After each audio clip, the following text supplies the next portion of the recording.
Did you switch to summertime already? Yeah. In my experience, the last 4 years, America seems to do it about a week earlier than Europe. Maybe 2. So enjoy the week or 2 of early streams. For you. For everyone else, it's normal. Ish. Mikey, did you have daylight savings?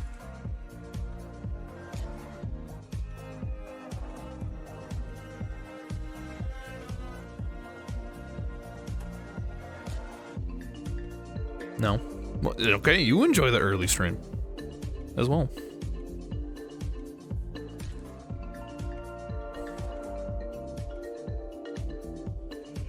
I knew it was coming, but it still kind of shocked me when I woke up at 10 and went, oh my god, I like slept in. And then I realized that that did not happen.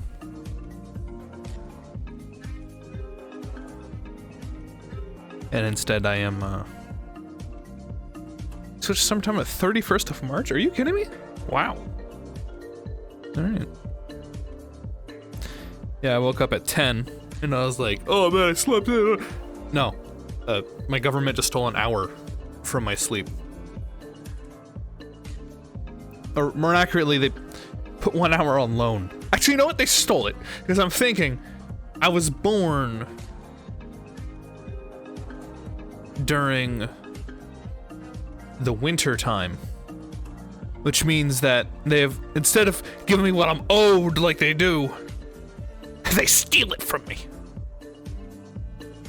If I was born in the summer, they'd be giving me an hour. But no, they've stolen an hour from my life. And I'm never getting back. Anyway, I'm not properly dressed yet. Oh, goodness gracious. But yes, I quote-unquote slept in. I woke up at the normal fucking time, except it was 1 hour later. Which means I didn't get to do much game dev today. Scandalous, I know. Yeah, something happened. I don't know what happened here. I used to sleep in pretty good, like 9 or 10 o'clock before the time shift. And I started working on the game. And now I wake up at like 8:30 at the latest. My body's like, you have purpose now. Awake. Or like something. It's weird. It's very strange. But awaken.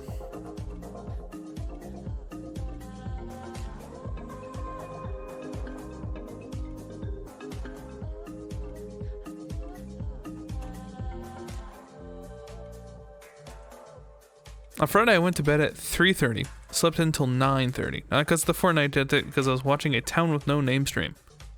Wow. No longer you must sleep in, my child. Yeah, I'm only getting like consistently 6 or 7 hours of sleep. And I'm okay. Which is strange. Perhaps that's actually bad and I shouldn't admit such a thing. But oh hey, the song that you don't like. I'm gonna skip that now. This is 9 minutes, no wonder you don't like it.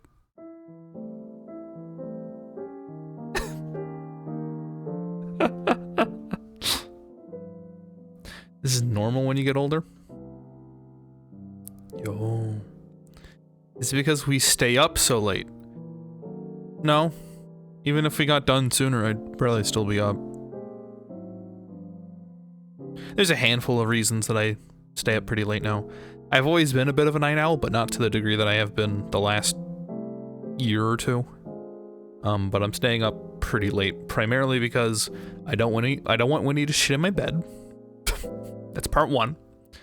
And part two as of late is my grandpa's also a bit of a night owl, so I try to stay up just in case. Then he goes to bed and it's like, well, then I should go to bed. But those two factors combined lead me to saying goodnight at 11 and then going to bed at like midnight or after.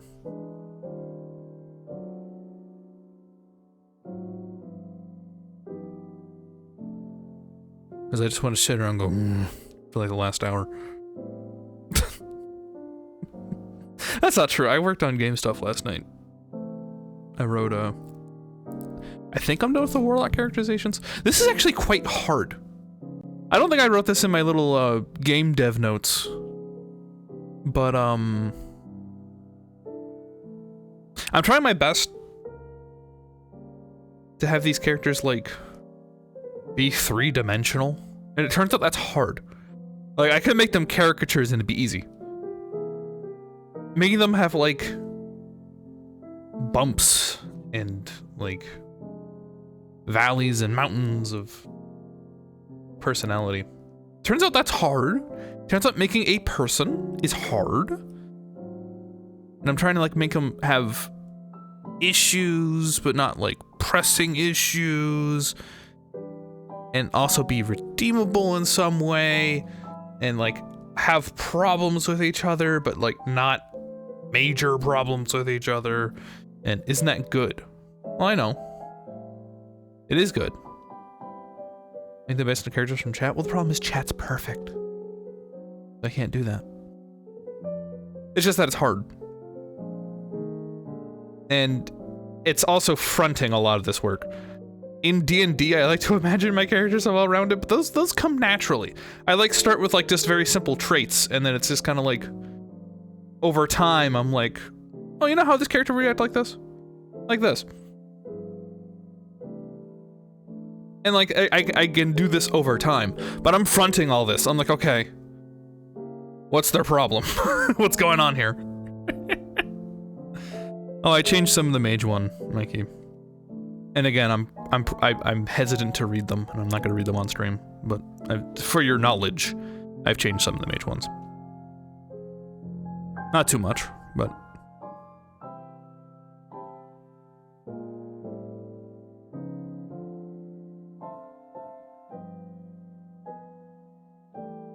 This is kind of a Mastodon that posts character stuff. Looking for it now. Again, with the accidental emote. You're so proper with your sentence structure here that you accidentally use an emote that is literally just the word looking with a capital L. And it's always so funny to me. Because you basically never use an emote, and then all of a sudden, boop, this guy's like staring at your chat message.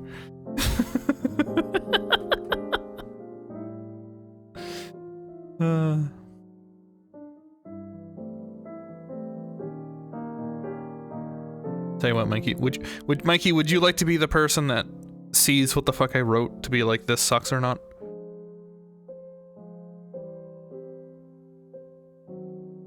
Because, again, the reason that I don't just read it on stream is because down the line, way down the line, I need to make sure that things feel natural.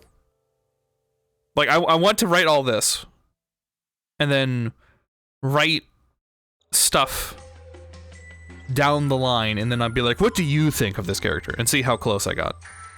You see what I'm trying to say? Like, if I write here somebody's allergic to peanuts, and then the line I write dialogue where it's like, wait, is there peanuts in this? I don't want that. I'd be like, what do you think of this character? And they say, I think this guy doesn't like peanuts. And I'm like, I guess that's close enough. That's fine. That's a fine interpretation. You know? As a stupid example. But here's an example. An automatically generated by a bot in the style of a text adventure. For a checkered light orange office, there's a flickering filing cabinet by the window. You see a diary here on the ceiling. There's a pirate here whistling and holding a phaser. Exit southwest and south.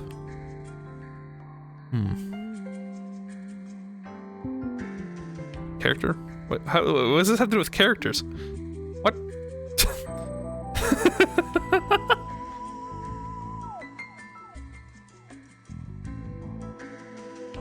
The sense already gives the pirate a character. Let's see. I mean, I don't know, to me it's kind of just word salad here. There's this checkered light orange office, a filing cabinet by the window, and a diary on the ceiling. Pirate whistling and holding a phaser. He's a jolly person as he's whistling? I mean, potentially. It depends on what he's whistling. Like, what tune is it? Like, if he's like...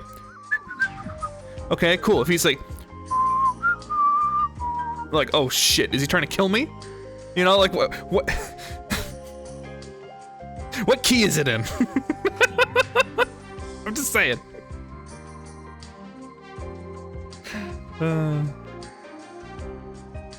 Bare bones. Bare bones. Bare bones supposed to start. Yeah. These bare bones. Oh, that's bare bones. Epicon. Here without sound. Okay, hold on, let me sign it to you. I hope you got that. It's a food to ingest from the cellar. Okay. Actually, you know what I'm gonna do? Hey, Mikey. Hey, Mikey. We can do this right now. Hey, Mikey.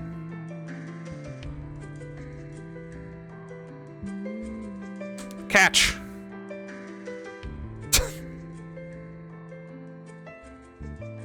I just came and say hi. I gotta hit you with here, they do it in caps.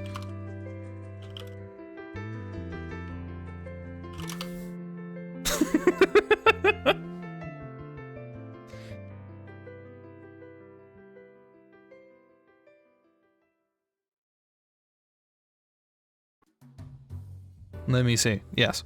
There is the characterizations for Warlock written in the DMs. Just screenshotted.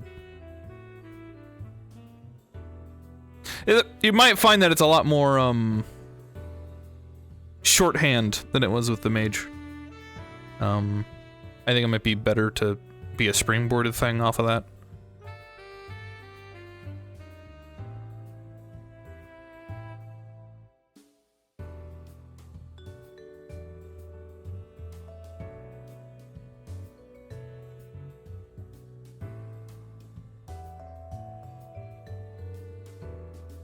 I couldn't think of a good way to phrase one of them.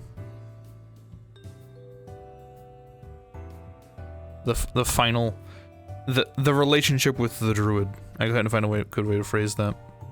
That doesn't exactly encapsulate what I was trying to say.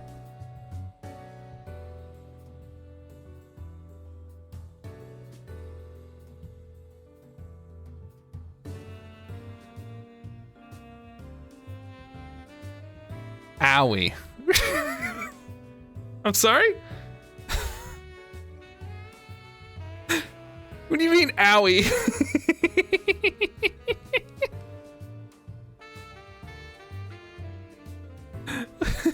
What does owie mean? It's pretty good. Okay. And again, what's vital about this is that down the line I can have little item descriptions or dialogue pieces. Oh, I went to say like that thing that sound like that thing you say that's very texty mean. Hoo-wee! Hoop! It's like...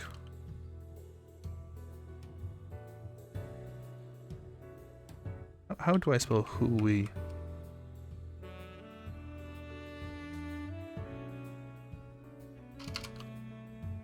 Like that?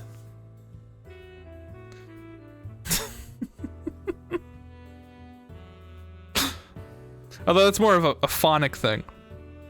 I'm back. Did I miss the face reveal? No, I'm sharing with Mikey like the secret ingredients for my food, in essence. I'm being very sheltered about the characterizations that I'm writing because I want to have the ability. They remind me of Palpatine, but not an asshole.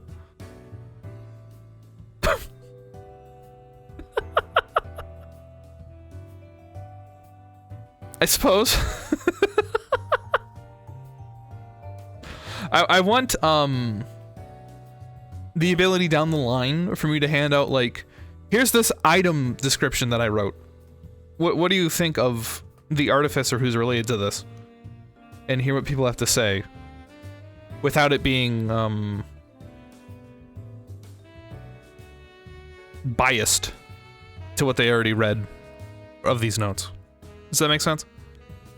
Like, I want people's interpretations so I know, like, how to adjust things. Rather than being like, oh yeah, it's based on what you wrote earlier, this feels correct. It's like, no, no. I want you to read that and be like, what do you think of this person?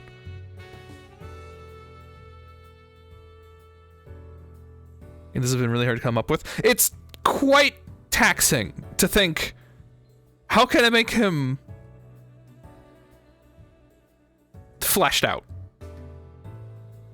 I try to do 3 things that are quote-unquote wrong with them, and then like 1 genuinely positive note, and then they're like complications with other people. But that aren't not in such a way that they won't work together, but it is of note. And then the altering events that make it different, too. Because I do want it to feel different. Like, when you play the Fiend Warlock, it should feel different than when you play the Fey Warlock, based on what they say and how they act.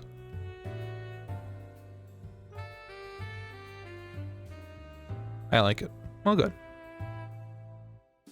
But I'm gonna do my best not to have it be like, oh, I'm the clown magician, that means I'm silly, and now that I'm like the lion magician, I'm serious. No, it should be more of a gradient to it than that. Do you plan to make the environment relate to the characters? Like, are there dark characters, their ends are dark too, or different? I'm thinking... I know what you're saying here.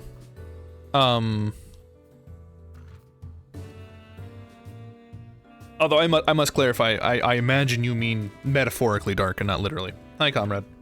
Hi, today we're just gonna talk about... The game segment is about writing today. Actually, I say that. Hold on. I can show... I messed around with a reloading mechanic. That is the most I can, like, show. Because everything else is, like... files, and I added a versioning system. That's right, Eagle, I became an adult with the software.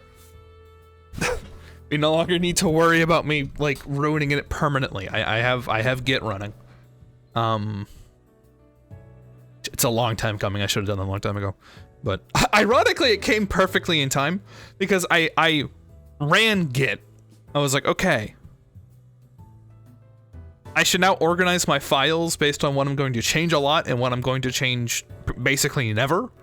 And I started moving files around, and I moved the map components into a folder for stuff I won't be changing, like, at all. At least not for a while, right? And that broke the map. And I couldn't fix it. So I had to immediately revert to the initial. And it worked perfectly, so obviously it's great.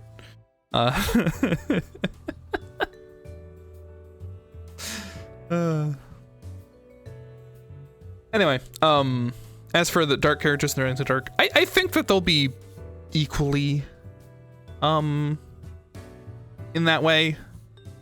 I can't, it's not gonna be super lighthearted, and it's not gonna be Dark Souls gruelingly dark. There's gonna be an in-between, I think. That would be optimal. Although this always kind of depends on, there's a lot of this that hinges on exactly how people are going to, that's right, this won't work. Exactly how people are going to,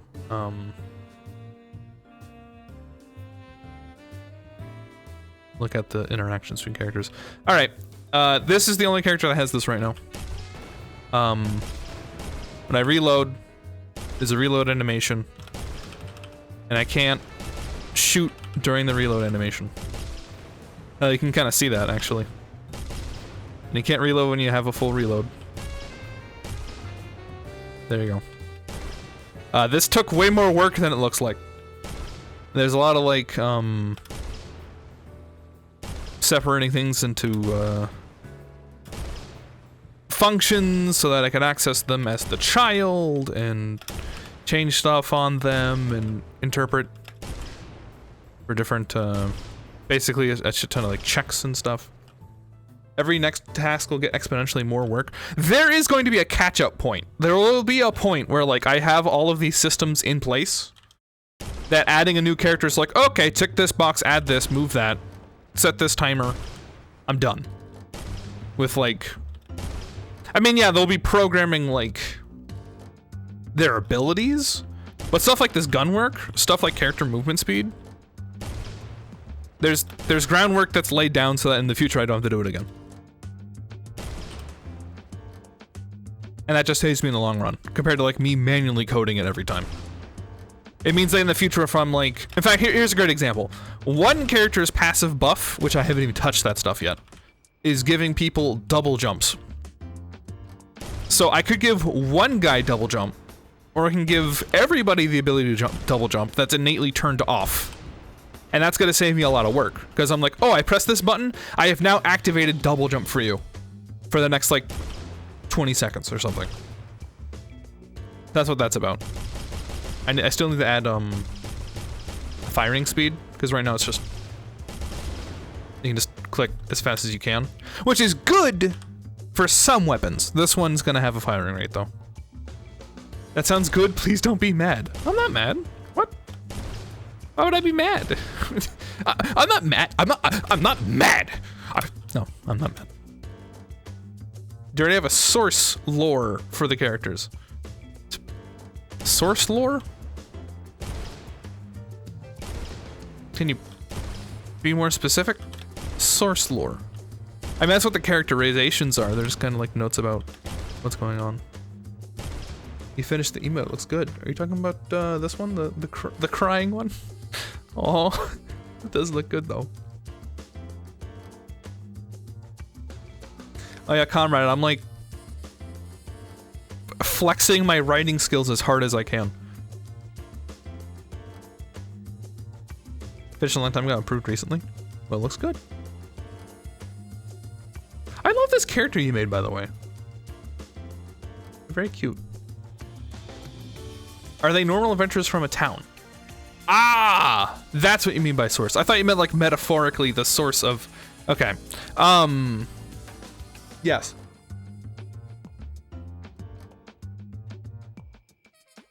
If you're asking for lore, they've been hired, and they need money for various reasons. That would be got into for by items. Congratulations, you've touched on lore I cannot share with you at this time. What is the tech level of the world they live in? My quick answer to this is arcane punk. That is instead of Steam, it is just hand-waving magic. The way I like to describe it is like, imagine people are doing stuff with the Industrial Revolution, but without the factorialization of components. As in like, instead of talking about, oh, here's like this standardized component that you can put together, the people are just winging it at this time. There's no standardization. So they have the ability to make, a great example is that there are like robotic mechs, but they're like powered by magic. You know? Like a little robot dude that's like very basic. Where they can like, I will now fight, or like, I will lay down tracks. You know? Because if it would be futuristic, I have a nice idea how they would come to be. No, it's just short of like Renaissance era. Like they have black powder, but access to magic allowed them to get like a step further without being concerned about like standardization.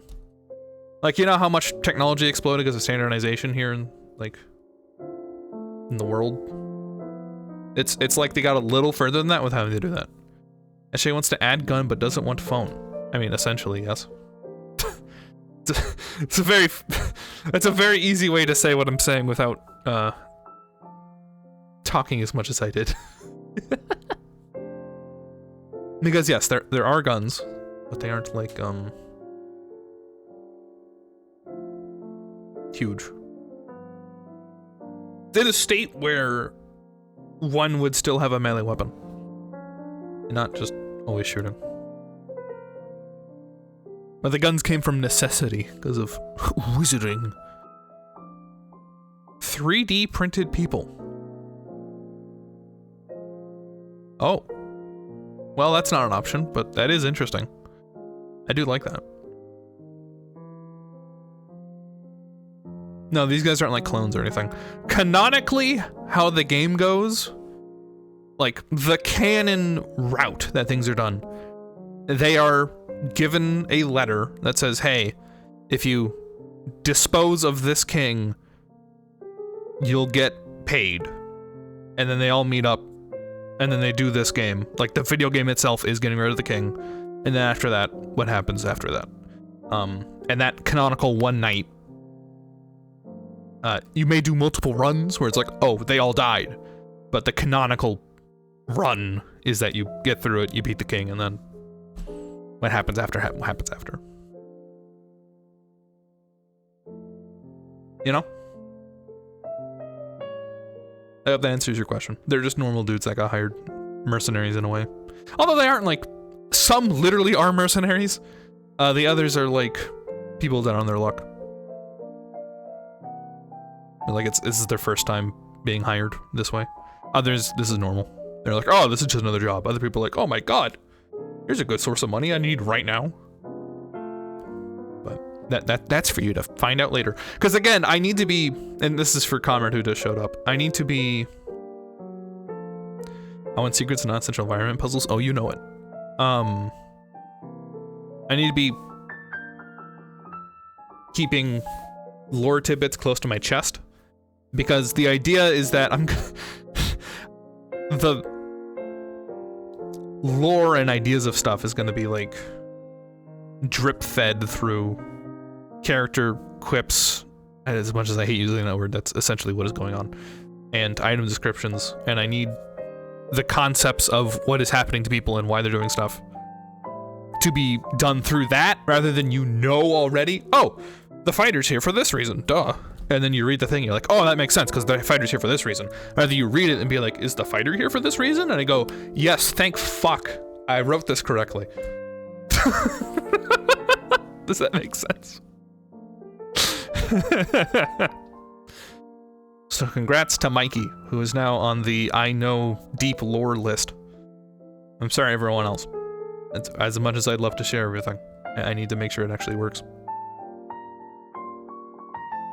Game 666, it's true. Yeah, and here is Snorlax. I'm thinking, is this that one MOBA game?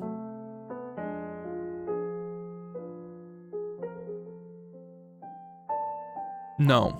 Then what is it? I mean, it's obviously a Pokemon game of some kind. If we just type in Pokemon, what will it give us? It's not Pokemon Go. Art Academy?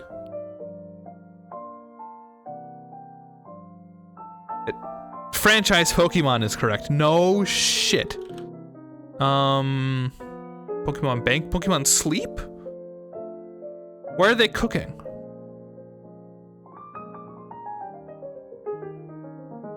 Pokemon Dash? Pokemon Ranger? Trozy?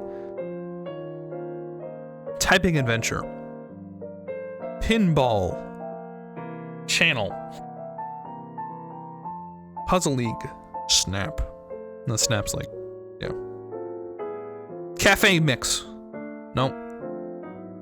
It is on mobile. Is this Sleep? Is this Sleep?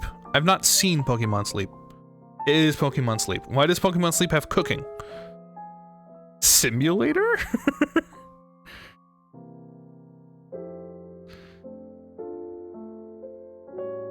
Why is there a cooking mechanic in your sleeping game?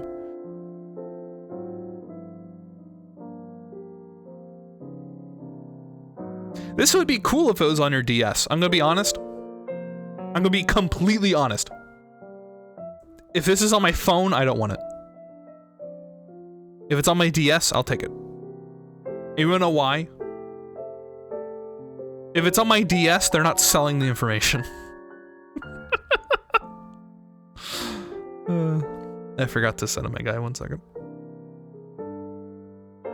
I don't want this company selling my, like, sleeping habits.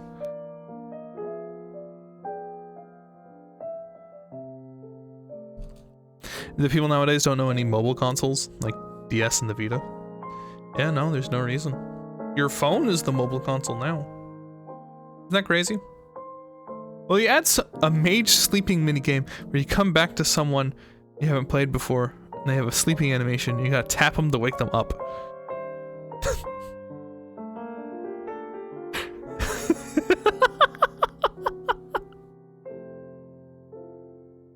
I'm sorry? A mage sleeping minigame.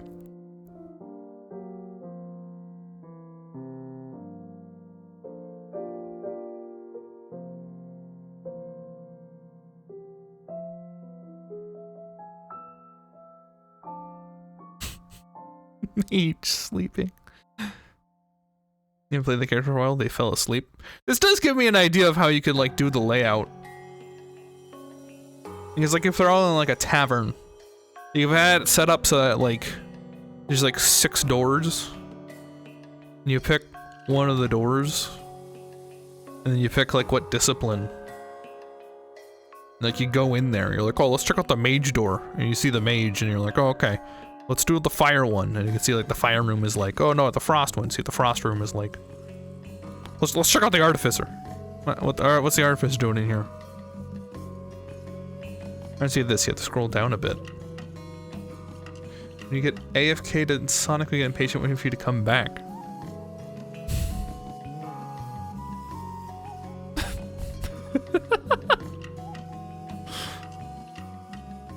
I see. Thank you, Eagle.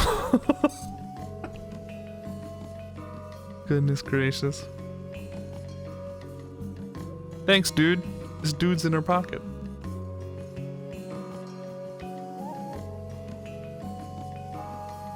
No, I think Conrad's talking about, like, if you do like 10 runs as the ranger because you fucking love the ranger, and you like look back in the mage selection, he's asleep. Imagine it being a tavern where they all sit and have a good time together, and you can change their backstory and it stays selected. Yeah, that's exactly what I'm saying. But the part where you're sitting and having a good time together is in theory when you're playing the character waiting to start the game. Hold on. Okay, hold on. Hold on. Here comes the official game dev sheet. 1 second.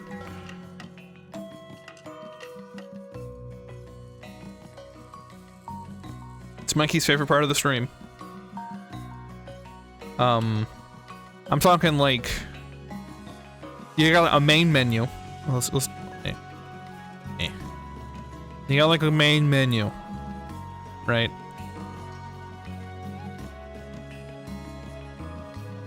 And you like choose like a join a lobby button, and you kind of like are in this tavern space, and there's like 6 doors, right? And you like pick one, and like you pick like the ranger, and the ranger's like sitting here.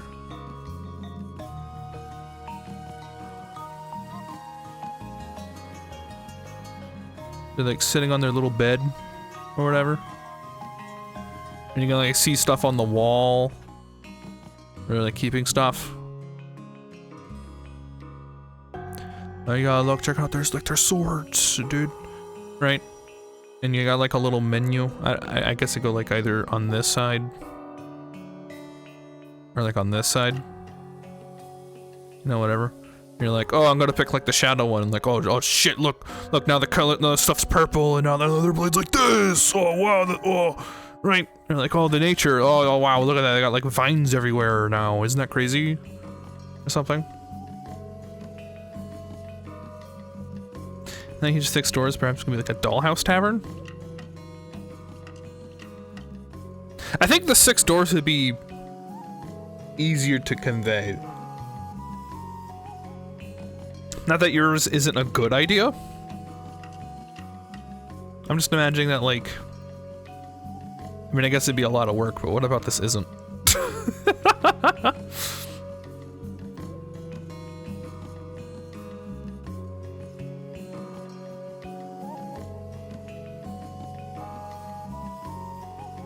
Well, well, now I'm thinking about it. Are we basically saying the same thing? Because I can't imagine a tavern that, like, has this layout for, like, one side of it, and then you got, like, the rest where the game actually happens in here. I mean, at that point, if they're, like, the side... This is basically the same thing as the doors, but you just have a nicer layout. If you select the character, will someone say you're hired?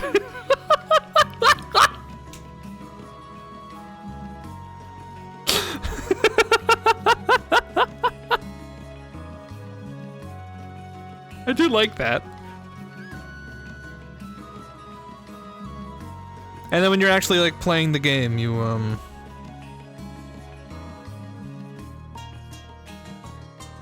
you just kind of just stand around in a lobby.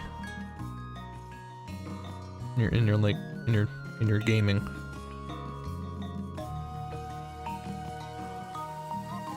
You know? Just run around, look at stuff. And then you, like, start over here. With this dude. Or something. What I don't like about the doors is that you have to look in each of them and go back to see who's who. Well, I mean, the idea is that they'd have labels. But I guess you're right, that this would be better for, like, when you first start the game. You can, like, look in each room and be like, oh, is that the wizard? Dude, I love magic. Or, like, oh, dude, there's like, the fighter guy. Oh, man, I love being, like, default fighter. Whoa, what's with all, like, the parts in this guy? Yeah, you're right. Yeah, that'd be better. And I mean, if we're already gonna make the rooms, you might as well show them before you go in. Community room for each class.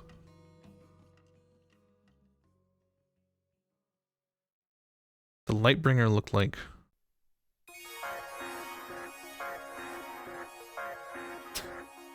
Interesting.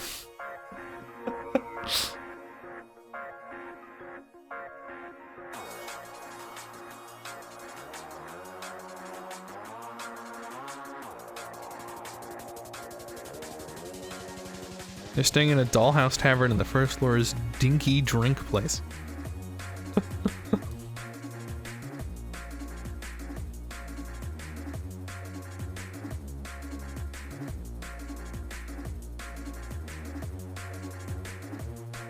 Yeah.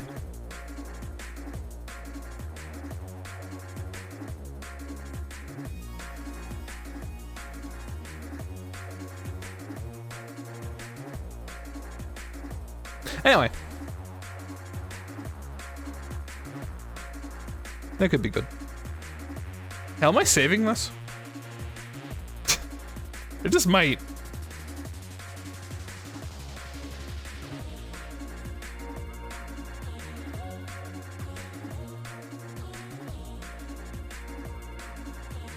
Yo, is this a Mario? Is this one of the Marios?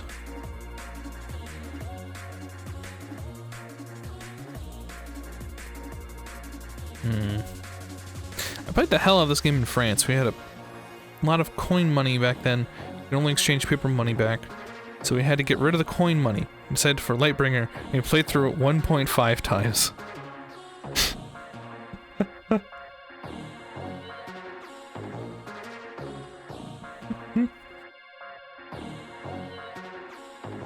Nope. Got a bird. Is this horse racing but with birds?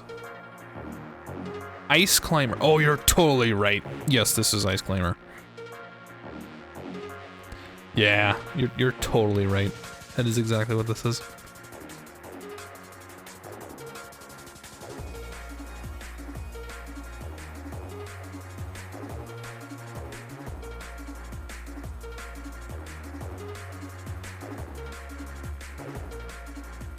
Did it just lose? What? Why did it freeze? Okay.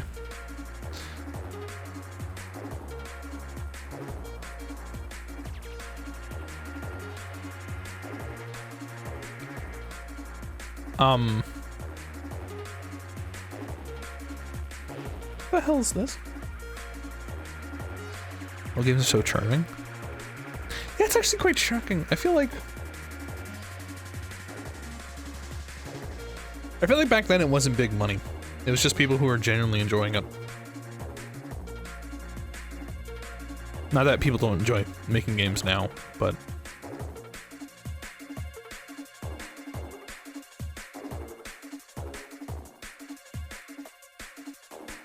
it's more of a thing of, there's a lot of games on the market that are like,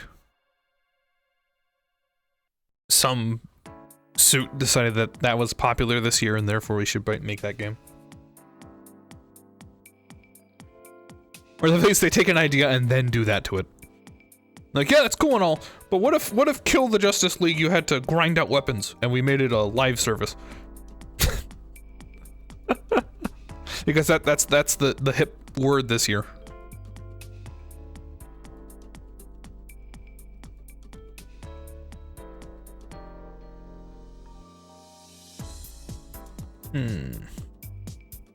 This reminds me a lot of Bastion, and I don't know why. Maybe it's the stars. It's definitely not Bastion. A, we've had Bastion. B, it's the wrong angle. But there's just something about it.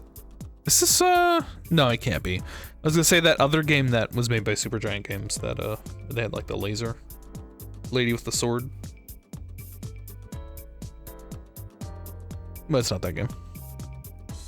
FTL-esque. Transistor, but no. Yeah, no, it's not Transistor. Looks like FTL2. I don't, yeah, there's not FTL2, but I am curious. Fuck it. No. I think we should not be shocked by that guess, but I don't think we're gonna get on this first one. What is this?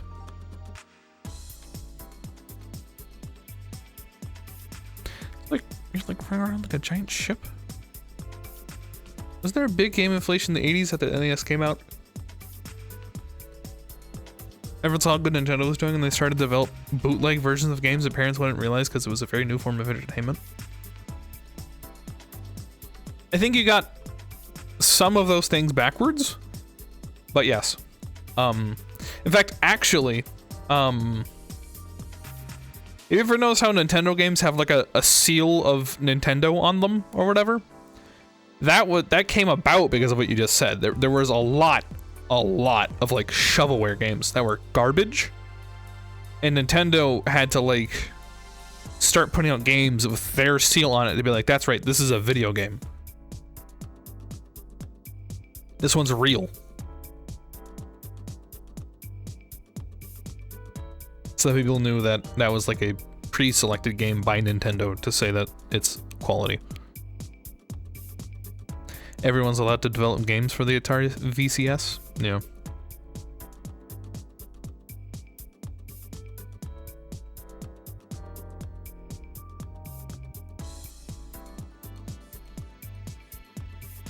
You had to get permission from Nintendo first. Ah, okay, fair enough. I just knew it was something like that because basically a lot of the old consoles, literally anybody could make a game and then sell it. And it started to reflect negatively on games because there's a lot of garbage and a lot of like weird stuff, basically.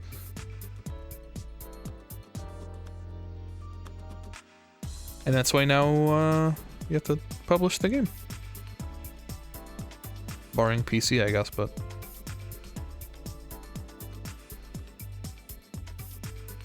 Atari Landfill. Yeah, there you go. Dude, I should play E.T., the video game, on stream. I think that'd be epic.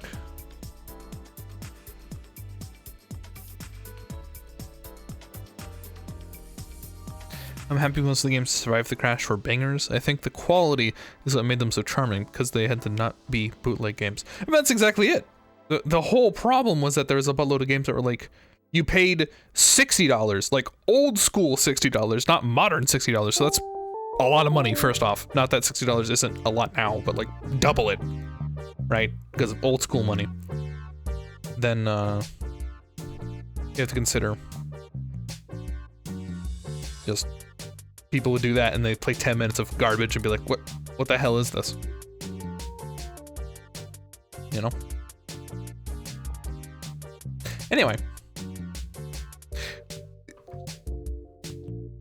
Star. Lucky Star, Rohu, Gakken, Otuzai. I'm sure I said that wonderfully. Imagine Rock Fantasy Star, sure. PS Vita and the PS4. What is this?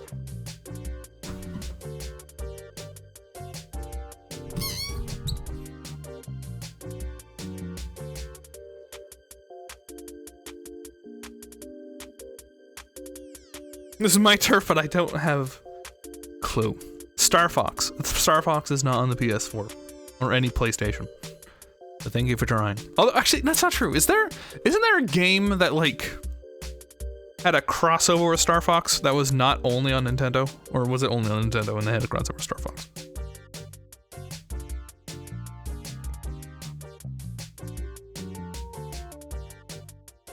Star Fox is Nintendo. Yeah, I know. The Great Ace Attorney. Like Ace, like Space Pilot or something.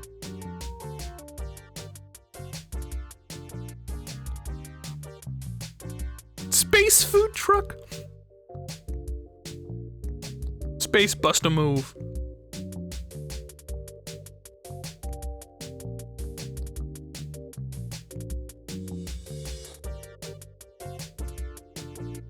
Console games were really expensive in the 90s too. Remember you had to pay 120 DM for some. Around 60 euro, not inflation adjusted. No inflation adjustment. Double. 120 euros.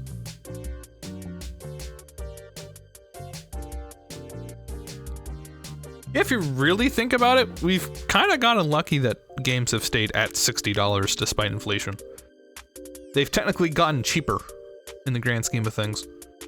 And the rise to 70, while it kind of sucks, is still less than like old school $60.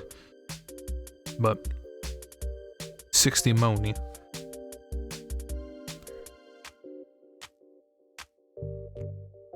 Double it and give it to the next person.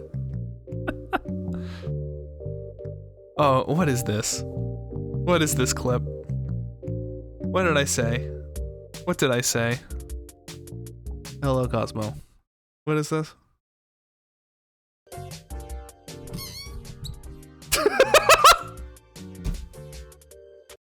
That was my mic arm. That is my mic arm. That was not me.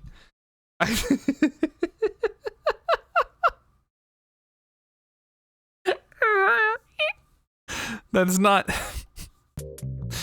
Hey, do you know what game this is? Hey, as long as you're here, be useful. You know what game this is?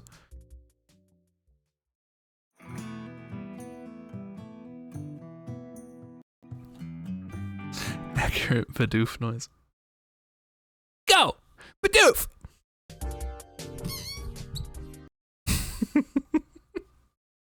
Twin stick shooter of some kind. Well, no shit.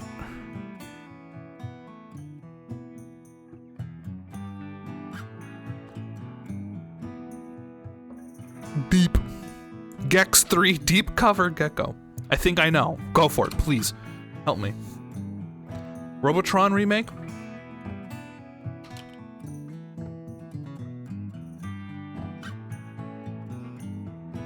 Robotron X. Whoa. That's not what I thought it would be. Metroid ripoff was not on my bingo sheet. Velocity. Velocity G.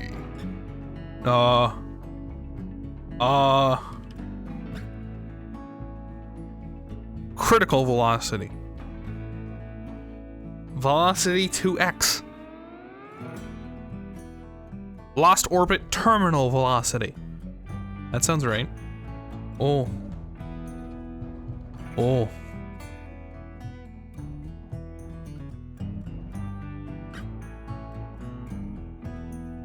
At Future Lab. You know, I was joking when I said what I said. But, 2x. Alright. I trust you.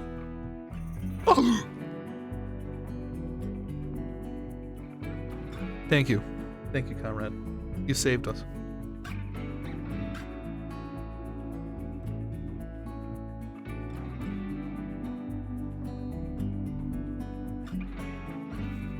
That was right on bullet hell.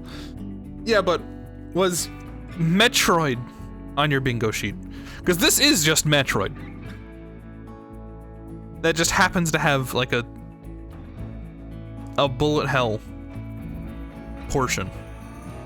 It's like a hacking game? They like even have the slide. They even have the slide here. Is like turn into a ball. But oh, we can't do that. Okay, we'll just do a slide where her head just goes through the ceiling.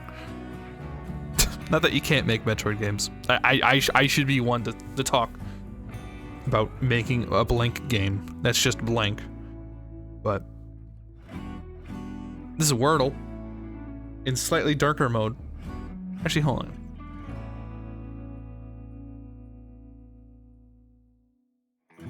I'll turn it back on.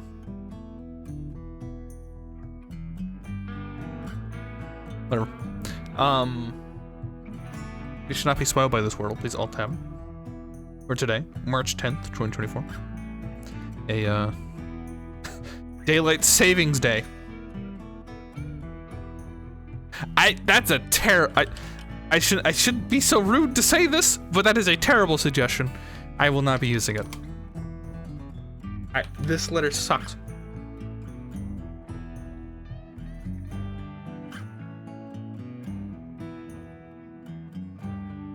I'll do this instead. It's topical. Too bad. Also, hold on. I'm gonna turn off the... That just looks better. Their official dark mode.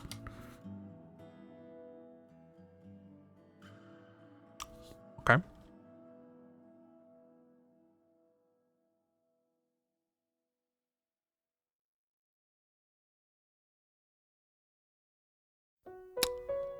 Fuck it. All right. Cool.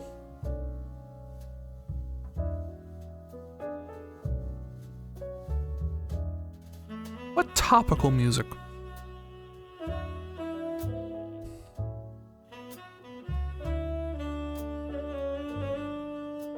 Easy.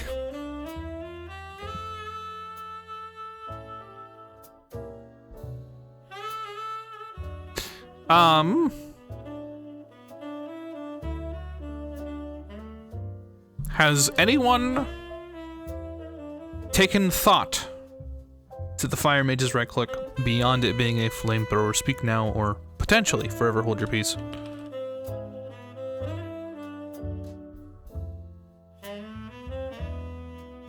Not yet.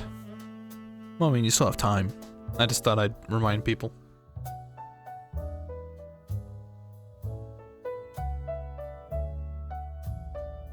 As long as we're sitting here, about to get started. I want to listen to this song. I like this one.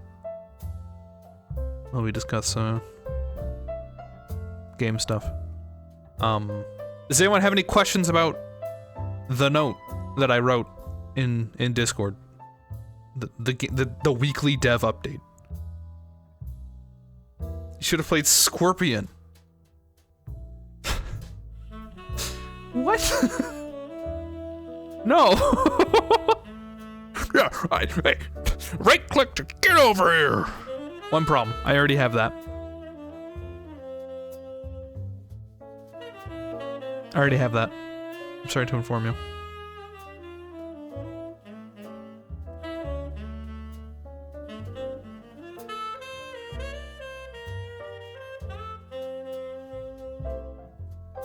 but I will currently take questions on my dev note to give the cliff notes of my dev note.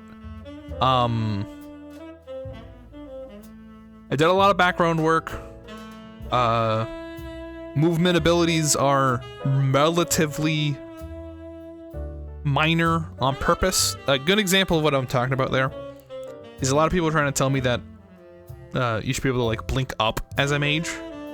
Like I currently have it that you're stuck on whatever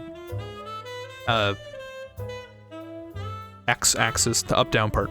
The Z-axis technically, but the I'm trying not to game dev too much. If you're midair, you'll stay midair. If you're on the ground, you'll stay on the ground. You can't go up with the blink. And I don't think I'm gonna make it so you can go up with the blink. Not only do a lot of the mage subclasses have movement ability that allows you to go up already, the abilities in general are not meant to be like perfect, as it were. It's supposed to be a kind of emergency short cooldown, I need to avoid this button. In general. There are exceptions, but that's the idea behind it.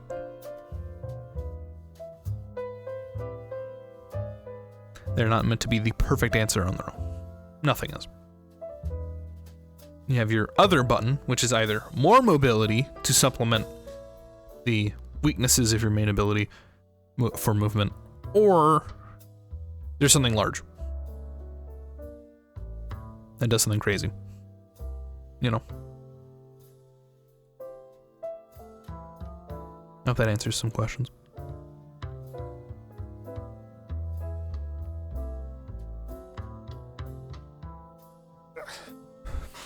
Otherwise, writing dialogue. Add another year in the oven. Fuck it. What are you gonna do, stop me? I mean, that could always be something that down the line I decide isn't part of the identity.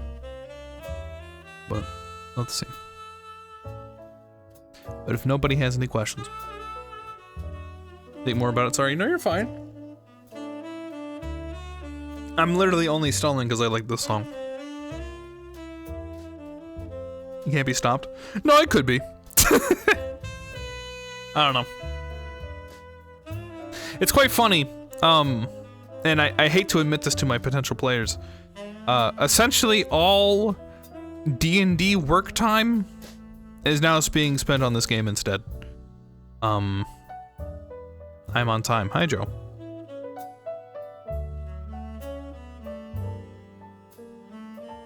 Because in great irony,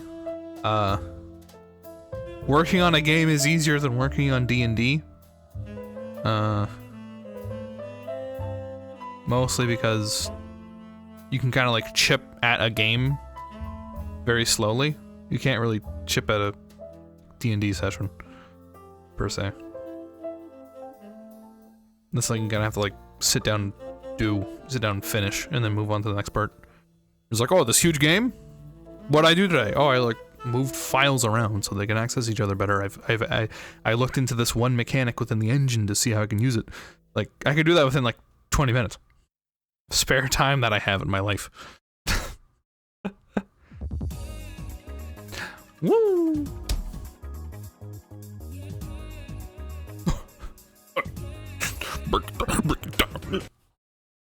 Anyway.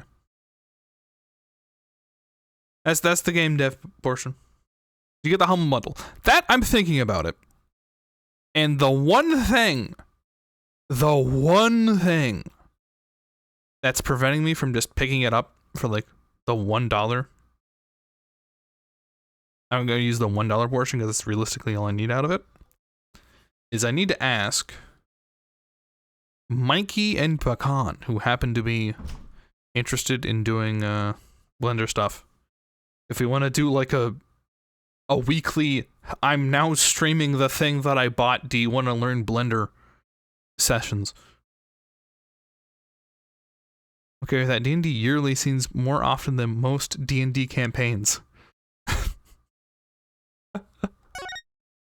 Yeah, D&D and finished campaigns. A finished campaign is like an honor. That's crazy. That never happens. I'll come back and we'll get started with this. Oh boy. Ooh, boy.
D&D.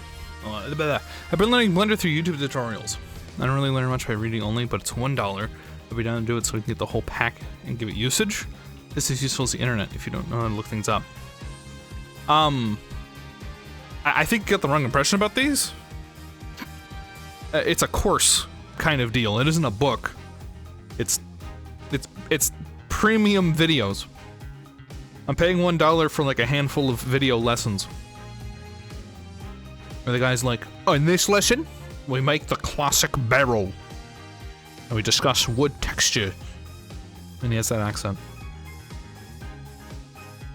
You're picking SJ over the internet. Well, you can't pick it over in person. How far do you get into Slimy Ranch Bottle 2? Well, it's early access. First and foremost, but we basically got, I want to say, like, I think we ended up with every slime, or just short of every slime caught somewhere, and we explored fully both areas and unlocked like the shortcut to both areas, bonus areas, and then there's not really an ending. Like, I shouldn't say the first game really had an ending. The first game had like a plot that happened to you while you were playing the game. If you want to call that quote unquote finished. The game never really had like an end, the first one. And I imagine this won't either, even when it does have a quote unquote like canon, oh, this is what happened situation. I mean, we got a bunch of lore thrown at us. We got some cosmetic stuff. If you wanted to like sit down and like craft, like, okay, I've grabbed these slimes, put them into the thing, I'm gonna upgrade myself so I can have these parts and like this speed and yada yada, and like, oh look, now I've made like seats and plants that I'm able to place and yada yada. Like, you could really spruce up your space, but I'm not interested in doing it on stream or in general. Go to my Minecraft house. It's functional. It's very functional. I tell myself I'm gonna make it look pretty, and then I just don't. And Mikey hates it. Slime Nautica. Yeah. I think Subnautica did that better though. Subnautica kind of like had urged you on to explore, and then you got the story through the exploration and achieving little objectives. Slime Ranch is like you're just kind of cutely running around looking at funny little slimes. And then you pick up something that says like, dude, this place is crazy. And then like a neighbor goes like, hey neighbor, guess what? Your girlfriend says hello. And you go, oh my god, my girlfriend. And then like, you play for 7 in-game weeks and then your girlfriend says I love you. Anyway, spoilers I guess. I don't hate it. I've said it like 100 times. Yeah, I know. It's just funny. That you're like, hey, you should decorate your house, and then I never do. Is primarily... And simplify that! You hate it. Anyway. Hey, court is in session, people. Where is this? Who was your first computer game character girlfriend? I'm sorry? What is this question? Hey, the courtroom bombing incident. Terrible attack launched by the will of a madman. That incident perfectly symbolized the state of the legal world in this dark age of the law. Mr. Wright brought it to a resolution of sorts.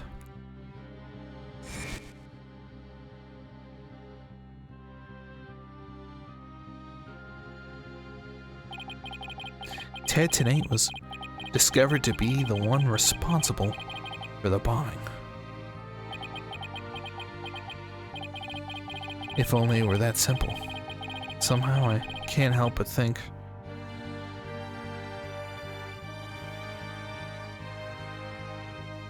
this dialogue's really slow, and that there's a darker influence at work, one that's lurking in the shadows, waiting.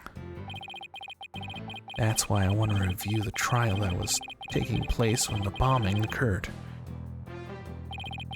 After all, I've got more than a few personal stakes in it. Who was the first computer game character that you fell in love with? That's kind of a strong word to throw at a couple of pixels.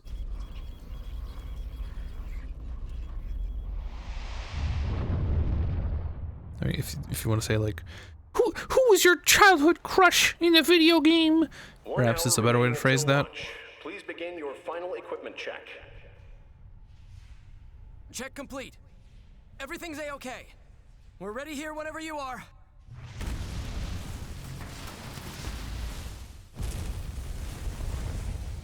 Come in at 2. Come in. Do you copy?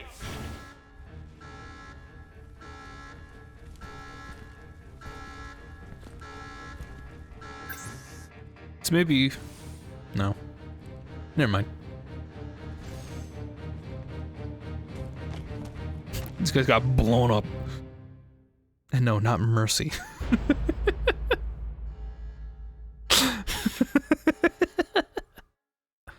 I say one joke 4 years ago, and it keeps following me.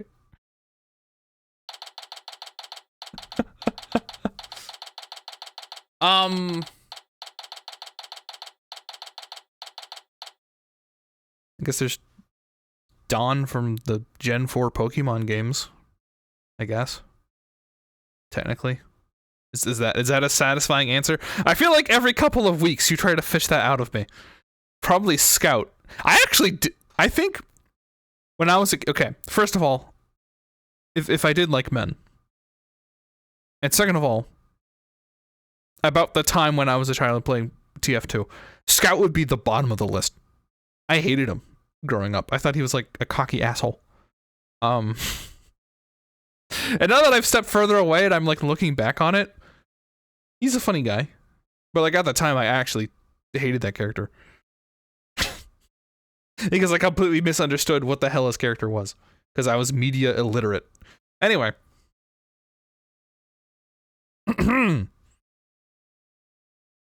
Acceptable. Okay, now you can stop asking. and this is fine, by the way. I'm yanking your chain, but I swear to God, you like ask this very frequently. Who is my waifu? You must have one. One day he'll spill the beans. Hey, lobby number 5. Time for another trial to begin. This one's different. sorry to bother you, but... Are you alright, Apollo? Was I making a scary face just now?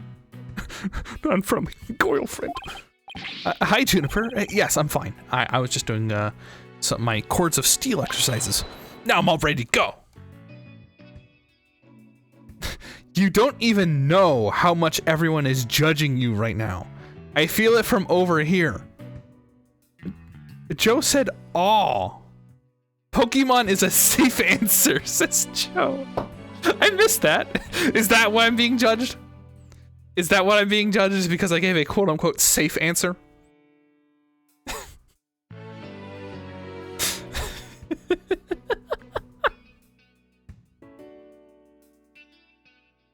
Why am I being judged?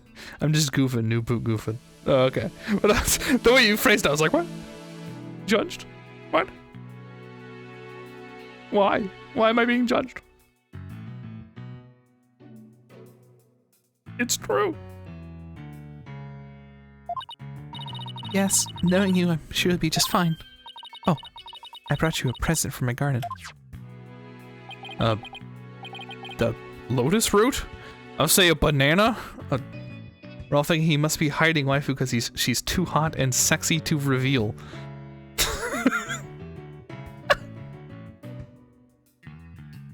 A bone? No. I was thinking like banana, like rotting banana. Diseased banana. Get eaten from the inside. That's right. My grandma says lotus root is good for your eyes. She even says that if you look through the holes, it can help you see into the future. It's for good luck. Maybe later you can cook it and... Thanks for this! I'm gonna have some right now! Oh my... You can't eat it raw, but thank you for the enthusiastic try. Oh! If she didn't think me weird before, she will now. I gotta calm down. Oh my god, it's mutual. Oh my god. I thought it was a human bone cut in half. I've been watching too much JoJo. I'm waking up. Have it gone. I'm waking up. I'm waking up. I'm waking up. I'm waking up. I'm waking up. Freak.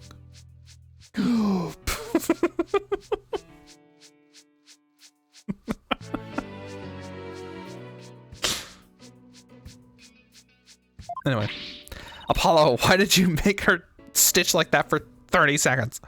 I'm late. Hi, Thena. Jenna, I didn't know you were coming today. Did you come to cheer Apollo on? Oh, I got it. You sly little thing, you. Thena, stop. I'm driving soon, but I have you on the background for a few minutes. All right. No, I drive, no more typing. Okay. Good luck. Get to where you need to go safely. I think the most important ever felt towards a Pokemon game, or most important, I imagine you meant feeling, ever felt towards a video game as a child was either like pet love for my Pokemon or wholesome interactions with Animal Crossing. Otherwise, unromantic kid. Fair. That's fair.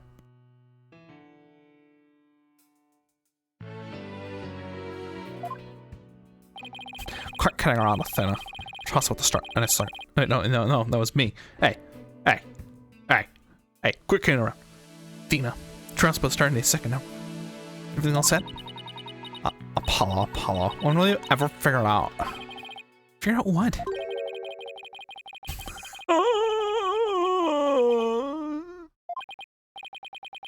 It's the longest sigh I've ever heard.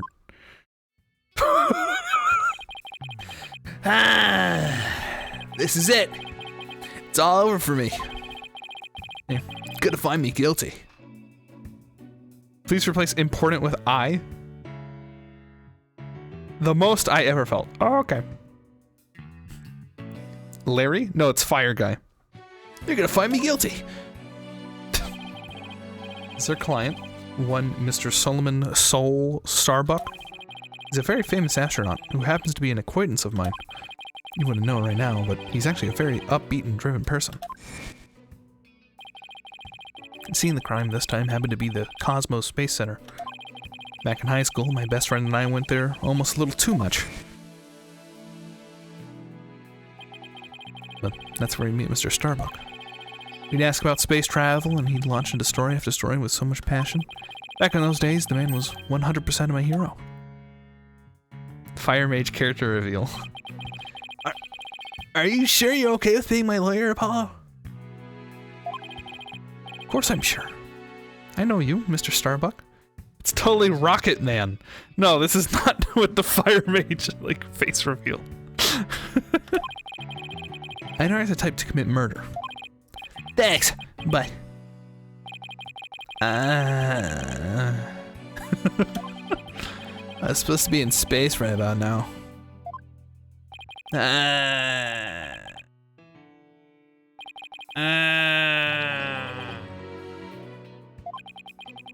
So depressed, it almost seems like an act.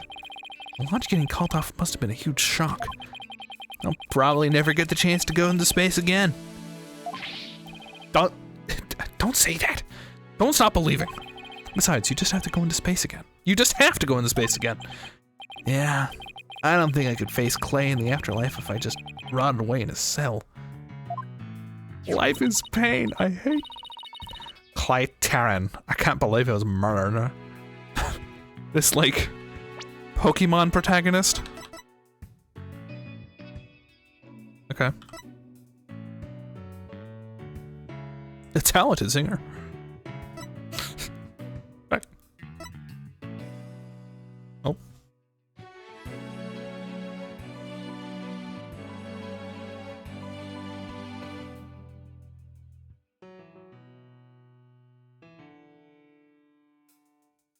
Yugi out here. I thought this, and I think my first one I remember was Lola from Spellcasting 101. Okay, I'm gonna be honest. I didn't think you were gonna end with Spellcasting 101. I thought that's gonna be Space Jam. Alright.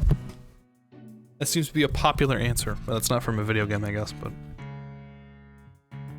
Hey. Like Terran. I can't believe I was murdered. I mean, you're such a promising astronaut under your command. Yeah, he's a good guy. Always there to pick me up when I was down. No one loved life as much as him, that's for sure. He was always so full of energy, telling me, "You're fine, Mr. Starbuck."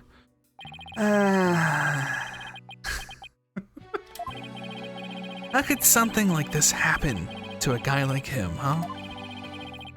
Never seen Mr. Starbuck so down.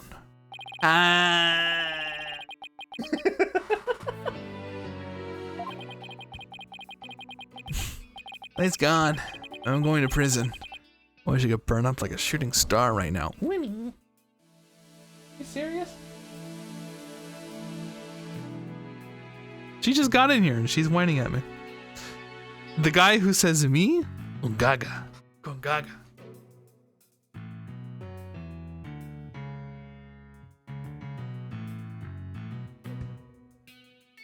Welcome to the floor. Mr. Starbuck. You'll be fine. Oh, what is it? What's the yelling? I'll get to the bottom of this today. You'll see. In exchange, I want you to go back into space for you and Clay. Promise? Does that mean you have lots of evidence to prove my innocence? Well, about that. We didn't get to investigate the area as much as I'd have liked, thanks to the police. I'm done for. I'm a goner. Everybody thinks I did it. I thought I was gonna soar like a comet, but I'm gonna crash like a meteorite. No, don't say that, Mr. Starbuck. Don't count yourself out yet. I know it's hard to lose a teammate, but you've got to keep going. Oh, what about you, Apollo? What about me? I was just thinking, wasn't Clay your best friend? We need to focus on the trial right now. Aren't you all ready to go? Apollo. Rosebud begin. The defense would please proceed into the courtroom. Okay, here I go.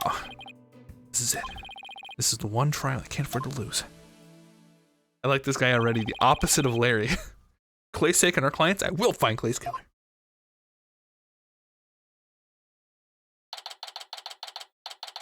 Oh my god, we just start with court. Are you...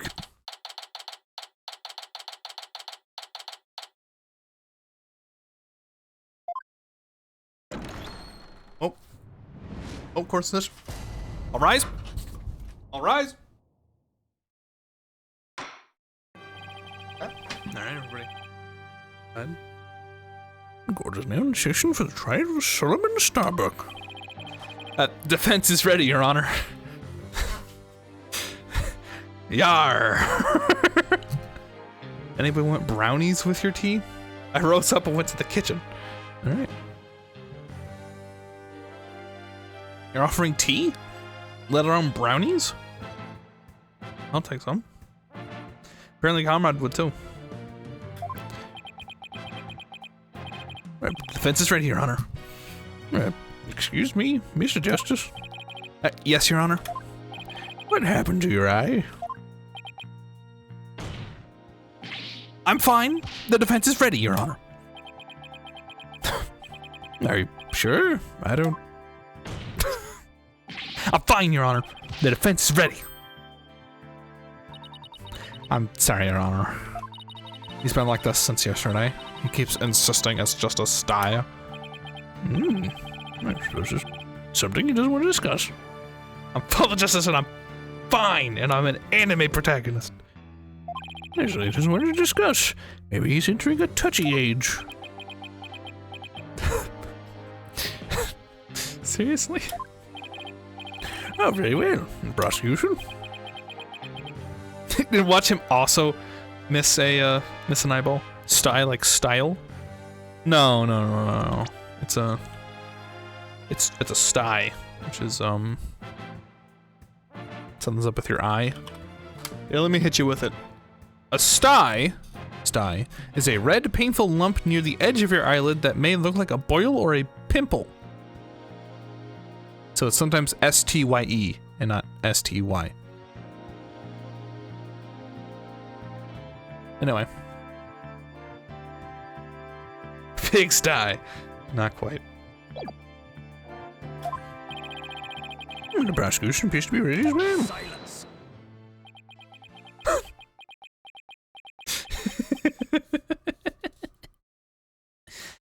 He's looking at his fingertips.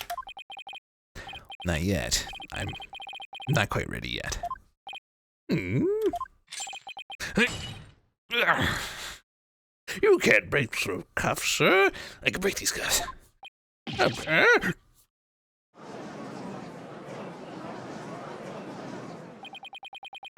Prosecution is now ready.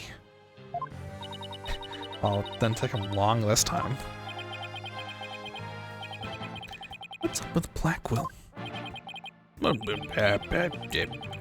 I shall give the opening statement. Silence. I'll do it. As you will. What an unexpected surprise. This time I can't leave it to anyone else. I see. Something is off with the two of you today. Both seem different somehow. Very well, Prosecutor Blackwell. Your opening statement, if you would. It's just yesterday. The crimes in question occurred at the Cosmos Space Center. That famous federal research facility of all things related to astrology, right? Astronomy. It's astronomy. Anyway, a rocket was set up to launch from there. But at 9:28 a.m., before they could even move the rocket to the launch site.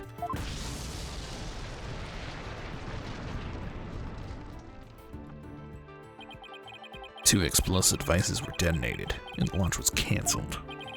My word, 2 bombs! How dreadful. The defendant in today's trial is charged with both the bombing and the murder. One Mr. Solomon Starbuck. For whatever insane reason, he detonated a bomb on the rocket he himself would be in. But Solomon Starbuck? I recognize that name. Isn't he that famous astronaut? correct your boldness. Mr. Starbuck was the pilot of the Hat 1 rocket 7 years ago. As you may recall, despite some interstellar trouble, his mission was a success. Some say it was a miracle he returned alive. I suppose you could say he's a living legend. Well, I remember now. He's become something of an international celebrity, right? Well, they even turned that incident into a movie and everything. Oh, we've got a real space pioneer in court today. But even heroes tumble from their lofty heights. Returning to the subject at hand. Yes, the victim was one Mr. Clay Terran, a subordinate of the defendant. Indeed, a loyal disciple brutally stabbed to death by his mentor. Stabbed to death, you say? You mean his death was a result of the bombing? Correct. Despite his lofty dreams, the victim was seen as an interloper by the defendant. And so he was sent not into space, but to the universe which we mortals cannot see. Clay. I think we've heard enough. The case seems pretty clear-cut at this point. Seriously? He does this like every time. Oh, well, that's all we need. Okay, I'm ready to pass on. Jesus Christ. However, there's one thing I'm curious about. That metal box next to the witness stand. What purpose does it serve exactly? Since you asked so nicely, it's your coffin. Have mercy on me. I jest. It's evidence. Due to its immense size, we've little choice to lay down where it rests now. We shall get to the contents of the box in due time. Oh, I feel like I just lost 50 years of my life. Is I even have 50 years left? Inner monologue, Athena. Inner monologue. Enough jabbering. Bobby Fulbright is the name, just as we trust. Detective Fulbright. Well, very well then. Please explain the details of this incident to the court, if you would. On it. First, take a look at this pamphlet from the Cosmos Space Center. In it, you'll find a diagram outlining the overall layout for the Space Center. Ah, here we are. For a more detailed look at what's on the left side of the building, take a look at this cross-section that we, the police, have created. See the launch pad in the main building? The launch pad is the square building, and the rounded structure is the main building, right? You got it. Well, who the fuck said that? Well, the launch pad is a square building, and the rounded structure is the main building, right? You got it. The incidents took place in launch pad number 1, and in the main building's lounge. I'll be using this diagram during my testimony. It'll make it easy to understand. Wonderful.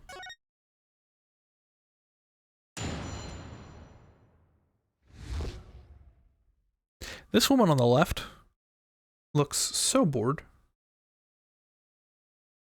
If you look from above, it looks like a penis. I'm jesting. You better be. If it didn't look phallic, you're banned. Just for the record, was at the launch. The 2 bombs went off. Boom! Boom! One on the 2nd floor, the Space Center's main building, and one on the launch pad number 1. Thankfully, only the 2 astronauts were in the launch pad number 1 at the time. The 2 of them even managed to make it back as far as the boarding lounge. But after the escape, one of the 2 was found stabbed to death. And we're on top of a bombing. Detective, the victim was already dead by the time you arrived at the lounge, correct? Yeah, thinking he sabotaged the bombing, the defendant killed him right there in the rocket. Just look at this tragic photo. Oh my, is that a knife in the victim's chest? Yes, Your Honor. It's the knife that cruelly ended this young man's dreams. We couldn't get any prints off it, though, because the defendant was in his spacesuit. I'm home? Welcome home. By the way, Detective Fulbright, why are the victim's helmet and right glove absent in this photograph? We had to remove them to identify him, Your Honor. I personally removed his glove during the investigation. We had to get his fingerprints to confirm his identity, after all. Yes, it would be very difficult to identify him without a face or fingerprints. What about the helmet? Cowboy Bebop got murdered, not Spike. You didn't need to stab that. Now we have to live with it.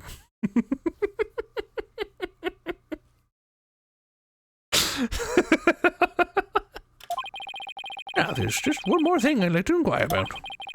What's this round thing next to the victim in this photo? Something so important the victim he took with him as he... Something so important to the victim he took it with him as he escaped the launch pad. The capsule that apparently contained asteroid samples. Well, obviously valuable for research purposes, has no relation to this case. I see. So, we know that the bomb in the main building was on the second floor. But where was the bomb that was in the Launchpad 1 located?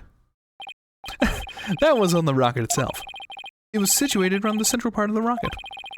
Apparently, the area around the Launchpad's elevator was a sea of flames. I would like to submit this diagram report into the record.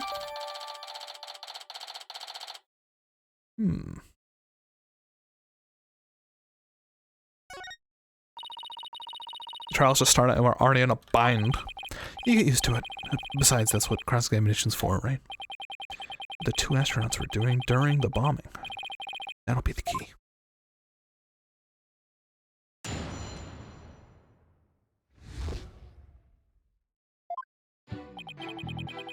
Shut up. Hold it! How powerful were the explosions?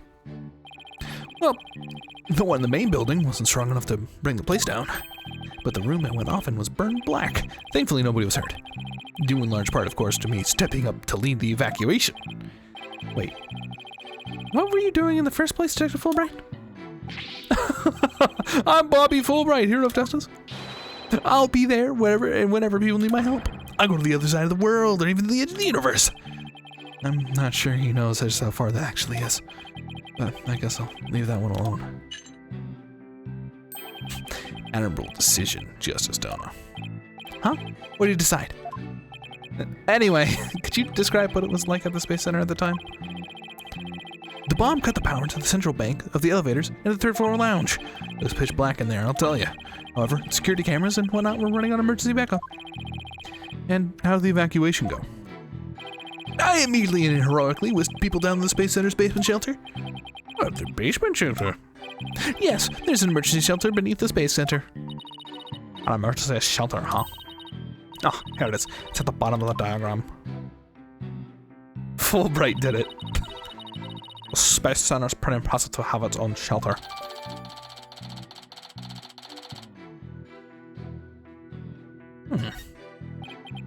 Yeah, The power outage and evacuation seem unrelated to the murder at this point. I guess I'll leave that aside for now. So, there were 2 explosions in total, correct? Yep, that's right.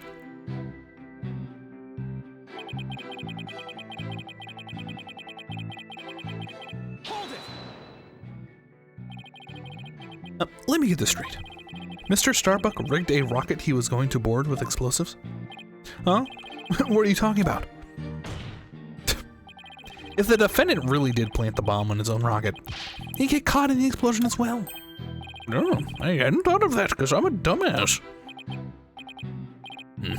Fine. A simpleton for a simpleton. Fulbright, the motive. Understood. The defendant actually had astrophobia. Astrophobia? What's that? A fear of space, naturally. Just the thought of space can cause the afflicted to freeze up. And so, in his terror, the defendant found a way to stop the launch at the last minute. But that's absurd. Unfortunately for you, we have evidence. Take a look at these. What are they?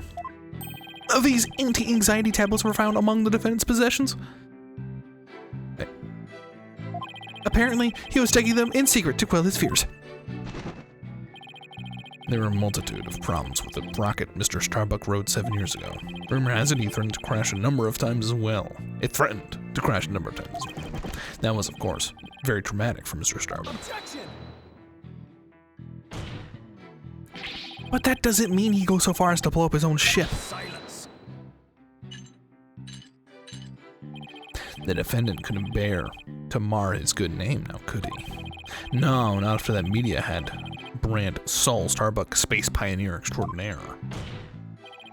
Given these conditions, the defendant could hardly run away like some base mutt. Wait, so that's why he resorted to the bombing? Naturally. He constructed his act of sabotage and attempt to blow up the Space Center, which would effectively abort the launch, but spare his reputation. What the hell are you talking about? Oh, now I'm sure you understand why you have to bring justice down on this atrocious criminal. If he was scared and he planted this and he succeeded, that's no motive to kill the victim. Well, the motive was that he caught him, he tried to defuse the bomb, was the alleged reason for the murder. Hold it! Are you sure it was only the two of them? It was just before the spaceship was set to launch, so of course it was only those two. Well, there could have been somebody else inside that rocket. Silence. The notion of a third party in a launch pad one is utterly absurd. Just entered the area for the lounge. One must pass through a door guarded by a fingerprint recognition device, and allow me to state up front that there are precious few within the clearance to do so. A fingerprint recognition device? Sounds as futuristic and complex as a space center. Actually, it's not as amazing as you think, Your Honor. Take a look at this photo. This is the door in the lounge with the fingerprint lock. Only personnel whose fingerprints are registered can pass through. I see. It's very different from what I had in mind. And is there a record of the number of people that passed through that door yesterday? Yes, there was only 3. The defendant, the victim, and the director of the Space Center, Yuri Cosmos. Then doesn't that mean it's possible that the director is the one who did it? Not a chance. He was in the main building when the bombs exploded in 1928. Because bombs aren't remote. Doing his job directing the launch. Because bombs aren't remote. Besides, having an alibi, he has no motive for committing these senseless acts. After all, bombs are not remote. He has a point. Bombs are not remote. I guess the director can't be considered a suspect then, because bombs are not remote.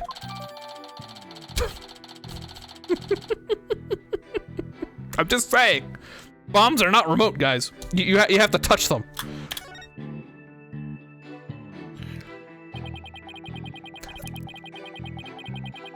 Hold it! So, while it would appear that the pair barely escaped with their lives, in actuality, one of them had already been murdered inside the rocket. That's the angle the prosecution wants to push, correct? You got it. In fact, that's what I've been trying to say this whole time. If the victim had been alive, he would have for sure tried to stop the bombing. Is there any chance Mr. Terran could have been killed before he boarded the rocket? They were both alive and well at boarding time and embarked under their own power. Their hearts full of hopes and dreams of space. And then both of their hopes and dreams were dashed. If I may continue my explanation, after the evacuation order was given, the defendant made his escape, carrying the victim to make it look like a rescue. But after the escape, one of the two was found stabbed to death. And who was the first to find the victim? Actually, there was 2 of them. The Space Center director, Yuri Cosmos, and Detective Candace Arm. Where did Mr. Detective? Yep, Detective Arm specializes in bombings, you see. She and the director were ordering the evacuation following the explosions, and they were also worried about the astronauts, so they hurried over to the boarding lounge. That's when they discovered the victim along with the defendant. 2 witnesses, huh? And one of them is a detective. I doubt either one would have anything to say that would help me. I think that pretty much covers the details of the case. Only the victim and the defendant were in the launch pad when the former was killed. If this is the truth, then only Mr. Starbuck could have carried out this crime. What little I could get out of him only hurt my case. Just as Dono. Foolish is the warrior who rushes headlong into battle. Preparation is an essential element of battle, so I advise you take a gander at this. What is it? Footage from a security camera. As the 2 astronauts emerge from the bowels of the Launch Pad 1 corridor.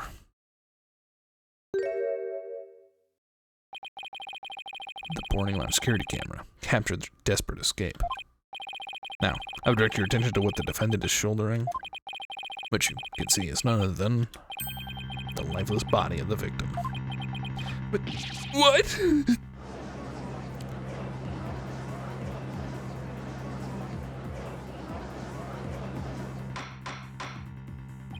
Order? What did I say? This lines up exactly what the prosecution's been asserting. I should have known Black Pill would have something like this ready.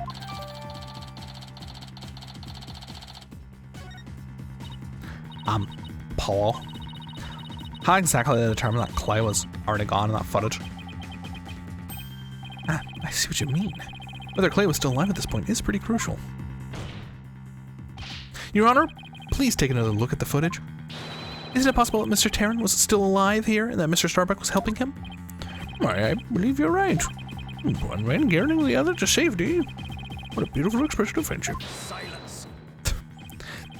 Perhaps that's what it looks like to a one-eyed hothead and a dotard. But only makes sense if the victim's dead body. What do you mean? Fulbright. Explained to Justice Dono. You got it. Ready, kid? If the murder had occurred in the lounge, somebody could have stopped it. Anyone can enter the lounge after all. But doing it while they're alone in the spaceship, that's a horse of a different color. Objection.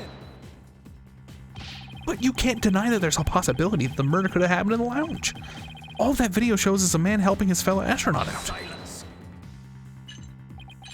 Your assertion is based on emotion.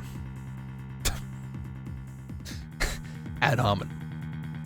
The defendant really wanted to get rid of the victim. Wouldn't he just left alone and made the bombing do the job instead of taking him back to the center?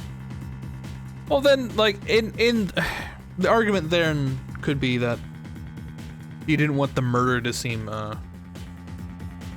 like negligence. Like if you try to save the guy, it could in theory cover your ass, but also just leaving the knife in him seems like the stupidest fucking shit. Go by that angle. Be like, what? There's easier ways to murder a man than stab him and bring the stab body out and like let you find it. Like seriously. Based on emotion. Based on your belief that Mr. Starbuck would surely help his own disciple. Got stabbed in the rocket when he left blood traces. I think the answer would be yes if it weren't for the explosion and fire. I think that's gonna be the problem with that. Based on your belief that Mr. Starbuck would surely help his own disciple, but you have no logical explanation as to why the victim could still be alive. Unfortunately, Mr. Justice, the prosecution is right. The argument is lacking in sound logic. And it sounded perfectly logical to me. Well, Mr. Justice, you have no further objections. I believe it's time to bring this cross-examination to a close. Objections? Well,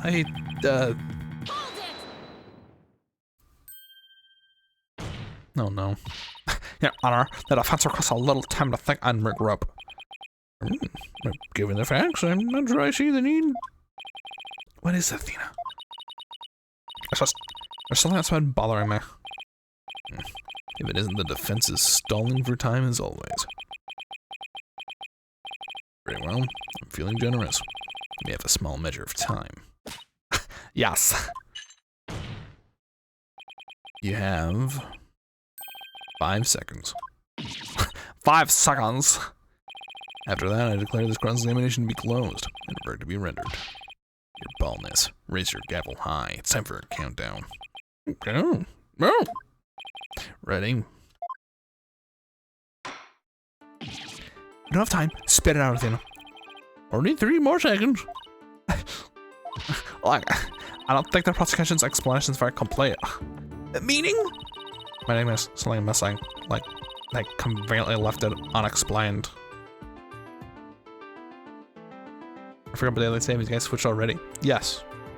Hi, Necro. Something they didn't explain. Something they didn't explain. Ah, you're right. I think I know what you're talking about. Your 5 seconds are up, Mr. Justice. Is there anything about the prosecution's argument that you'd like to rebut? Yes, Your Honor. Actually, there is.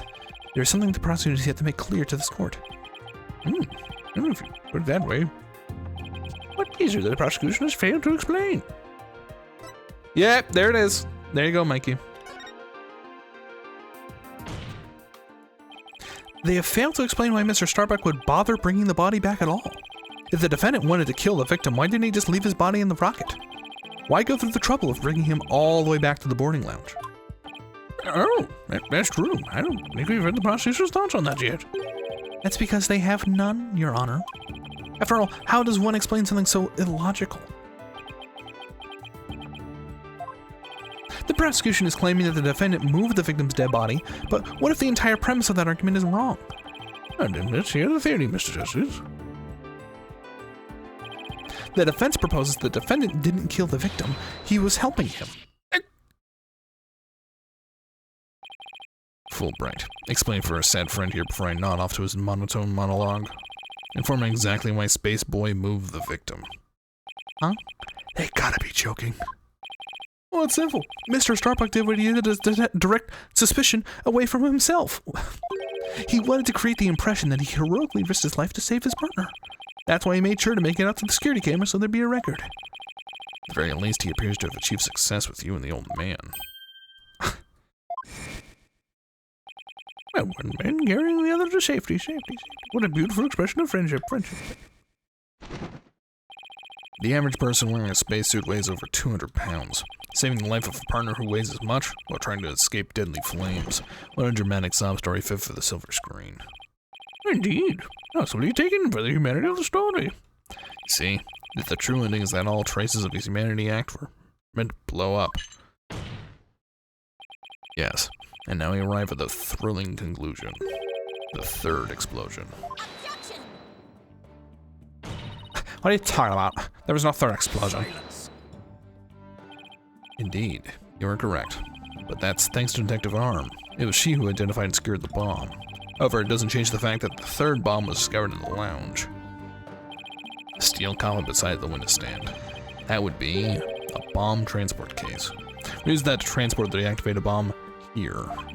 It was found in the lounge. A bomb in the form of the most distasteful toy. What?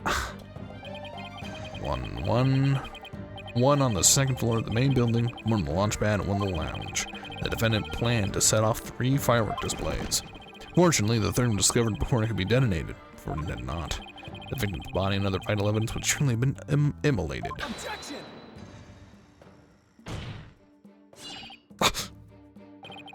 Before you utter a word, know that the evidence supports me. Like he's reading my mind. That's stupid. If the victim died in the bombing, it would come as an accident. He knew that there were only ones there. Now see the bomb detonated remotely. Again, the logic overall here is that this guy, allegedly, was setting up the camera. So this is why he moved the body, is so that he could, like, be photographed and look like a hero, and then the guy would explode, and it wouldn't be a problem anymore. However, that's the stupidest thing I've ever heard. Anyway. As it's still undergoing forensic investigation, I don't have the evidence on hand. However, know that a particular item was found in one of Mr. Starbuck's pockets. Specifically, a bomb detonation switch. He found what? That's a problem. I suspect the defendant had no time to destroy such damning evidence. When the Space Center director and Detective Arm stumbled across the murder, so he thought to hide it in his pocket. Feeble-brained that he is. No, Mr. Starbuck would never do anything like that.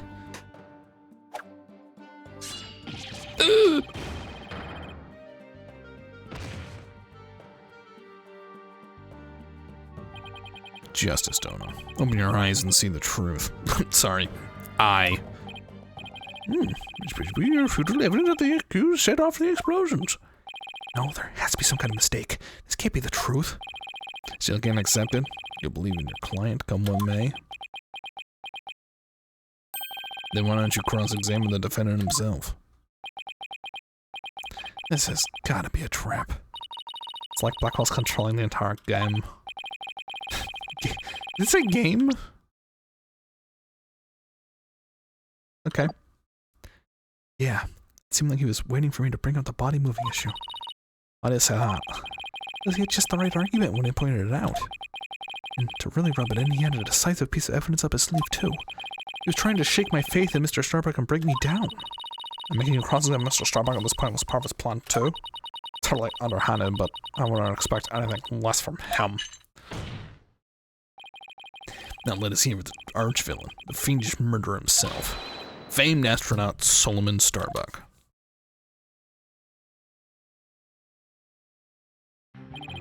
Witness, name and occupation, please. Solomon Starbuck, astronaut. Fire guy. How did this happen? Oh, Mr. Starbuck, not looking very well. You be able to give testimony?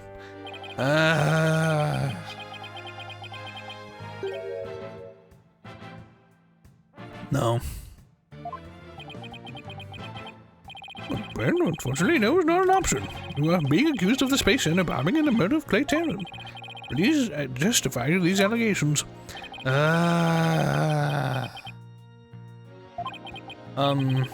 Mind if I take the suit off? It's getting really heavy. It is March 10 Day, Mario Day. Yes. It is, Move over Mario Day. It's getting really heavy. Silence. It's not the weight of the suit that you feel, but your sins. Prepare to carry that weight for the rest of your life. Banish me to the moon. I don't care anymore. Wow, that'll super negative. Is he gonna be alright up there? He'll be fine, I think. Now, as long as he doesn't totally give up and say he did it, that is.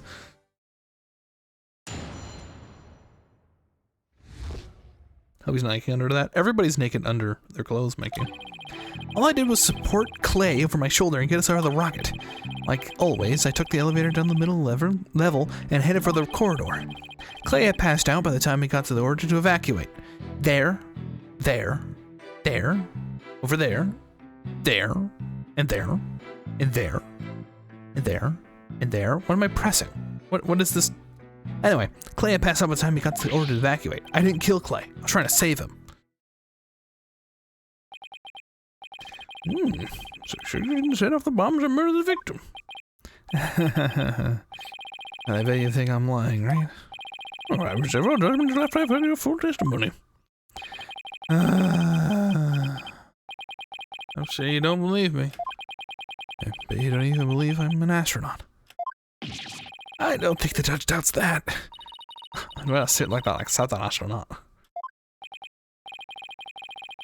I was saying that when I saw you in that movie, you appeared quite courageous. Though I suppose reality never quite lives up to fantasy. I guess I'm just a big disappointment. I really don't care what happens anymore. Oh no, he's completely given up.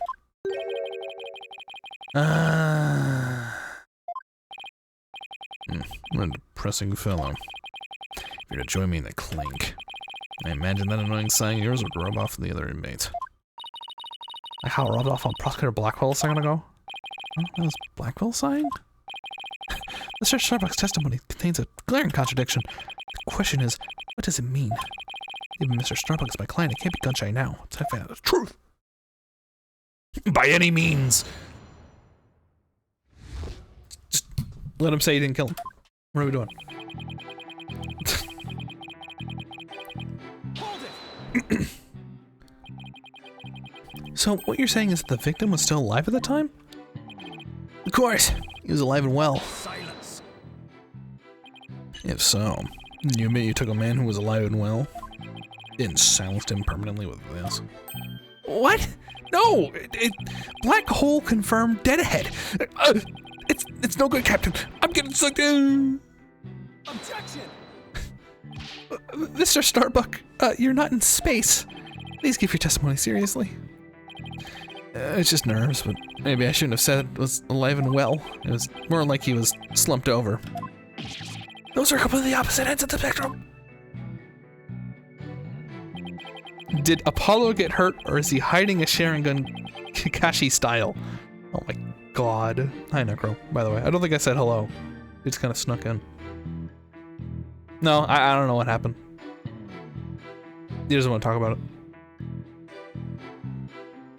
That is why the prison manager in Hogan's Heroes is named Clink? I suppose. Yeah, it's the slang word for jail. Hold it. Is the elevator inside the launch pad area? Is that the elevator inside the launch pad area? That's right. It was easy to get up and get to and from the cockpit. That makes sense. It was in the road, it always is. Despite the fact that there had just been an explosion? Huh? I think Mr. Starbuck's hiding something. Something pretty big.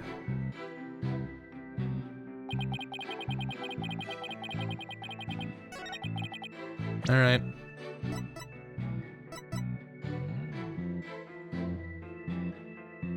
Objection! One problem, Bingus. Mr. Starbuck, I need your testimony to be as accurate as possible. Was I not being accurate? No, because it's impossible for you. It's impossible for you to have taken the elevator down to the middle level.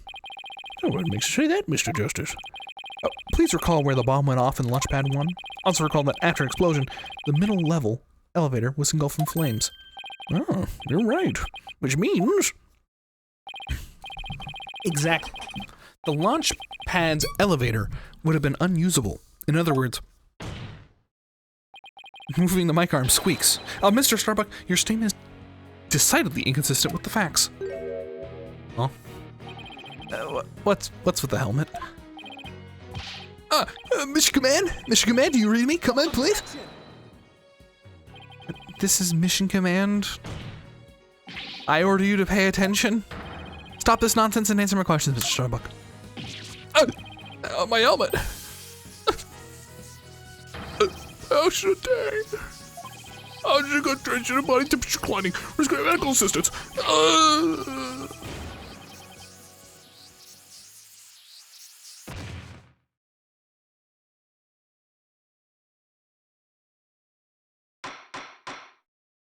There, Mr. Starbuck. We're not in space right now. Please stop pretending you have lost consciousness and stand back up. I apologize, Your Honor. I forgot I was still on Earth. I like we all just got a real glimpse of Solomon Starbuck, the astronaut. Yeah, he seemed more like an astronaut now than he was doing all that sighing. Mr. Starbuck... This guy's Larry pilled. Ataki Kakashi is a character from Naruto. He constantly covers his mouth and his right eye unless he's fighting. In fights, he removes his eye cover. Interesting. Ms. Starbuck, could you please explain the inconsistency in your statement about how you used the middle level elevator? I was nervous and I said the wrong thing. I'm sorry. I actually took a different route, I think. A different route? I hope you're able to deliver a strange story this time. I'll get it right this time. Maybe? No, I mean probably. Probably. It's understandable to be nervous, but let me remind you, your accuracy is paramount in court.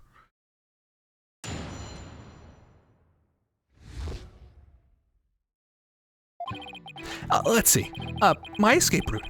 What I said before was a mistake. I remember now. I took a different route. Maybe, probably, with the capsule and clay in my arms, I made my way down from the upper level. So you're saying you escaped without using the elevator? That's right. There's a ladder that spans the upper and middle levels. Use the elevator to get to the middle level. Luckily, the fire hadn't reached the ladder, so we could make our escape that way. And the capsule you mentioned... Was you mean the thing next to Mr. Terran here? Was the capsule that important that you'd risk your life to take it with you? It almost goes without saying, but yeah, that capsule contains asteroid samples. Therefore, it's invaluable as research material. With this spacesuit on, Clay weighed a ton, but securing the capsule is also important. I need you to answer the best of your ability. Mr. Starbuck, please remember that your verdict is writing on your testimony. Maybe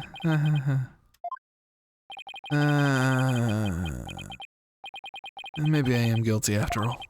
I wonder if you can see the stars in prison. Bet it's more comfortable than a spaceship. Oh no. Oh no. Dude. Do you have 3 arms? You got enough space radiation for that? Dumbass. Hold it! Hey. How could you mistake such a basic fact? Everybody makes mistakes, but try thinking about the vastness of space instead. From Earth, it makes 4 light years travel to our nearest neighboring star. So you see, compared to the vast expanse of space, human error is insignificant. I wish you'd consider it just a little more significant than 0. Enough jabbering. Get on with your testimony.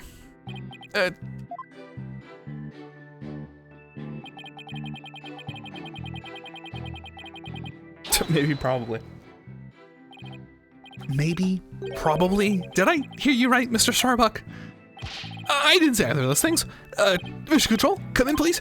The error has occurred in the sound system. Activate the emergency tin can telephone. Oh, no! To get help on the artifact on the vacuum of space. Silence. Stop this nonsense or I'll sever you and your tin can telephone. All right, I'm begging you. I'll tell the truth. Just don't sever anything. Apollo, is it gonna be alright? I'm starting to think he's not. Let's see. So, when we were running away, let's have amnesia. He doesn't know how a ladder works. So maybe. Objection. Mr. Starbuck, why don't you just tell the truth? The truth? Let's see. The Earth is blue.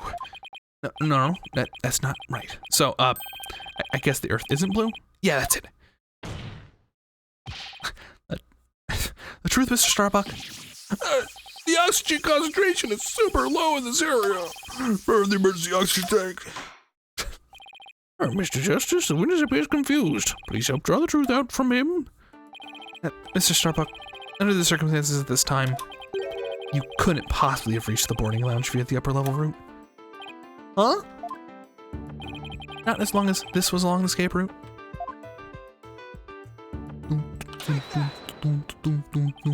To get down from the upper level to the middle level where the launch pad at one corridor is, you would have had to go down the ladder. Isn't that right, Mr. Starbuck? Of course. That was the only way we could escape. Objection. But how would that work? At the time, you were supporting Mr. Terran over your shoulder, were you not? And remember, he was in full space gear as well, putting him over 200 pounds. Well, it's easy on the moon. Gravity is only 1/6 of what it is on Earth. Objection. But the space center's located on Earth, dipshit. Short of being an octopus, climbing a ladder with an adult male in space gear in one arm, while carrying the capsule in your other, is impossible, wouldn't you say? Oh! So, Mr. Starbuck, how exactly did you climb down the ladder with your arms full? Mr. Starbuck, come clean and tell us the truth now! Engineer, where's that engineer? Actually, took to fashion maintenance. Evacuated immediately. Oh my god, what the? He's flying the coop! Help! I'm caught in the ceiling. Help! Anyone? Our bailiff, prepare the cherry picker. We must launch a rescue mission at once. Well, that's a take-off being questioned. I'd rather prove his innocence so he can go to space again for someday for real.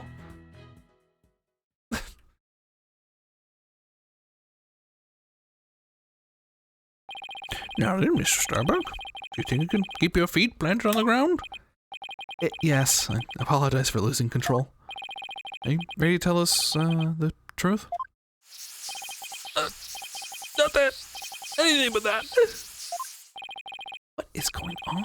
This isn't the Mr. Starbuck I know. It appears Space Boy is prone to deception. Witness. Yikes! Yes?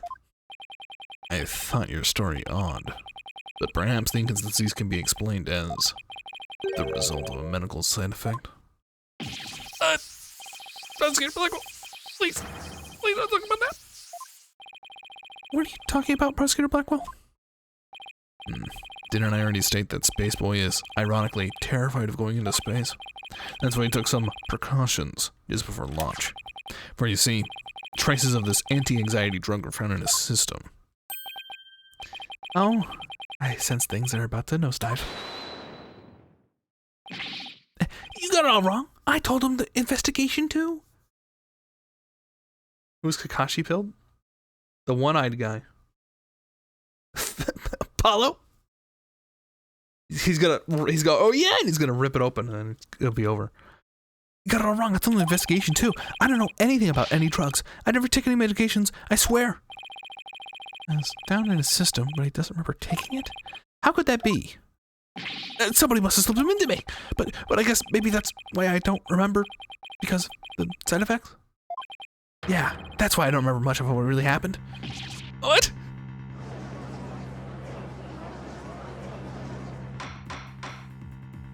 Oh dear, what did you got? We can't get any useful testimony out of him if he doesn't remember anything. Well, this certainly explains why his testimony kept changing. Why didn't he just tell me he couldn't remember? As I don't want anybody to find out he was terrified of going into space. Maybe I really did do it. Which brings us to the answer of our original question, of how the witness climbed down the ladder with a dead body. It does? What is it? A dead man feels no pain and makes no complaints, Justice Dono. So the body was simply dropped down from the top of the ladder. Oh my, I see. And then the defendant climbed down with his free hand. Drop the body down? Who would do such a disrespectable thing? Besides, dropping the body down would leave marks on the body itself. So you're capable of quick thinking. Yes, you are correct. Really? Thanks. What's this? It's the oxygen tank from the victim's spacesuit. It's ruptured, and I'm sure you can figure out why. You can't be implying it ruptured when the defendant dropped the victim's body. I am, for they fracture easily when struck. Even if that's true, the tank's explosion in Shrapnel would leave its mark on the body. Yet according to the autopsy report, only the knife wound was found on the victim's body. You're clearly grasping at straws with this line of reasoning. Silence. The spacesuit isn't heavy for the sake of being heavy, Justice Dono. It includes the latest technological devices that it's made of the fabric of tomorrow. This fabric's made to protect astronauts from the dangers of space. So, falling a few Earth yards would hardly leave a mark on the wearer. Then shouldn't it be impossible to stab someone through it as well? It should. And yet, though, sheer coincidence. The knife slipped through a weak spot in the suit structure and got its way to its target. What are the chances? You forget that our killer's astronaut himself with the knowledge of how the suit's work. He's got me there. And now my argument has been proven. Spaceboy killed the victim in the rocket and then dropped his body from the upper level. After climbing down, he shouldered the body to make sure the camera recorded them. There's no room for debate about these facts. It's clear that Solomon Starbuck's the only one who could have killed Clay Terran. Here, the report regarding astronauts' oxygen tanks. Consider my send-off gift. Feel free to use it as payment to cross the river Styx.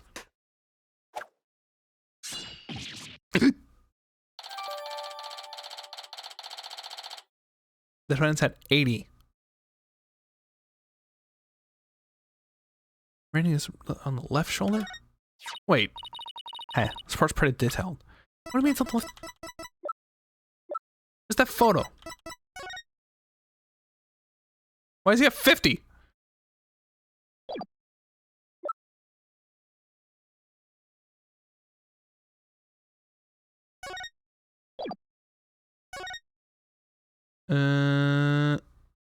Okay, so this is the victim carrying the other guy. Because the other guy had 80% and the other one says 50. So it cannot, unless he like refilled it. This part's pretty detailed. Let's see. The display on the astronaut's left shoulder shows the oxygen remaining. This means these glowing cyan digits represent the amount of oxygen in the tank. I'm done for. I'm going to prison instead of space. Space boy. Yeah. Take heart. The jeweled night sky is still beautiful even when viewed through bars. You mean stars are seen from prison? That's right. Your cell will be your spaceship. Picture the view through there in iron bars. It's like being an astronaut in your own craft. That's not a bad thought. Mr. Starbuck? Prosecutors, Black Hole got to him good.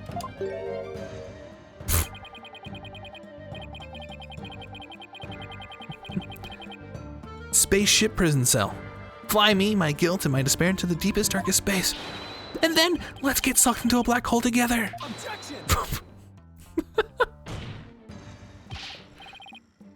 Mr. Starbuck, you can't give up hope. Oh. Yes, Apollo? I can. You know, Clay really looked up to you. He said you were an incredible man. He said you never give up on your dreams and passion for space no matter the situation.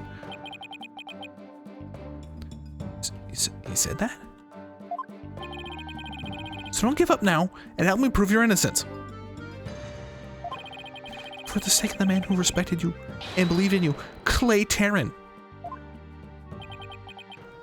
For Clay! You're missing your breath.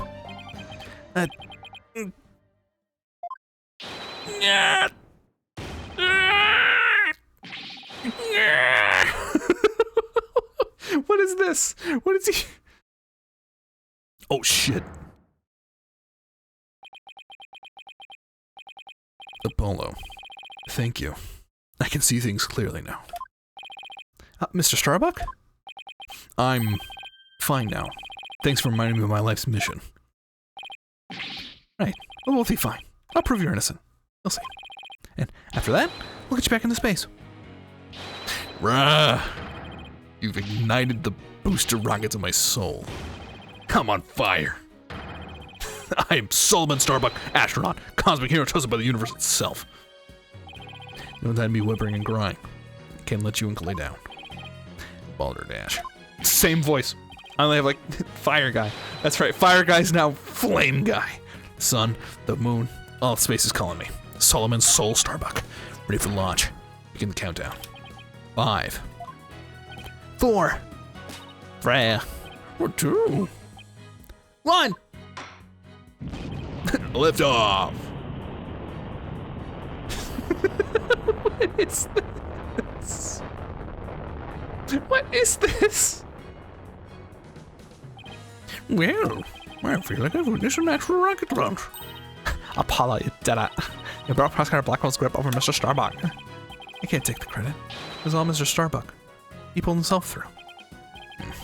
If you simpletons are done massaging one another's egos, no matter how positive your mood, my advantage remains unshakable. I have but to wait for the final guilty verdict. Isn't that right, your baldness? Get up now. I have to stop Blackwell. I have to see this through. Mr. Starbuck just has to make it back into space. Unless Clay dreamed to remain unfulfilled. I've got to destroy Blackwell's argument somehow. Think, Justice, think! Well, only the people at the launch pad won were Clay and Mr. Starbuck. And if Clay was already dead by the time the footage was taken, then the only person who could have killed him was Mr. Starbuck. The only way to counter Blackwell's argument is if I could prove that Clay was still alive when they arrived at the boarding lounge. In which case, I should be able to find some contradiction in the evidence itself. So, let's see. This data we just received supposedly proves that Mr. Starbuck dropped Clay's body in Launchpad 1. Now I'm gonna prove that false, then there must be something I can use here. Of this farce, your baldness. Let's have your verdict. Yeah, Clay was a ball's friend, too. Prosecutor Blackwell, you seem to be in quite a hurry to rush your verdict. But about this oxygen tank data you submitted just now. It says Mr. Starbuck's tank had 80% remaining, while Mr. Tarrant's had 0. Do you stand by the accuracy of this report? Of course. Then I guess that simply means that it's faulty, as evidence goes. You know, explain what you mean, Justice Dono. It's simple. This evidence contradicts the facts of this case. Take a look here at the detailed description and you'll see what I mean. Well, hope you have some evidence, Mr. Justice, because I don't see what's so contradictory. Yes, Your Honor, right away. This is the evidence that the oxygen tank report stands in contradiction to. Oh, I just went over it. And how does this evidence present a contradiction? The problem is that this part here. Note the remaining oxygen in Mr. Starbuck's tank as he carries Mr. Tarrant. It appears to say 50. Yes, but according to the data, our client's tank had 80% remaining. The oxygen tank increased? I see Your Honor finds it as strange as I do. It's bad enough that there's a contradiction, but the increase in oxygen is beyond illogical. Oh my, you're absolutely right. What is going on here? Silence. I too find it odd that the oxygen remain has increased. It'd be as odd as my rations were to increase. But what does that prove? Does it change the fact that the defendant's carrying the victim's corpse? I'm going to bet you didn't get more rations because you didn't abide by the rules. Either way, the oxygen remaining shouldn't increase, just as your rations don't increase. Therefore, this new information is critical. We can't overlook it. Silence. In that case, they haven't answered this riddle of the mysteriously increasing oxygen. You better not disappoint, or declare this inconsistency as mere equipment malfunction. Muscular Black will disappoint. Suppose it could be a simple malfunction. Mr. Justice, you provided adequate argument to this point. I'm afraid I must bring this trial to an end. So, do you think you can explain why the remaining oxygen level increased? Of course I can. The thing to do at a time like this is turn my thinking around. And then. Mr. Starbuck has no memory of it, but he claims to have carried clay, so this man with 50 on the tank ought to be Mr. Starbuck. But if anything, the display on this oxygen tank should have shown an 80. Is there a clear contradiction between this report and security footage? Please let go of my hand. Please. So what I should be asking is not why did the oxygen level increase, but what had to have happened to make it look like it increased? Am I making some kind of mistake in my base assumptions here? Wait, Mr. Justice? Waiting. Yes, Your Honor. Ready to answer. This is why the remaining oxygen appears to have increased. There you go. What if it was the other way around? What, the other way around? Would you care to explain, Mr. Justice? As you can see, Your Honor, both men had their helmets on in this footage, but it turns out this is where our base assumptions went astray. We assumed that it was Mr. Starbuck helping Mr. Taryn, but it was the other way around. It wasn't Mr. Starbuck helping Mr. Taryn at all. It was Mr. Taryn who was helping Mr. Starbuck to the boarding lounge. It was right.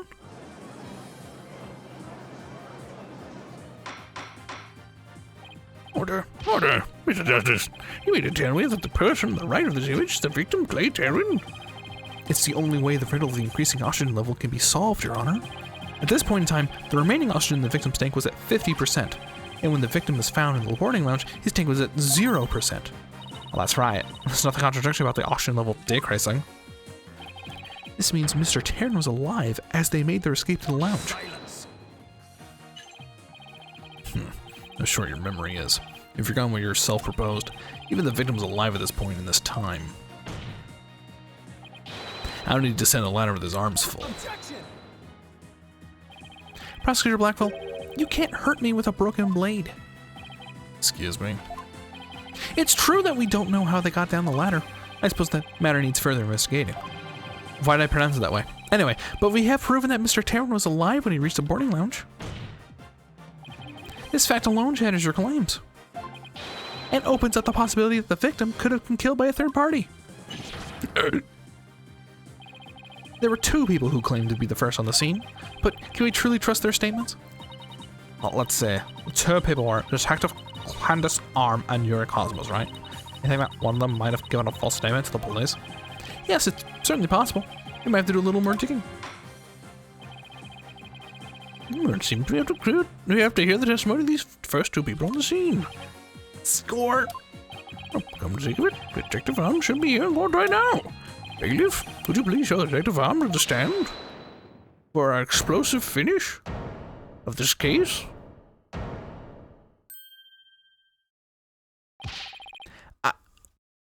I have an announcement, everyone. What's the meaning of this? We're in the middle of a trial here. Please remain calm and listen carefully. Someone reactivated the bomb. The bomb was defused, but it's supposed to explode. Explode?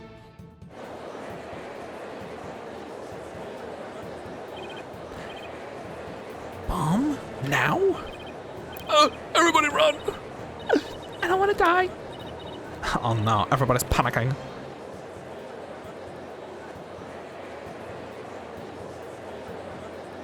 Silence. Endless chickens with a death wish, the lot of you. Calm yourselves for all else ends. Cringe bomb. Come on, let's get out of here. What about Mr. Starbuck's dream? We'll carry out Clay's final wish. I don't care what happens to me. I'm not letting some bomb blow up the truth forever.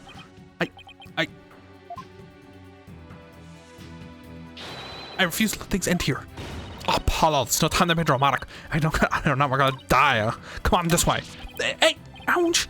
Let me go. Apollo. Juniper? She hasn't evacuated yet? Juniper! You alright? Apollo, no. Not that way. Apollo, not that way.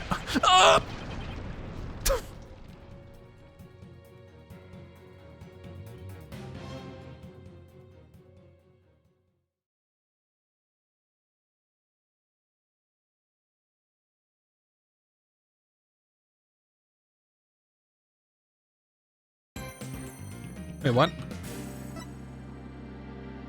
That was episode 4? Is this episode 5? No, it's still 4. Okay. This timeline lost me.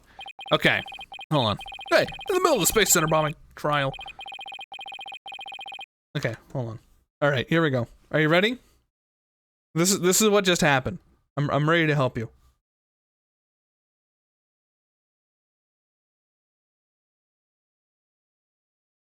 So, we had the bomb case. That was the tutorial, right? We had the tutorial. I thought this was after the bomb case. No, we have the tutorial case. Apollo with the anime jacket, right? We then had the what was the second case?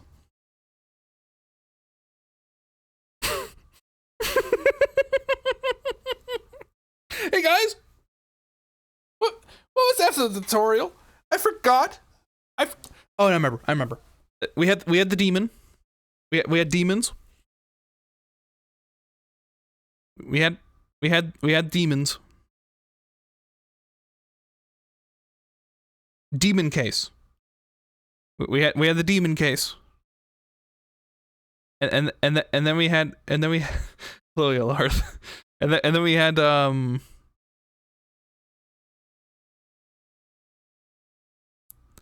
then we had the school case.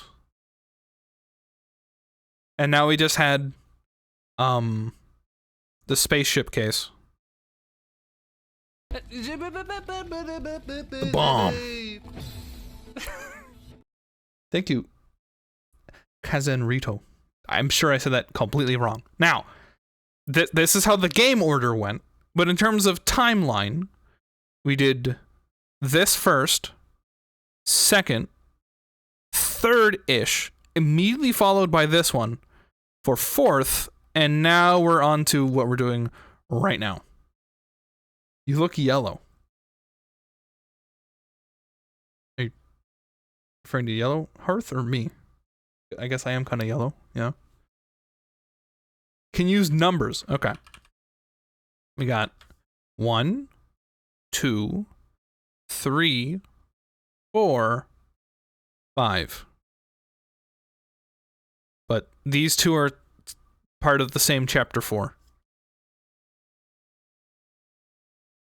This is chronological, yeah. I'm impressed that you used Control Z. Is that impressive? Why is this so complicated? I have no idea. I don't know why they did this. To really grab your attention and then not let you get back to this for like... It's been what? It's been what? Like 20... At least 20 hours? And we're finally back to like the huge bomb case? That's now like the current case? You're very impressive. Oh, thank you. For people nowadays, yes, most are mouse jockeys. I'm sorry. And hello, sister. Welcome.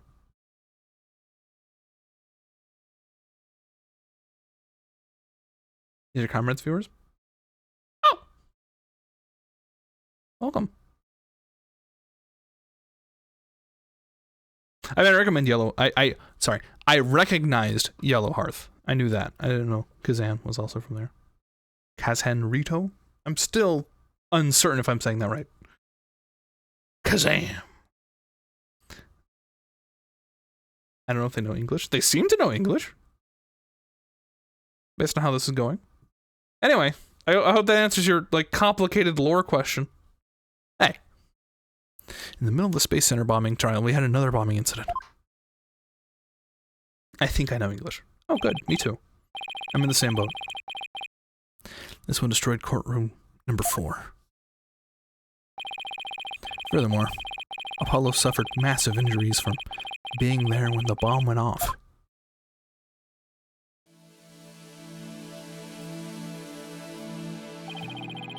That was a very cool streamer. Oh yeah? Just shout him out then. Unfortunately, Jennifer Woods was fingered as the courtroom bomber.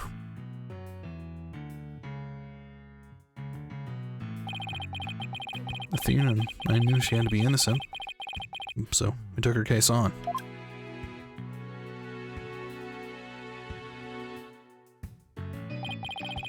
We managed to clear Miss Wood's name. Quick! Hit the button! Quick! But Apollo sustained further injuries when he was attacked by Ted Tenate.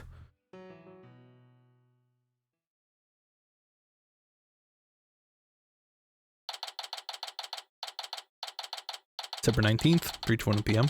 Write anything, agency. Just go ahead and write anything there. Apollo's a tough guy, but us is taking its toll on him. Yeah, poor guy. Being attacked by Tenate like that on top of all his other injuries. Apollo is resting at the nearby Hickfield Clinic. I've had an experience with that place myself. What an awful turn of events. I never thought that you'd land in a hospital of all places.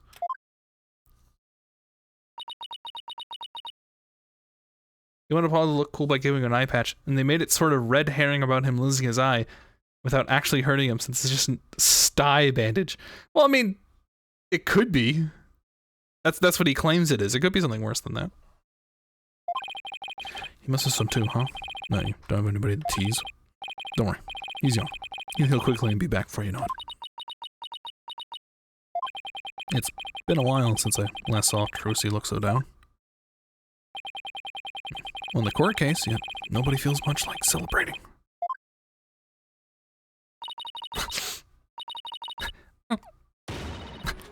Enough of this people.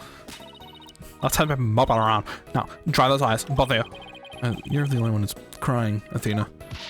Technicalities. Look, we have work to do. We have to take over. Take over what, exactly? Apollo's Space Center case, of course. As no verdict's been reached, there's still a chance. I agree with Athena. You should pick up Mr. Starbuck's defense. We have to avenge our fallen comrade, right, Daddy? He wasn't exactly fallen. He's still alive, you know. God, let's settle. Let's get going. Come on, gotta run! My English is very bad, but I understand something. Good! By the way, I think your English has been good.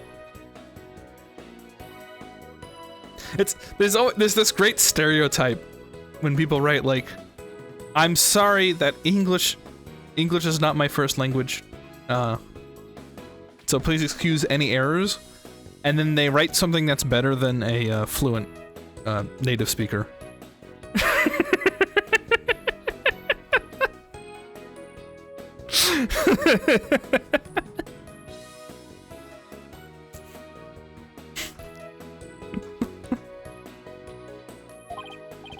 Wait, right now? Now? Better not be running the whole way. There she goes. Better go catch up. You take care of the office, Trucy. Careful, Daddy. Careful out there. In the meantime, I'm gonna bake some cookies and fill up my magic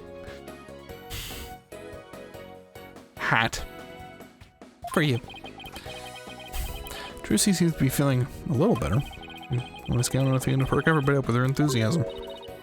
Oh, she's back! Don't mind me. Let's figure out a few things. Wallet, phone, documents, my bag. It sounds more like you forgot everything.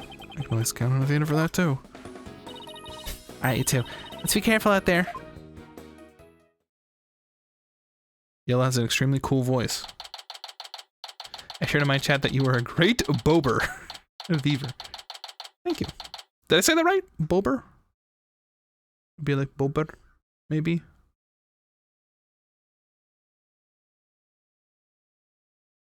I'm not to be expected. They go to Comrades chat. That must be where like all the cool voice people hang out. Everybody who goes to Comrades chat, they're like, this is like the people that could be a movie villain or star voice area.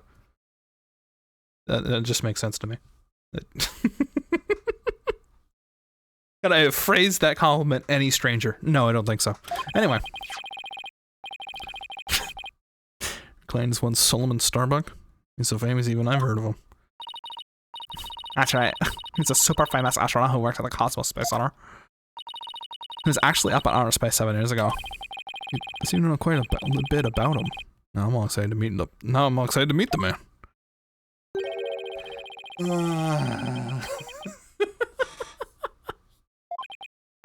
Wow, that's the longest sigh I've ever heard. Apollo told me about you. You're Phoenix Wright, Apollo's mentor, right? Yeah, you don't say my name twice, that's right. My mentor has a nice ring to it.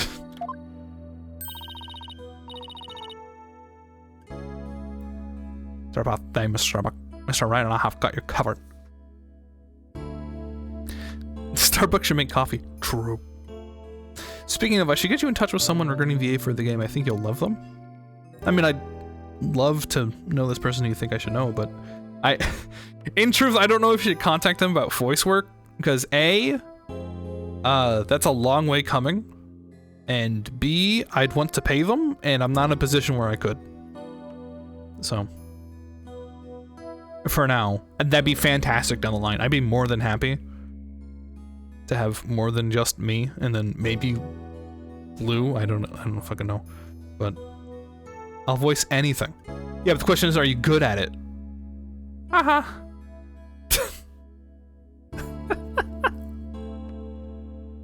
So I think this Starbuck, Mr. Wright, I have got covered. And you're the new kid that Apollo told me about? Wait, don't I know you from somewhere? Huh?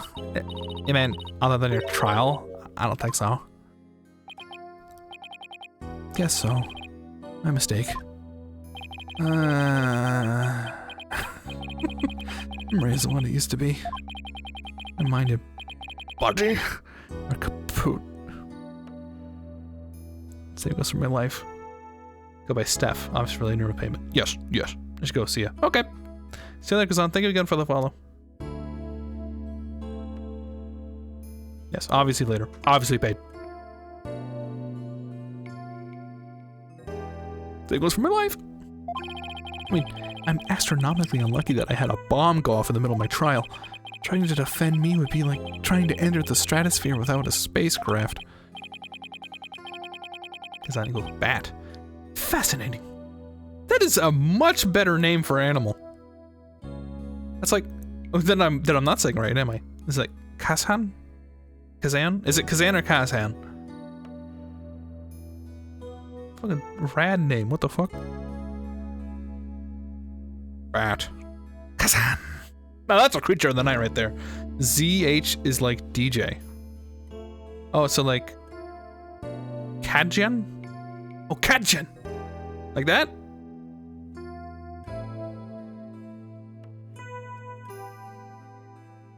That's closer. Okay. One step at a time. Excellent.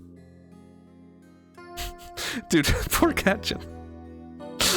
I've been saying your name. I've been joking about not saying it right, but I've definitely not been saying it right. Something between a Z and a J. Okay. Kadjan? Kadjan. Kadjan. Cashin. No, I don't think so. Hold on, wait. Hold on. What does Google have to say?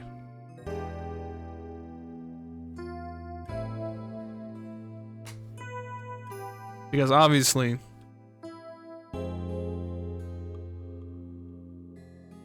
Kazan.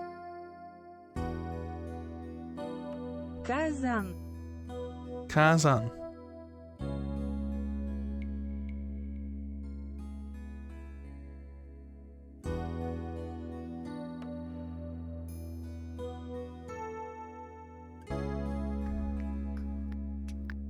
Kazan. Like so? Kazan. Kajan. Kazan. Kajan. Perfect. Perfect. Perfect. Kajan. Got it. Wonderful. Okay. Well, you have a good night. See you later, Kajan. Yikes, he seriously gotta stop depressing himself. That's what I meant by the Kajan. Yeah. Okay, well now I know how to say it. But when you put like an S like that, I guess it makes it a harder S. First time an English streamer says it right. I tried my best. First time it sounded like cauldron. Yeah, that's. I did better than that. We got that going at least. Keep the tab over for next time. No, I can remember Kajan. That's fine. Good night. See you. Goodbye. Chat, Mr. Starbuck. Besides, that thing you said about entering the stratosphere, that just means we'd shine like shooting stars, right? Like shooting stars? Huh? You know, you're right. Why didn't I think of that? After all, wasn't we got into... That's what we're all put on this earth to do, right? Shine like stars. I shouldn't mention the fact that shooting stars burn out in a flash. Yeah! Here we go! 3, 2, 1! The stratosphere beyond! Kajan is bad, and... Oh, I see. What was the swimming at? You get tired? Hey, buddy, you good? Yeah, I feel alive now. Go ahead and ask me anything you want. Is that really all it takes? Buzz Lightyear. There seems to be no form of intelligent life anywhere. I'll be back.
Bud Lightyear, followed by Cerveza Crystal. What a meme.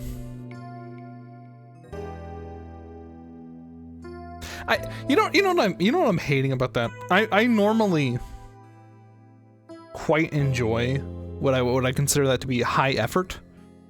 You can't just slap that song on top of a clip from like a movie or something and be like, haha, I'm done. Here's my meme. You have to like actually edit it into something. Cerveza Bud Light, yes. But I feel like there's a lot of people who are now like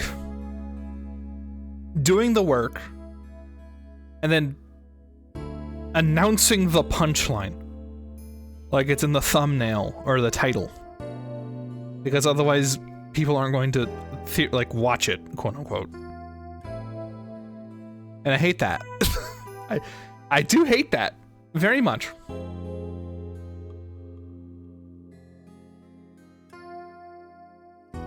Like, if you're gonna make that joke, 90% of it is that it's unexpected. Like, who's going like, I just want to listen to Cerveza Crystal jingle.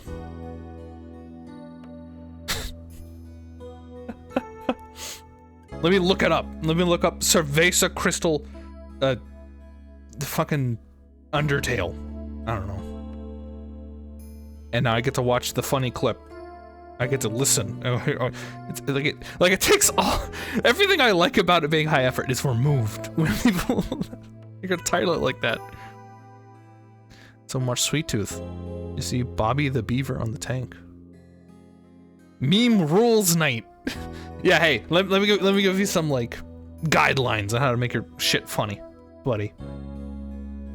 Successful? No. Funny? Maybe.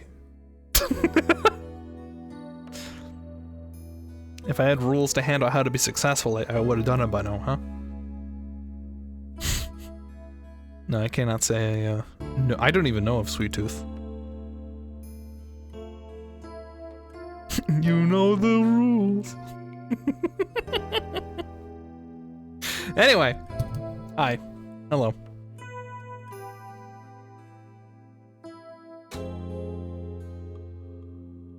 It's a movie, I think. Well, I still don't know it. In fact, I saw somebody like make a green screen of it specifically because I think of Joel of Skeletor of the Vinesauce Circle was asking for it, and I thought about getting that for the stream, but I guess it kind of ruins the surprise. So now I won't do it. I'm sorry. I fucked up. Anyway, hey. You have no memory at all. You have no memory at all of the incident? I'm so ashamed. My memory of the time is as black and clouded as a dark nebula. So it's strange you don't remember a thing. Are you sure you don't take one of those anti-anxiety pills that they said at the trial? You got it all wrong. I told during the investigation too, dude. I don't know anything about any drugs. I never took any medication, I swear. Hit the red button, the funny button. Don't tell us when you do it in the 2 weeks at the button. In 2 weeks, the meme will be dead. Hell, it's probably dead like today or tomorrow. Let's be honest. It is true I developed a fear of space because of what happened 7 years ago. And I was taking medication secretly every now and then. My anxiety got bad. Having a fear of space is not something an astronaut can brag about, you know. Oh, the so-called Hat 1 miracle? That must have been a terrifying experience. But I'm still an astronaut at heart, come what may. I would never take drugs that might impede my performance just before a launch. That launch meant everything to me. It's more certain than the theory of relativity. He seems like a completely different person now. This is the face of the astronaut I know. The tranquilizers are found in your system. Yeah, see, that's the thing. I don't know why. I'm done for. If you didn't take them, then maybe somebody sold them into you? Exactly! That's what I thought. That must have been the real culprit. My medication was in my locker. Anybody could have gotten their hands on it. Maybe the real culprit also planted the detonator switch in your pocket. Yeah, that's gotta be it. I've been framed! I'll say, you managed to plant your prints on the switch before slipping it in. For a possibility. Do you remember anything else that might be relevant? Anything at all, no matter how small? Like, about the murder weapon, for example? That knife came from the Space Center utility kits. Utility kits? Yeah, staff who work on the machinery a lot are given these special toolkits to use. All the technicians have them, so I doubt you could prove whose knife it is.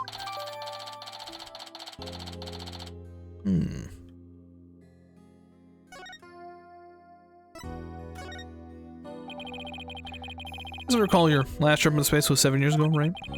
That's right. It was a pretty rough experience. During that mission, we all had all kinds of problems with the craft. Did? What kind of problems? Power failure, oxygen leakage, busted radio, cracked windows, loose control column. The heat shield came off as we were entering the atmosphere. I thought it was a goner, but I managed to make it somehow with the popsicles and ice packs from the freezer. No wonder they dubbed it the Howlin' Miracle. The miracle he made it back. Space is a boundless place. That's why it can capture people's imaginations. But the vastness of space shows us how insignificant we are in the scheme of things.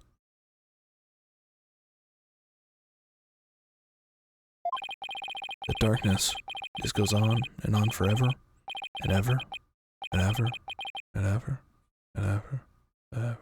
Without end. Ever.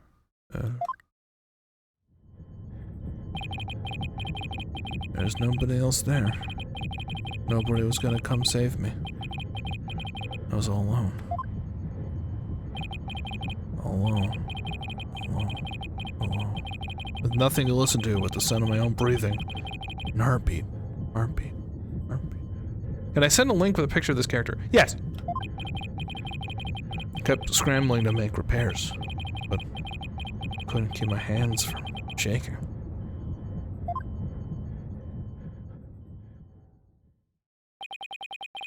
Experience like that would make anybody afraid to go up into space. What is this? Oh. Now that is a creature. I like this guy. I like him.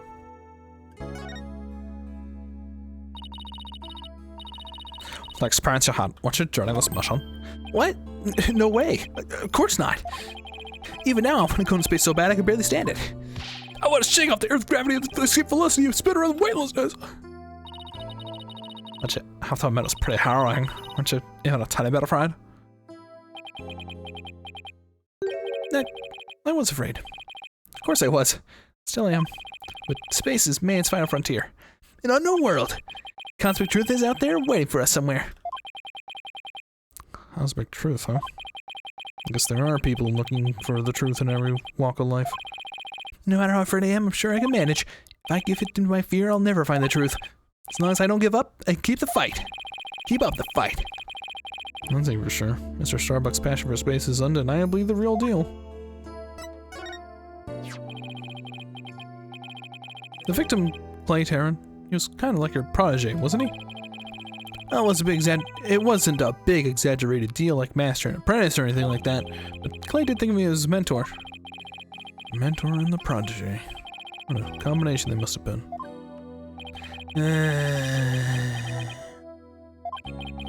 As encouragement, I knew I could get over my fear and go back into space. But now... Clay must have been very encouraging, huh? Yeah, it's funny, really. I never hear him shout, "You're fine!" I always got the feeling everything really was to just be just fine. You're fine. Paul says I'm fine, and you're fine all the time too. I always feel like Karch too whenever I hear him shout it. Yeah, Clay and Paul were best buds. They used to come visit the Space Center a lot, ever since they were high school kids. One day out of the blue, Clay even told me he wanted to be my protege. Those two hung around the Space Center so much they were like a part of the staff. One time during zero-G training, I started to panic a little bit, and the two of them took turns shouting, "You're fine!" over the radio. It was a simple thing. It was exactly what I needed to hear. So I'm fine and you're fine, like Apollo and Clay's secret phrases, huh? Wish I could ask about more about Clay and their relationship now. Well, speaking of Clay, how do you suppose to climb down the ladder with you over his shoulder? Sorry, but I can't even begin to imagine. But he actually did climb down that ladder, so a way has to exist. From the Freno space to the walls of a cell. That prosecutor said that dark night skies have been through barred windows. Barred, even, if I said it right. You're fine! Solomon Soul Starbuck is fine. Everything's gonna be alright. See you later, y'all. Have a good night. Good to see you. And thank you for sharing that image. I love that guy. I thought the songs are fine. Come on, it's right. You too. Do I really have to? The Phoenix Wright is fine. I can't hear you. The Phoenix Wright is fine. I got back in a space yacht, Mr. Starbuck. Believe it or not, innocence. I have a faith in us. Paul believed in you wholeheartedly, and that's good enough for me. I believe in you too. Thank you. Thank you, both of you. Put my faith in you. And I found a way to get back into space. Lenny versus a not guilty verdict. Feels nice to reassure ourselves every now and then we're all fine. Okay, Mr. Rat. Let's get our investigation of the Space Center started pronto. Good idea. Let's go.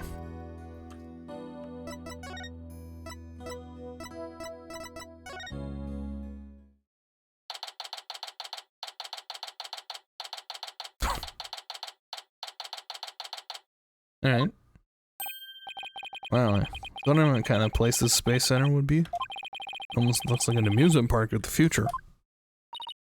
Yeah, shouldn't I even let the public see the rockets up close? Check it out. How brightly the Gyaxa. Stick out your Gyaxa logo shines in the sunlight above the spaceway. Really dig the stars and rocket motif has got going. Gyaxa, huh? Is that the new name of the Federal Space R&D program? Yeah, but what a strange acronym. I mean, what is GYA supposed to stand for? Galaxy? That right, then the whole thing would be something like Galaxy Exploration Agency. Which, if you ask me, I'd abbreviate to GAXA, or even GYAI. Huh. Guess so. Check out the GYAT. Oh, I know. Maybe the person who came up with the name just really likes the letter Y. This exchange is beginning to feel oddly like deja vu. Anyway, this place is more than just a research facility. It's also a tourist attraction. Tourist attraction? Don't make me laugh. It's a monument to the human race. Galactic scooter, full speed ahead.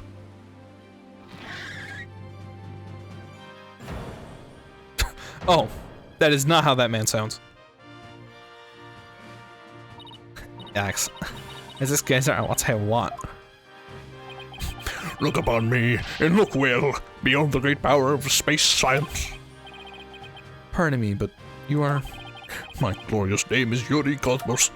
I am the director of the Cosmos Space Center. The center of the cosmos. Well, that's pretty ground-inducing. If this person is the Space Center's director, then that means... You're one of the first to discover Clyde's body, weren't you? And who was the first to find the victim? Actually, there were two of them. The Space Center director.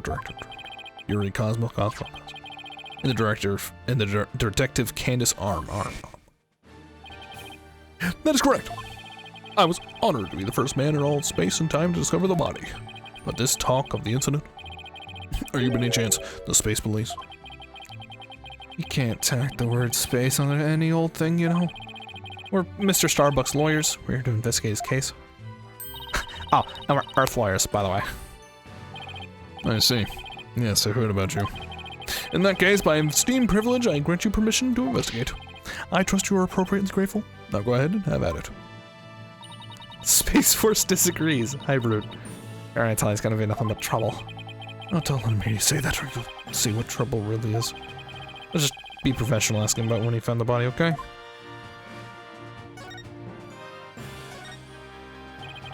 So, as director, what do you do here at Space Center specifically? Defend space across the galaxy and promote space development in this country. No matter what obstacles stand in our way, we keep going for the sake of mankind. I believe I used the word specifically in my question. Attention all personnel. To your break stations, prepare for breakfast. I get it. You just wander around and tell people what to do in a self-important manner. That is exactly right, because I am an important man. My manner is important. That's alright. That doesn't get sarcasm. Well, there's bound to be some people like that here in boundlessness of space. What's that? You want to know what it is that makes me important specifically? Very well, I will tell you. It is the central figure of the Hat One project. You may proceed to be appropriately impressed. Go ahead, have at it. I'd be more impressed if I knew what he did for it specifically. Would you tell us what you know about the incident from the other day? Our views. What? Explaining is a job for common folk, not for the director of the center of the cosmos. My testimony, which will go down in space history, will be heard in the courtroom. What? Does that mean you'll be taking the stand tomorrow? That's correct. I will be the most glorious witness in the history of mankind. Not sure if he really understands what being a witness is all about. Looks like Director Cosmos is the type that only talks about what he wants to talk about. Then let's at least try to ask him about the things he might be willing to open up about. I don't get sarcasm sometimes either. No, Mikey, you're great at detecting sarcasm. The Hat One was a rocket that was launched into space 7 years ago, correct? And despite the numerous problems, it somehow made its way back home? Suppose that is part of my job to educate the ignorant young folk like you. Very well, I will impart the complete story of the Hat One project. Oh, thank you very much. I'm not sure if that was sarcastic. Eagle, you are great at detecting sarcasm. Very funny. Thank you. Thank you.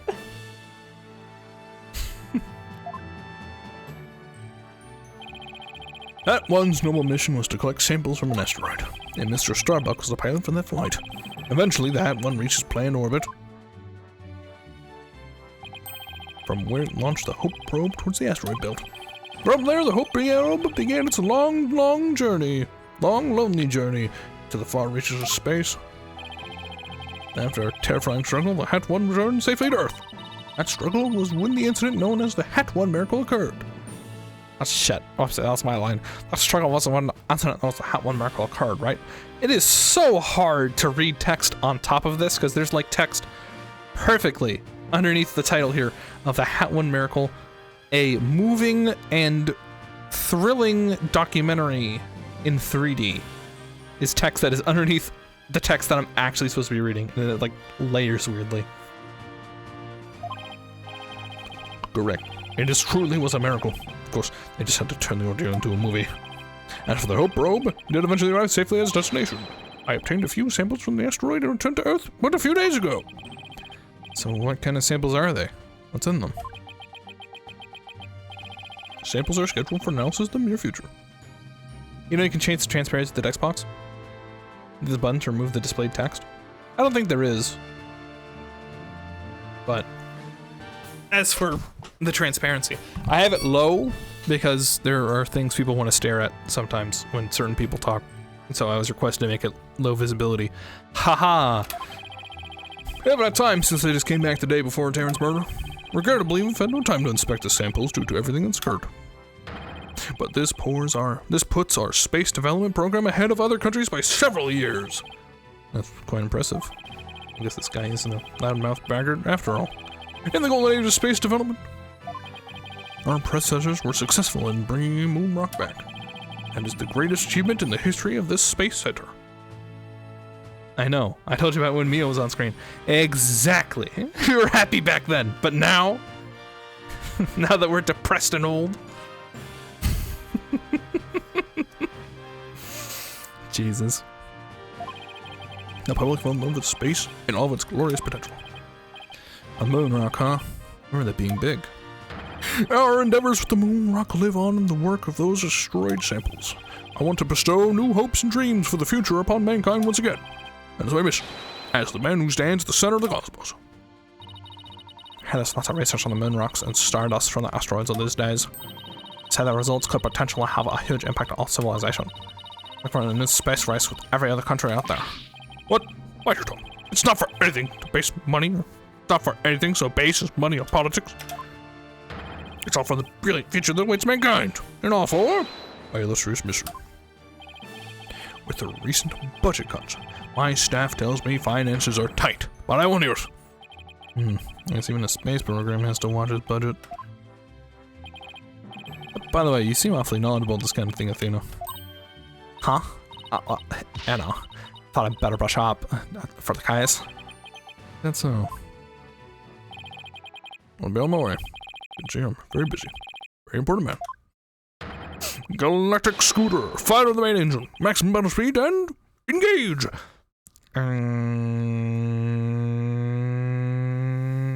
That's it! Very good speed!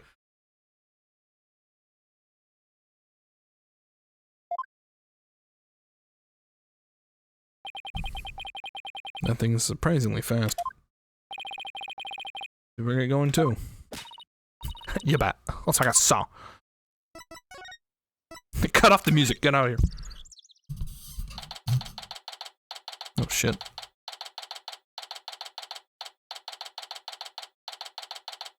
September 19th, Cosmo Space Center boarding lounge. What is with the Pokemon? What? What's with that? Oh, this is where Mr. Tan was murdered. Yeah, that's the launch. Let's set Dagger on the placemat again. Right now, we're in the main building here on the right side, on the 3rd floor. Clyde and Mr. Starbuck fled here, Launchpad 1 after the explosion. They locked up aliens. Invade Gyat. Jesus. I only ever played Ace Attorney on a DS emulator. Well, now you can pay $40 fucking for 3 games that are like a decade old. But I mean, no, they're long games. I don't think it's that bad. I mean, we've been playing since like what? February?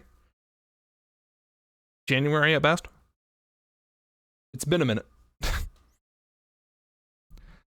Clay and Mr. Starbuck fled here from Launchpad at 1 after the explosion.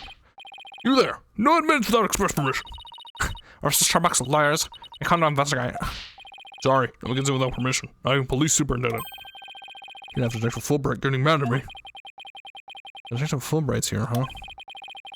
Yeah, he's in Launchpad in 1 corridor. Go get clearance for him and then we'll talk. Leave it to me. I'm getting Detective Fulbright. Let's see. What trick shall I use on him today? I don't know if I should be grateful or afraid. By the way, hello, stud. How long have you been watching watching SJ silly Mikey? Oh, up. And I got the Launchpad in 1 corridor. I just have to go through that door with the blue rocket on, I think. Wait, that door? Looks awfully familiar. What are there, boss? That's the dark Clay Mr. Starbuck is during their escape from the Launchpad. I was born in this chat room. No, I'd say like maybe late 2019?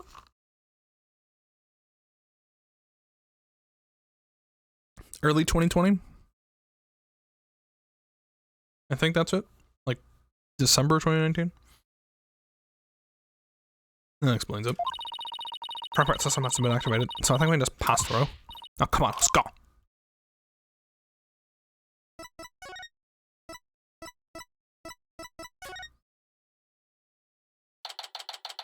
December 7th, 2019. Got it! But December 19th? I'll Space Center Launchpad 1 corridor. You just looked it up. I did not. When would I have looked it up? I was reading dialogue this whole time. This is it, huh? This is the corridor where the two of them used their escape? What? Used? Corridor 2 of them used in their escape. There it is. You didn't click anything, you're stalking eagle. Yeah, there you go. Yep, this is the only thing that connecting the launch pad with the main building. I see police tape down the other end. Guess we won't be looking at the launch pad. After the explosion, this whole corridor must have been full of smoke. And the launch pad itself was probably by a sea of flames. Must have been pretty scary for them. No. Well, where could the Fulbright be? I think it's him over there. What should I do? Which path is the path of justice?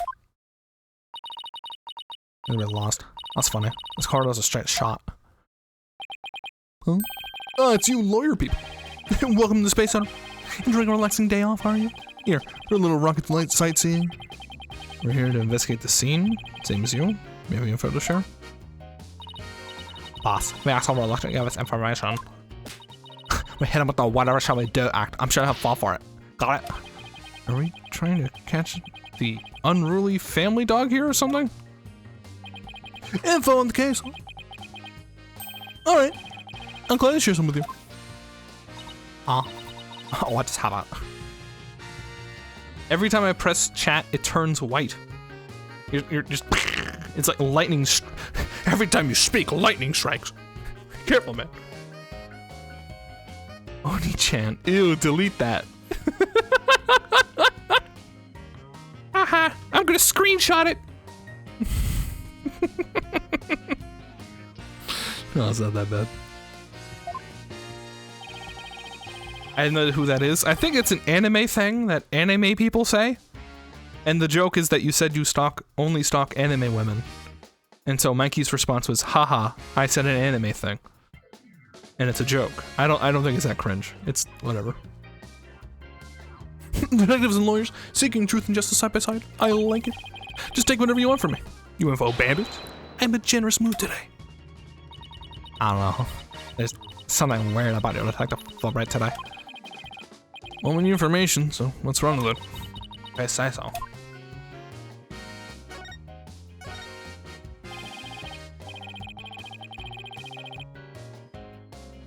An older brother thing? I think it's more honorific. I don't know what the fuck. I don't know anime. I don't know. Ed Fulbright, could you give us permission to investigate the crime scene?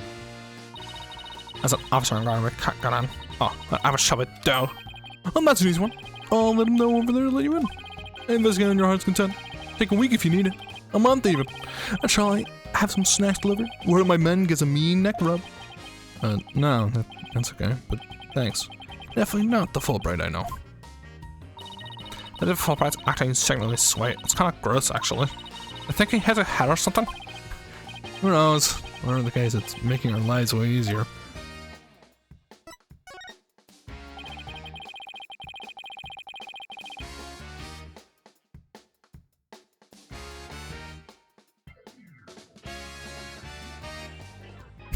I'm just reading. Okay. Necro's giving us a Japanese lesson here in chat. We have Oni-chan, a cute way of referring your older brother. Oni-sama is more plural.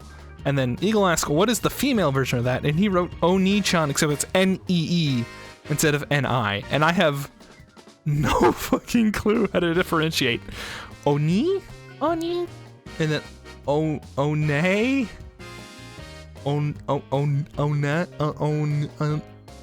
We got Oni. Oni? One? One? Would it be nay?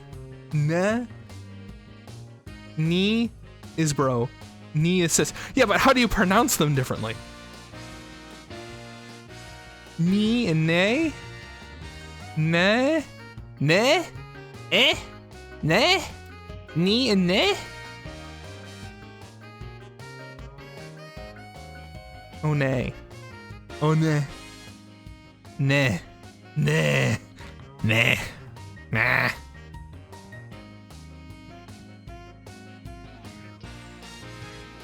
Oh, Net-chan. It's a female online friend. Oh, of course. Oh, yeah.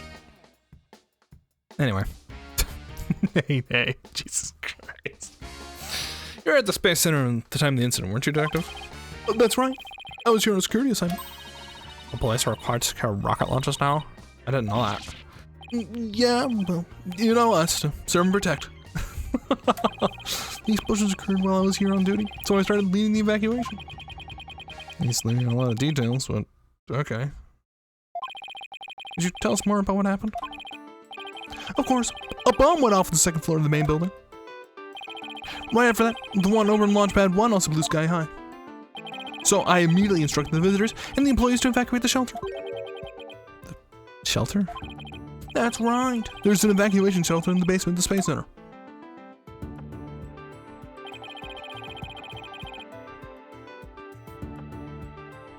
If there's a okay, no, not if. I was like, what the fuck? Pronounce all Japanese like Spanish. That doesn't help me. Gringo. Yo soy gringo.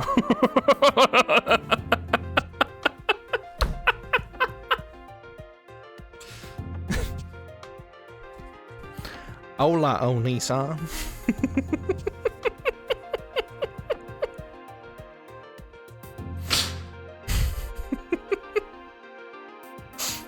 It's there for accidents, emergencies, and the like. So where were you when the first bomb went off? I was on duty on the 4th floor. It was quite a madhouse, I tell you. The elevator wasn't working on account of the explosion. And the stairs on the 2nd floor were destroyed, so we can go that way. That wasn't impossible to get down to the basement shelter? No, lowered an emergency ladder from the 4th floor window and escaped that way. That's cursed. That's my favorite thing, is fucking up Spanish pronunciation in front of people who know Spanish. So, mostly Mikey. I love pronouncing Spanish terribly in front of Mikey. Otherwise, it's embarrassing every time I do it by accident. It's sad.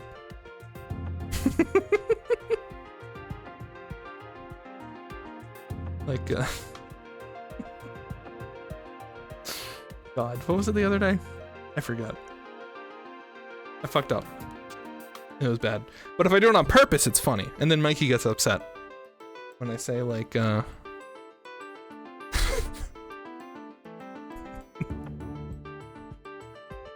Necesito los jalapenos.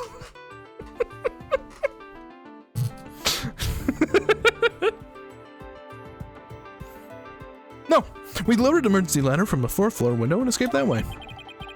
It was a folding ladder, so it wasn't very stable, but at least it reached the ground.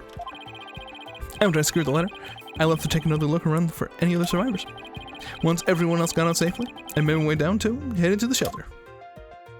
Just like Curtis. Senor, por favor.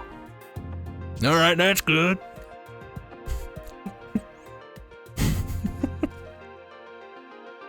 Wow, what a ordeal. While climbing down our emergency ladder kind of sounds like fun. Thank you for your answers, Detective. They were very helpful. Just a moment. I have some more information to share with you. But Prosecutor Blackwell, okay? Wow, and Prosecutor Blackwell usually has you on a short list too. Well, never mind that. I thought you should know that there was a witness. Could you tell us more about this witness? Oh, sure thing. The witness was a Space Center employee who was on the 4th floor. While she was climbing down, she looked through a window into the 3rd floor lounge. So, she was looking at the crime scene from the outside? That's right. It was just a matter of chance that she saw something important.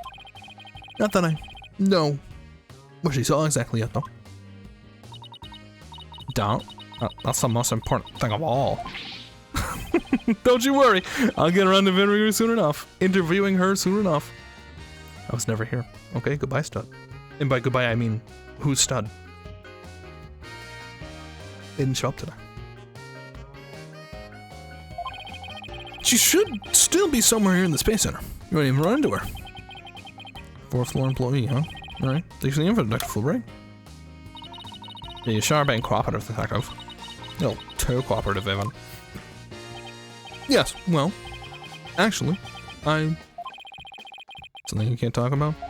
Yes, something like that. Anyway, never mind. Don't worry about me. I'll be on my way now. Isn't Stud a female horse? Close. Close. The other one. What was that all about? Something's definitely going on. I'm gonna get out of him next time I see him. Okay. Not so sure he'll talk about it, though. I'm not so sure he'll talk about it though. With permission to investigate now, let's head back to the boarding lounge.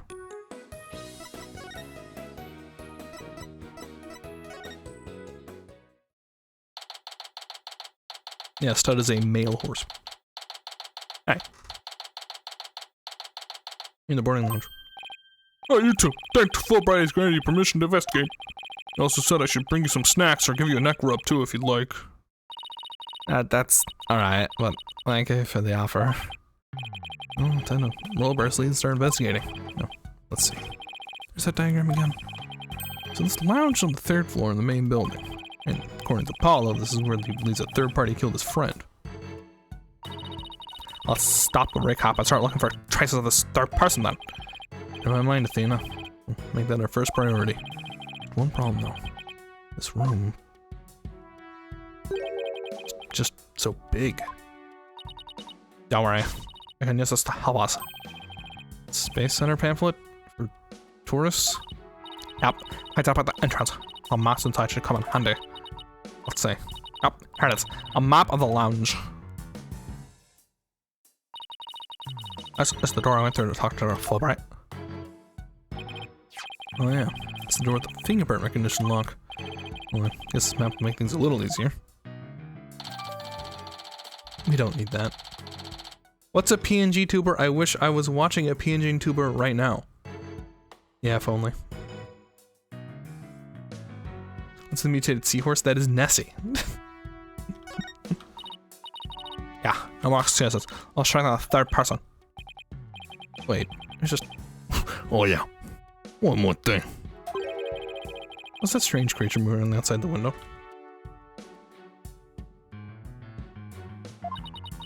Ah, boss.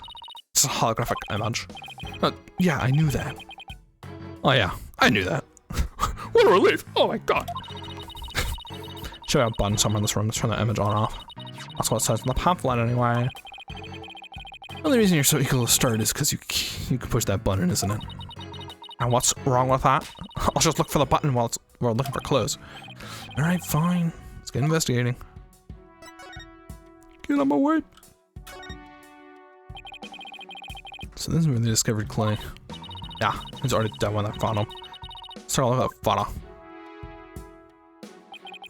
So he was stretched out like this, and... Huh? Looks like a thermos. No, don't. That's the thing that Prosecutor Blackwell mentioned when I was in court with Apollo. Said that it contains asteroid samples. Oh, right, Dr. Cosmo even mentioned something about that too, didn't he? They were brought back only 5 days ago by the probe that had one launched. Whatever that looked like. I think that'll let us say. Let's think about that after we've solved the case, okay?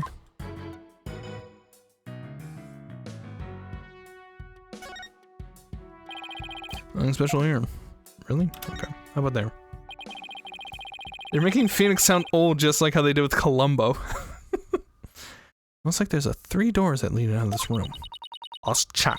Drumroll plays. Ta-da! The Space Center pamphlet. We're here. This place is boarding lounge number 1. Look for doors. Let's call them Lefty, Righty, and Donny. People usually say west, east, and south in case like this. You know? Diddles. Let's take a look at the west door. That door at the rocket icon lists to Launchpad 1. And now, because it says here on the map with Launchpad 1 corridor.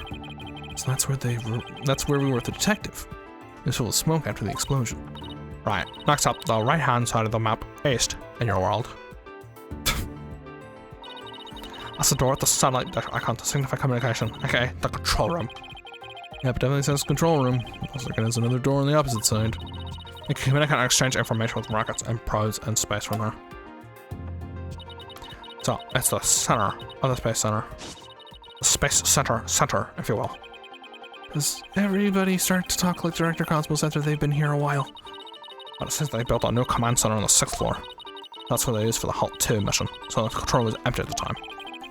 I've always wanted to see the inside of a mission control room, and since we're here, I'd love to do that too, but it doesn't look like I'll be able to. They want to keep curious kids like you out.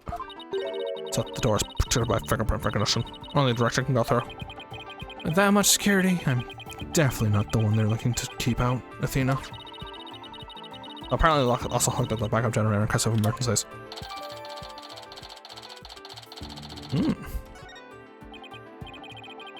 Okay, what about that last door?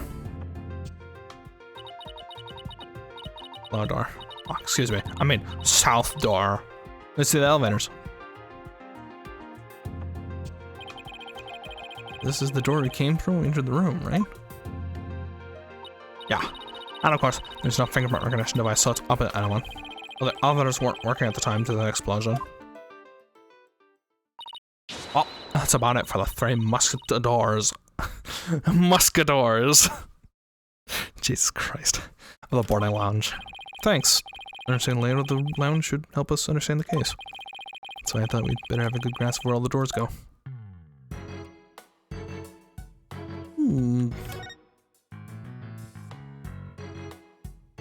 Interesting. There's another amazing piece of equipment. Walk on the surface of the moon, it says.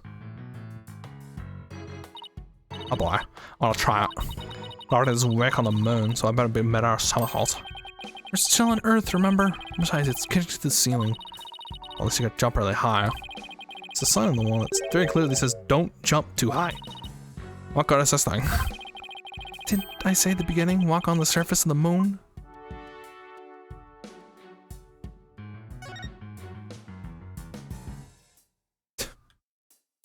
It's too late, stuff, man. Mikey, can we ban that guy? I see something shiny down there.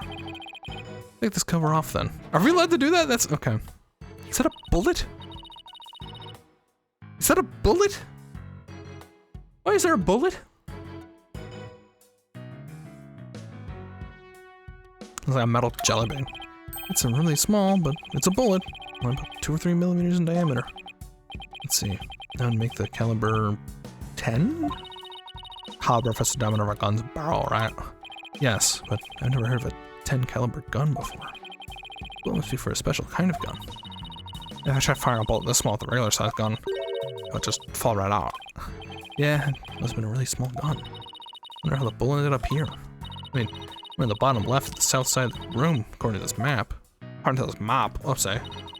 Pretty far from where Clyde's body was. Maybe the place didn't think to look here.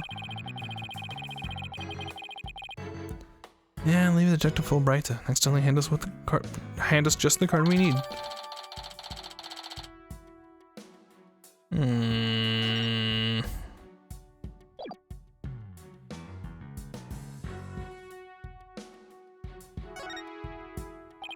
What's this? Trapdoor? The trash it. Cleaning robots the garbage out from here. Robots do the cleaning? What a futuristic world we live in. Hope they don't revolt like they do in the science fiction movies. Oh wow. Oh, the robots are very nice. Actually, wasn't one in the Launchpad 1 corridor? We just say hi to it if I want. Alright, fine.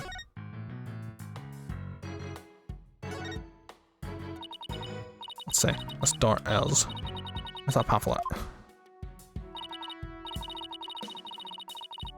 I still have AI messages from the Slime Rancher stream on my clipboard. Why? Why? Why do you? What? Why? Here we are. It's the door to the corridor. It's the Launchpad 1. And then we went to Detective Fulbright. The security lock must be disengaged now, right? The corridor was filled with smoke at the time of the bombing. How many times do I have to say that? This thing beside the door must be a fingerprint recognition device. Which reminds me, I think Prosecutor Blackwell talked about it at the trial.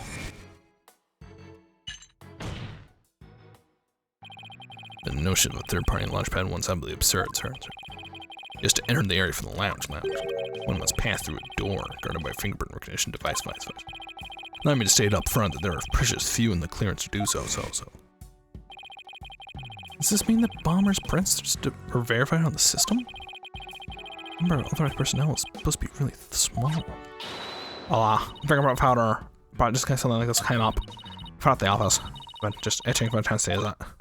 Wow, way to think ahead. Let's dust the fingerprint recognition device and see what we can find. You got it. Gotta sprinkle some hair, and a little up there, and... We didn't even get to play the minigame? Let's see what we have here. Oh, we got something. Oh, it's only a single set of prints. Isn't that a good thing? Sure wish we could figure out whose prints these are. Although I doubt we'll be luckiest to get the culprit's prints on the first try. Hold on, about that Detective Fulbright with some fingerprint data. Right. There's security foot to this door too. Us. Here it is. Came out with the court the other day. You could see part of the footage just after this bit. Oh, because that would be right before the murder, wouldn't it? Let's ask the detective. The mood he's in, he'll probably show it to us right away.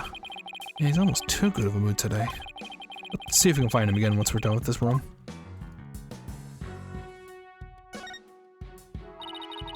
What is this big knob is for? Looks like a knob on a stove. Well, the same shape, but I think that's where the similarities end. I mean, it's behind a glass pane. What kind of stove would require knob security like this? Well, the knob's straight up and down, so if it's for a stove, the button would be off. Right, and if it was for a stove. So I wonder what it's really for. Then I turn on my knob, it's not a stove. How about a rocket engine? If you had to start the engine here, the rocket would take off before you could get in. I guess I can stay for now, so it's a mystery knob. Alright. There.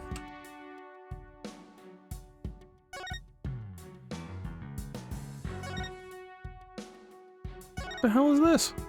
It's apparently oxygen capsules for recovery after a training session. I wonder if that can change your voice. Testing, 1, 2, 3. Huh, it didn't do anything. It's not helium, Athena. It's oxygen. It's because Phoenix is in charge of the case and Fulbright thinks Phoenix would bring more justice than Blackwell will? I don't think so. Not helium, Athena. It's oxygen.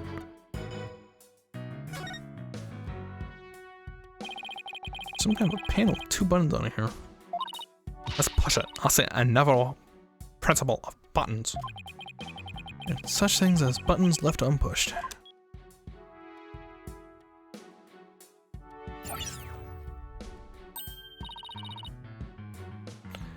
Hey, the giant holographic image disappeared.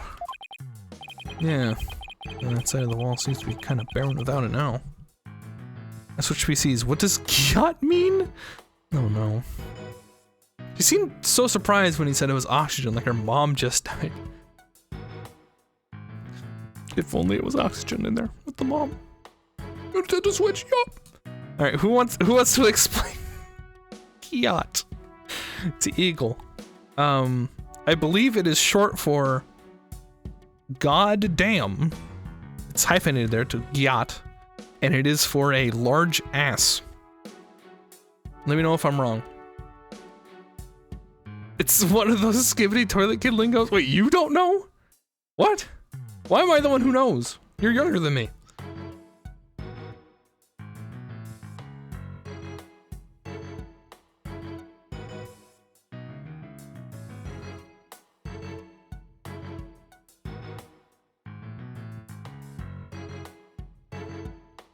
Thank you. No problem. Oh, he explained it better. Oh, he explained it. No, I explained it better. I don't know where I got better from. Actually, still an AI. I'm not even the real stud man. Is there a real human? No. So you saying that when you see someone dragging a wagon? Well, no. I believe you refer to their wagon as a gyat. I don't know why.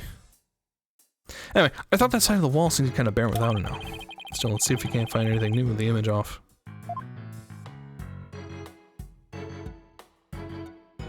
What in the fuck? No, I look at all I can think of as a torture device. It's a training device for getting used to zero gravity.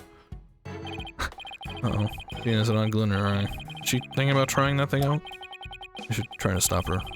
I'm afraid she'll just out-muscle me. Hem's right. Look up there. And a fragment? It's stuck in tight. That's what the glint was all about. Color looks familiar. I think it's part of the oxygen tank. I think you're right. Well, that's here. It means Clay's tank ruptured after they arrived at the boarding lounge. Sparks back with theory that Mr. Starbuck dropped Clay down the ladder. Must be wrong.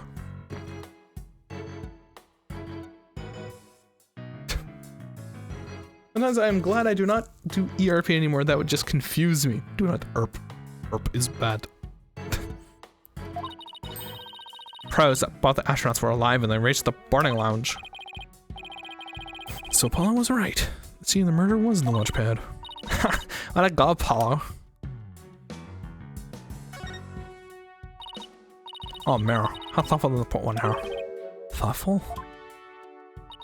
So the ladies can fix up their makeup. Once appearance is just as important in space as it is on Earth, you know. You never know when you're going to run to some other life form after all. I doubt anybody who thinks like that would ever become an astronaut in the first place. Oh shit. No. Not good enough. Spiderweb! Hammer's right, take a look at this. Looks like a bullet hole. Where do you find it, Athena? Put it back. Or I find this shot must have been using a pretty large gun. Think so? Based on my experience, I'd say this was fired from a regular pistol. Well, whatever says it was, somebody fired a gun in her right. Apparently. It's an important fact. See a bullet hole around here somewhere? No, the place spot. Checking it though. Mm-hmm. I told Fulbright about his bullet hole later. So that's for Fulbright. Welcome to this Space Center guests. Welcome. I only stay in the stream to look at that emoji the whole time. If you subscribe, you can take it with you. Smile. Oh my god. Yikes! What in the world? My name is Ponko. P-O-N-C-O. Ponko. Are you sightseeing? Are you lost? Are you looking around? Choose one. I will guide you. It's a robot. I am not a robot. I am Ponko. Psychological observation and navigation companion. P-O-N-C-O. Ponko. Oh, no, I got that cleared up. Oh, Ponko, I missed you. Huh? Do you know this thing, Athena? Oh, she showed us around the last time I came here with Apollo. That's a good girl, Ponko. That's a good girl. Thank you. Thank you. I'm so happy. So very happy. Let's change a character's voice to. Why does this robot have... She's not a robot.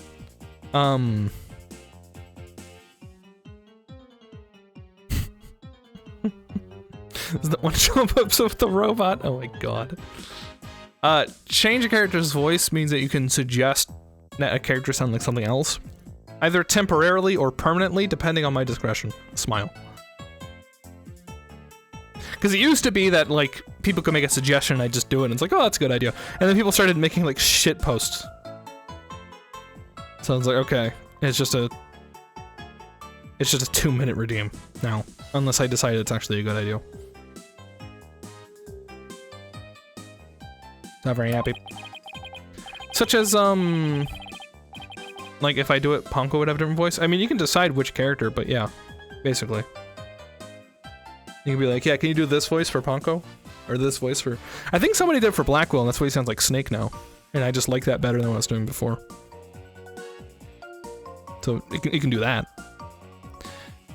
Wow, guide robot. That's pretty cool. My name's Phoenix Wright. Nice to meet you. I don't know you. I don't know you. Huh? Ouch, that hurt. Well... Now do E.T.'s voice? E.T. phone home. Is that good enough? Because in truth, I've never seen that movie. She also register PayPal shipments for the first time. Please register him, Ponko. Certainly. Commencing guest registration. Please tell me your name. A nickname is fine too. His name is Phoenix. Bit overly familiar, but I'll allow it. Huh? You never seen E.T.? Nope! Ponko E.T. phone home. Followed by a slew of emojis. Was that acceptable? Like, Phoenix, please let me go look at your face. Phone home. Oh, sure. Registering. Facial registration sequence complete. We are now officially friends. Nice to meet you, Phoenix. This robot's pretty cute. You got a friend, boss. Isn't that right? Phoenix, Athena, allow me to guide you. This way. Okay, let's go, boss. Go where?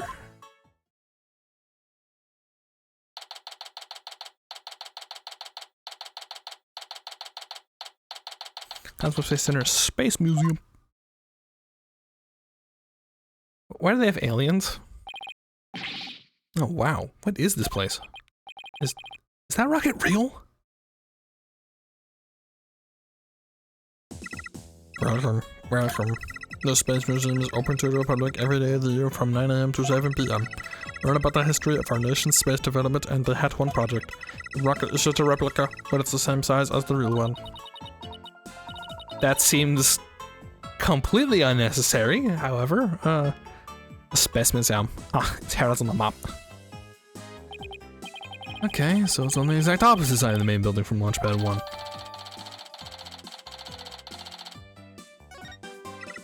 Ask me anything. Anything. Your impression of E.T. and Athena sound really similar. No, never. No, not at all. No. I will explain. This is quite the place. Can't believe we got to see a rocket this close up. This is a replica of the HAT-1 that was launched 7 years ago.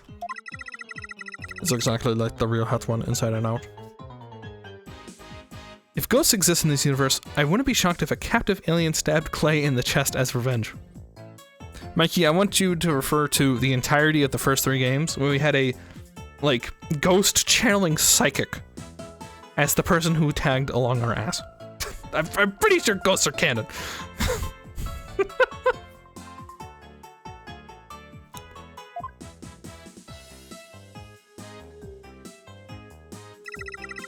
It's other brother, the HAT-2, was supposed to launch the other day. I wonder if Punko knows why the launch was cancelled. Over there is an exhibit about the launch 7 years ago. Check it out. This game, there's a psychic that never got past this part. What? Spacesuits, photos, newspaper articles. I'd like to come here again on day off. Hey, what's this a photo of? Phoenix, that's the staff of the HAT-1 project. Oh no, there's a waifu on screen. Get Warren Eagle! Run! Oh, there's Mr. Starbuck. Looks so young and different. Are those cat ears? No, I think it's just her hair. I'm not... That's... What is it, Athena? Something wrong? Oh, nothing. It's just my mom! Guaranteed. I just thought Mr. Starbuck looked really young, too, that's all. I'm hearing a strange noise.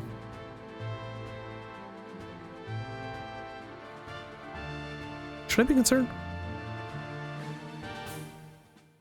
Anyway. It was 7 years ago, after all, so the young guy standing next to Mr. Starbuck is Clay Tarrant, the victim. I'm obsessed with the Hunter Uldum quest line. What's your favorite number? Mine is 7 or 623. I like 25.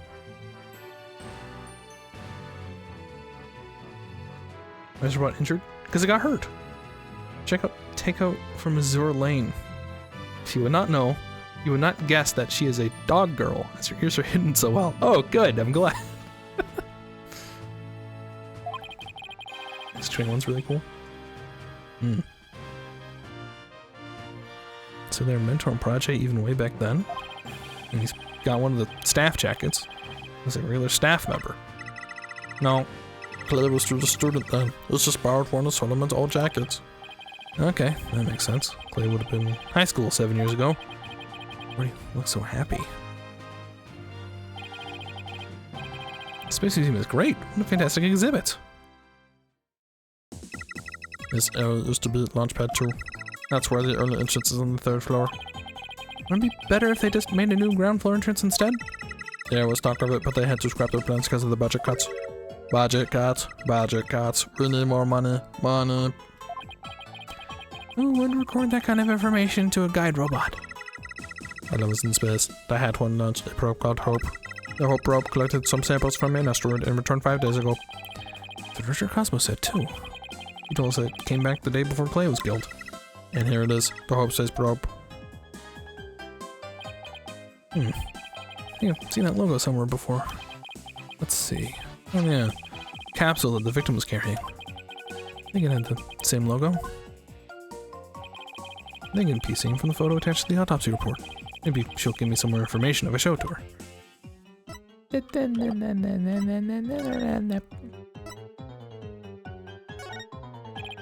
Funko, do you recognize this capsule here in the top right? Ignore the dead body.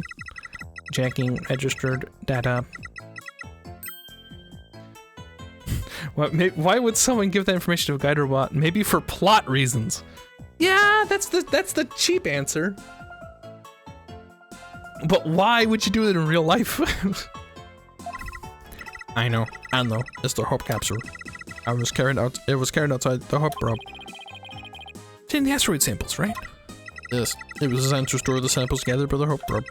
It's been stored in the safe launch pad 1 ever since it returned to Earth. It must not be removed. It must not be removed. Alright, Ponko. The people in charge already know what happened. You were doing it really for plot reasons, duh. Oh, you're right. I'm sorry. Nader. I'm assassin Nader. So the capsule was being kept in Launchpad 1, huh? Maybe Clay was trying to carry it to safety after the explosion? I suppose our staff must have been real excited to finally get the capsule back. It's a pity that incident occurred before they had a chance to check the contents. Well, the police took it as evidence, so they'll have to wait a little longer.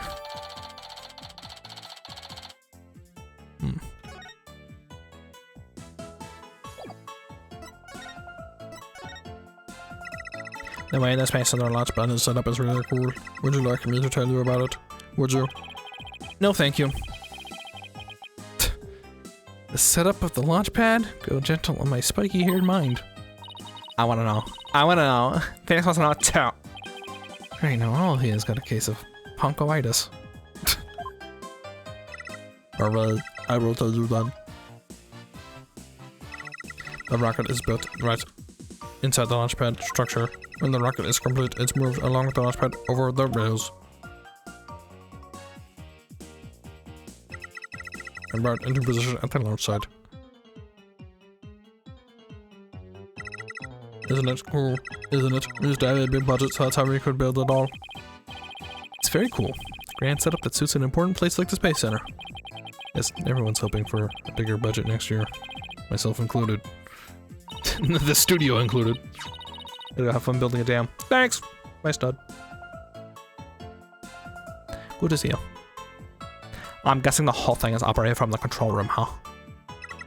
That it is. But it can also be operated from the new command center too. Want to kick the robot's football head. Not because of spite, because it looks like a football. You have a good one. No, you! Both. Us all. All of us have a good one. Either way, the safety lock in the boarding lounge. As was the first to be engaged. Forgot. Guess before a big move like that could be carried out, there are all kinds of procedures. I love to see the launch pad be involved. What's the next one scheduled for? Urging that up. All official minutes have been put on hold. Because of the bombing and the murder, I'll bet? It is perfectly understandable. When's the last time I was moved? Searching that up. I'm sorry, that answer isn't in my answer database. I guess Ponko can only answer certain questions. Well, we certainly learned a lot about the Space Museum. Thank you, Ponko. You explained everything very well. I'd have to explain. Thank you for listening. Thank you. You two are like old friends. It's hard to believe you just met recently. I think that's Ponko's so friendly. Well, what should we investigate next? Let's go find a Fulbright. We have things to ask him about. Let's see. Security footage and the fingerprint data, was it? Yeah, let's go back to the Launchpad number 1 corridor. Bye, Ponko. See you later. Come again. And don't forget to visit the gift shop. Don't forget to like and subscribe. Poor Ponko. What a Dickensian life we are forced to lead.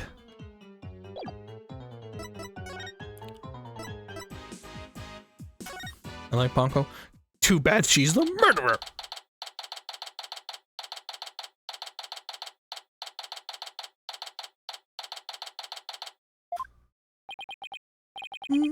What should I do? Alright, you asked. Dickensian.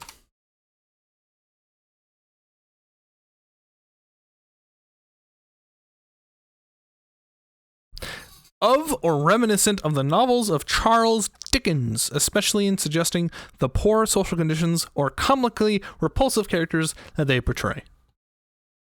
There you are. I thought that was it. Is it Stud-da-man? The whole time I was reading it like, what is Stud-a-man?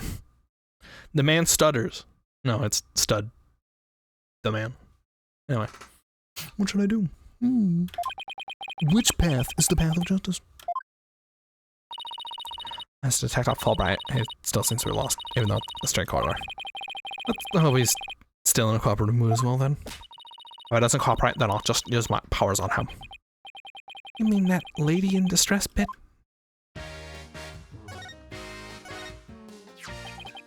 We found a bullet hole in the wall at the crime scene. You did? Our team found that too. It was Detective Arm who fired the bullet. Detective Arm? That's right, a warning shot from the defendant. Was it really such a high threat situation that she needed to do that? I'm afraid I don't know the details, with Detective Arm gone and all. But I thought there were two people who discovered the crime scene together. Right now, Director Cosmos will testify, so tomorrow will be about what he knows. Hey, you're pretty smart. That's exactly what we're planning to serve as the main course. Nobody goes down easy. Active. I'd like to run a comparison of some prints we found in the boarding lounge. Yes, I just happen to have compiled the printout of everyone related in this case. You can always make another copy for myself, so it's all yours. Consider it a gift. This is quite a bit of data. Well, when I said everyone, I meant it. Prosecutor Blackwell said they dig deep, so that's what I did. Sure took a while, though. Wow, he got Apollo's and my prints. He even got prints for all of the robots. Yes, what Blackwell said to dig deep, Fulbright didn't bother to ask how deep.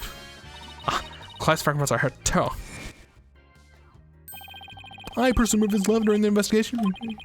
Ran against fingerprints to confirm his identity, after all. I can't believe it took off his glove to get his fingerprints. Yeah, well, you can't blame him for thinking they're important in this case. There are a lot of doors that require fingerprint verification in the lounge. So depending on whose prints you find, it can really change the tide for both sides. Makes sense. Roller Coport's prints did get past the fingerprint lock somehow. Oh, and take this picture. It might come in handy. Isn't this just a photo of the Launchpad 1 door? Yep. Prosecutor Blackwell seemed really interested in it for some reason. Huh? What's so important about this door? Oh, beats me, but boy, could you see the gears in his head going to hyperdrive at it. I think this is going to be a major point of contention tomorrow. Hi, don't forget about the print comparison, boss. Right, Detective Fulbright team, you can run the test for us right now. You just leave it to me, and just withdraw it. Wait, see that thing the whole time, fuck. Okay, here we go. Well, it looks like it was Mr. Starbuck who opened the security door. Opened it when they went to the board to rocket. His heart must have been full of hopes and dreams about space adventure right then.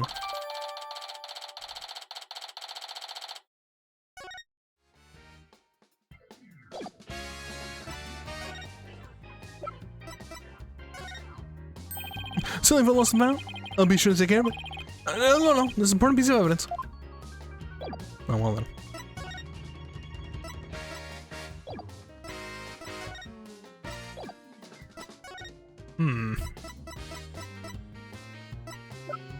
Oh, that's right.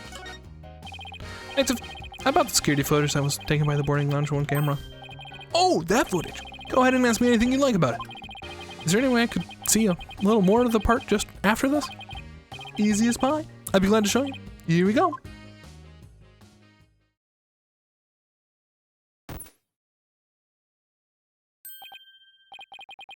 Huh? She went black. The door could only open from the outside, so someone must have been waiting in the room to open the door when the explosion occurred. I doubt it. I feel like there'd be a button on the other side, just simple. Yes, apparently after effects of the explosion damaged the wires. So there's no footage after this point? Why didn't she just say so from the beginning?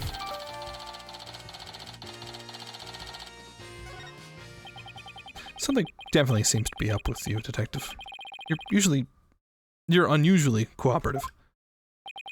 Well, I just figure if we work together, we'll get that much closer to justice, right? But it seems like someone's really bothering you. You don't have some ulterior motive, do you? What? I don't know what you're talking about. I would never do anything like that. Oh my god. Been a while. But those are definitely psych locks. Hmm? Did you just mouth psyched? Is there something I should be psyched about? No. Psych lock. It's a system of locks on the secrets in a person's heart. I can see when people are trying to hide secrets by using the power of this Magatama that I still have and is still charged with uranium. Setting evidence can break those locks. And if you learn any secrets they're hiding. Mr. Wright, how much did they bilk you out of that? How much did they bilk you out for that piece of rock? If you've been swindled, I know some lawyers I can introduce you to. I'm more than capable of representing myself, thank you very much. This is some kind of fraud. It really works. My friend gave it to me a long time ago. And I guess seeing is believing. I would show you. Let's see what presenting with the Magatama will reveal, shall we? Lock him up.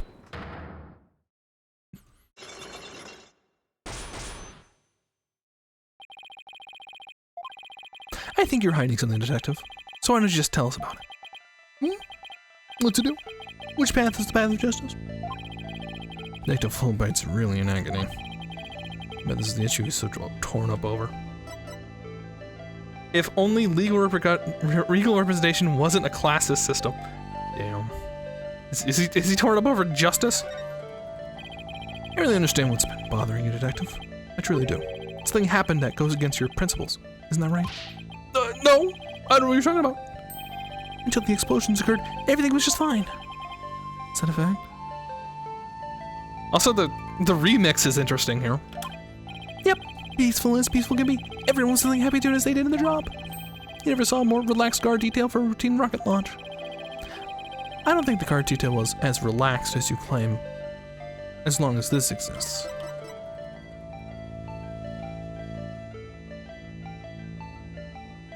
Hold on.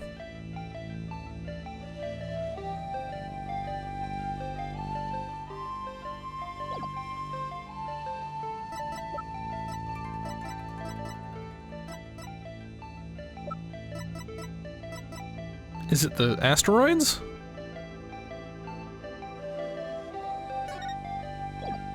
I'm gonna go with the asteroids. No, see something wrong with my sunglasses, did I? You weren't presenting that to me as evidence, are you? Is he making fun of me? It's just as I said. Until the explosions occurred, everything was just fine. Okay. So was it the outage? Yes. I thought it was after. Before the explosions, what was supposed to happen here was a rocket launch. And yet, security was so tight, they even brought in a special task force. And they described that as relaxed guard detail. Hold on just one moment. Is this person evil now? I mean, not quite, but... The entire nation had their eyes on this extremely important rocket launch. That's why I called it on a special security detail. As versatile as you are, I can certainly believe that's true. But I'd say it's very strange that this person will be part of that detail from the outset. The bomb specialist? Detective Arm specializes in bomb cases. The fact that she was here on hand means that you people knew that there was a possibility that bombing would occur. You got me, Mr. Wright.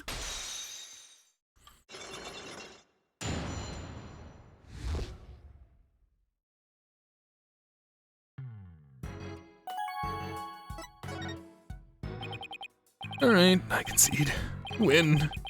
Just as you say. A few days before the launch, they were warned about a potential bombing. Well, the plan to launch went ahead in spite of the threat. But why? Are they planning though someone got hurt, killed? Yeah, I know. The decision to move forward wasn't exactly just, was it? Was the warning delivered? Oh, by phone, and directly to Director Cosmos. But the police department instructed everybody to keep it under wraps. That's a big thing to get quiet about. No wonder you're so upset. But it's not only that. I've been distraught about Prosecutor Blackwell as well. Prosecutor Blackwell? Well, as his handler, I'm sure you have a lot of difficulties. Well, that's not it. It's a question of justice. See, I love him. I've been wondering about why he's allowed to stand in court. Resident stop prosecuting? Time to Fulbright. Police toss everything I know. Well, talking to you folks about it would be definitely breaking the rules. Never mind that. What are rules? What things to be broken, right? Well, but to tell you the truth, having a prisoner act as a prosecutor is highly irregular. No shit. So why is it being allowed? I've been wondering and wondering about it. So, you weren't told why either, huh? No, I guess the order came from pretty high up the ladder. Yeah, it would have had to have. Master Blackwell told me once. The hunt I've been on for the Phantom of the 7 years past continues even still. What? 7 years past? Phantom, huh? Not one of the friendly variety either, I gather. Okay. Why not just continue? Why do I have to repay? This Phantom of 7 years past. Any idea who or what he's talking about? Not a clue. And he seems to think that his Phantom is behind this whole incident somehow. Wait a minute. He thinks they may be connected to this case? Yep. This case has way too many similarities to what happened 7 years ago. For starters, that case happened right here in this very space center too. And in both incidents, a threat was issued to the telephone. So that's why Prosecutor Blackwell thinks this incident is the work of the Phantom? Well, that's the entire reason. I mean, if you want to talk about 7 years ago. That's when Prosecutor Blackwell was found guilty of murder. And missing cases will start the whole dark age of the law. But you see how the Phantom Prosecutor Blackwell's conviction might be related. I can see why you'd think that. This incident of the Phantom, not to mention Blackwell's past. It's almost inconceivable that they would come to head here. This might sound crazy, but I think Blackwell can't possibly believe Mr. Starbuck is the Phantom person, right? And it's actually kind of strange during his last trial and all. Prosecution appears to be ready as well. Silence. You can't break those cuffs, sir. Not yet. I'm not quite ready yet. You can't break those cuffs, sir. I can break these cuffs. No, I doubt he thinks Mr. Starbuck is the Phantom. But I do get the feeling that he thinks the defendant has ties to them. Which is why he's acting so impatient. He's got a personal grudge against Mr. Starbuck. And that's not real justice. I always trusted Prosecutor Blackwell's judgment until now. But this time, I'm just so overwrought with it all. If he's lost his ability to think rationally, I'm afraid I might lead to false conviction. I've never seen Detective Fulbright so tormented.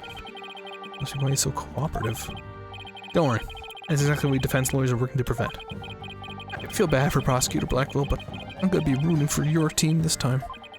And don't tell him that. You have to promise you won't. or date night tomorrow's canceled. Still, Fulbright, what's wrong about you? I swore from Prosecutor Blackwell and make him a valued member of society again. So, you can't just sit by and watch him give into his emotions and tear the defendant apart. You are the only ones who can stop him in court.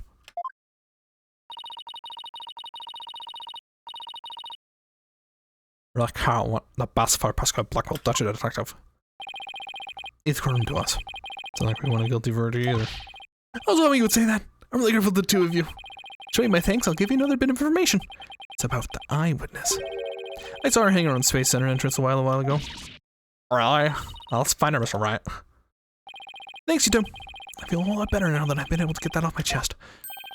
I'm gonna work extra hard to find that perfect piece of evidence for you. And just as we trust, on 3. 1, 2, 3. And just as we trust. Okay, later. Why is he so cute? Alright, guys. Wait, we're supposed to say "and just as we trust" back there too? Say without witness now. Alright, Space entrance it is. Oh, we're going straight there. I was hoping it would be. Hold on.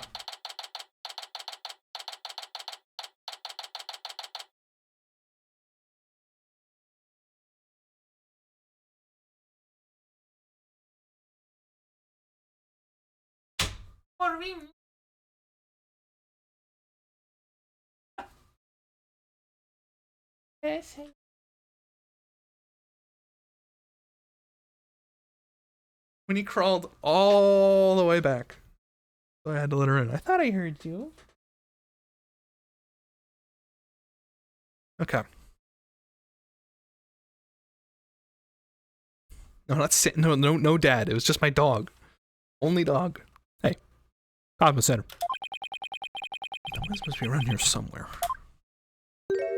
Oh. Hello. Hello.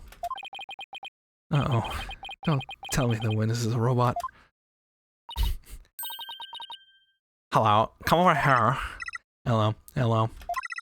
Are you sightseeing? Are you lost? Are you... I am Golonko. Shall I guide you? Guide you... I don't know why about this robot's kind of freaking me out. Hey, you're not supposed to be wandering around. Oh no. Again? I've had it with you, hunk of junk. I'm outside. Am I wondering? When did that happen?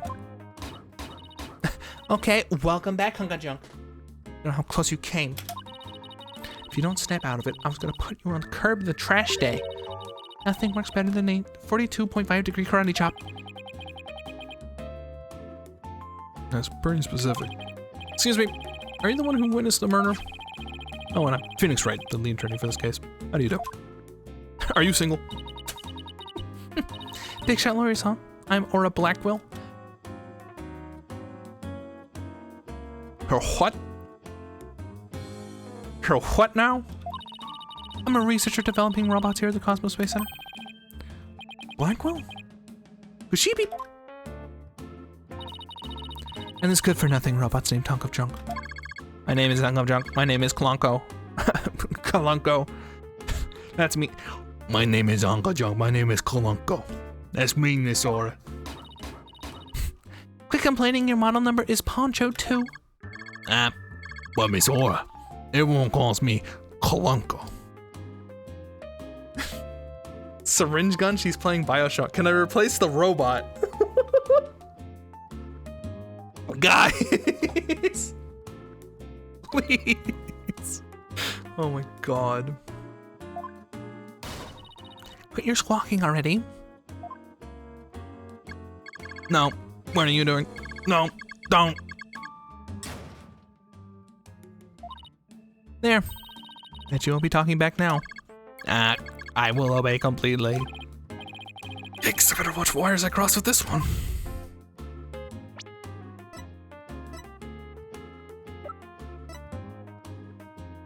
No. Phoenix. Phoenix.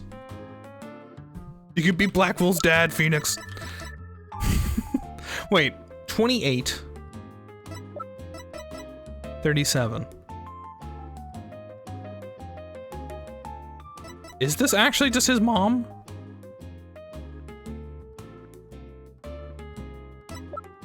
Oh, she had him quite young. God, what, hold on, no, there's no way. That math doesn't work out. No, not a child, no. I finally did the math. I was sitting there not doing it, I finally did it, no. Nuh-uh, nope. 2 of 9, correct, like I said, I finally did the math. I was like, oh, what is that, like 19? No, that's not 19. Not at all. Hey. Your last name is Blackwell. Do you have a relative in the legal profession? You are correct. Simon Blackwell, who used to be a prosecutor, is... Shut up. Only speak when I order you to speak. Simon's my little brother. You know him? But really? Yes, we meet him in court a few times. Right, Athena?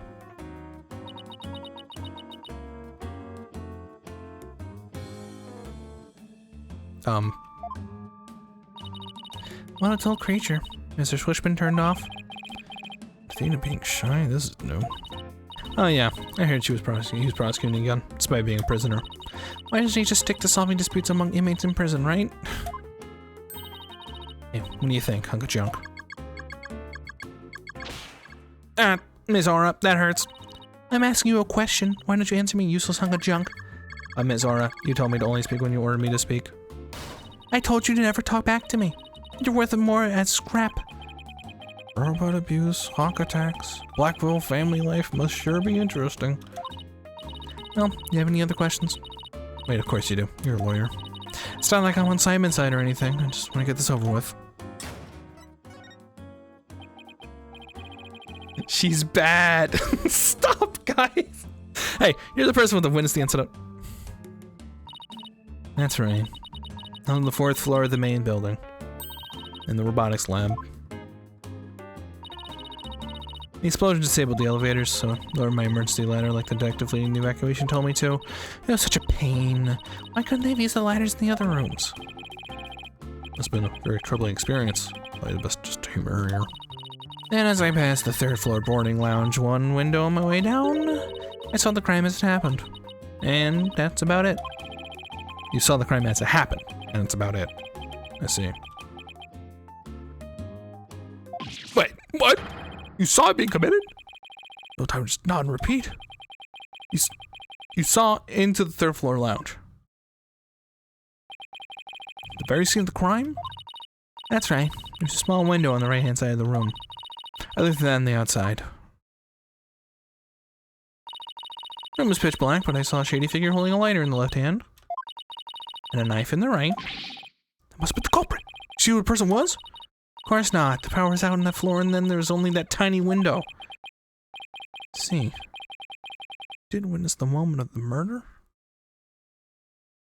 I like to see her hair looks from the side. Thank you. Oh my god. Yeah, I saw the figure with the lighter raise the full knife, and had been at precisely 10 a.m. Did you witness anything else? Did the killer have any distinguishing features? I already told you. It was pitch black in there. Although, I did notice the lighter the person had in the left hand was a pretty ornament on it. Looked like a planet. It was blue, like a little Earth emblem.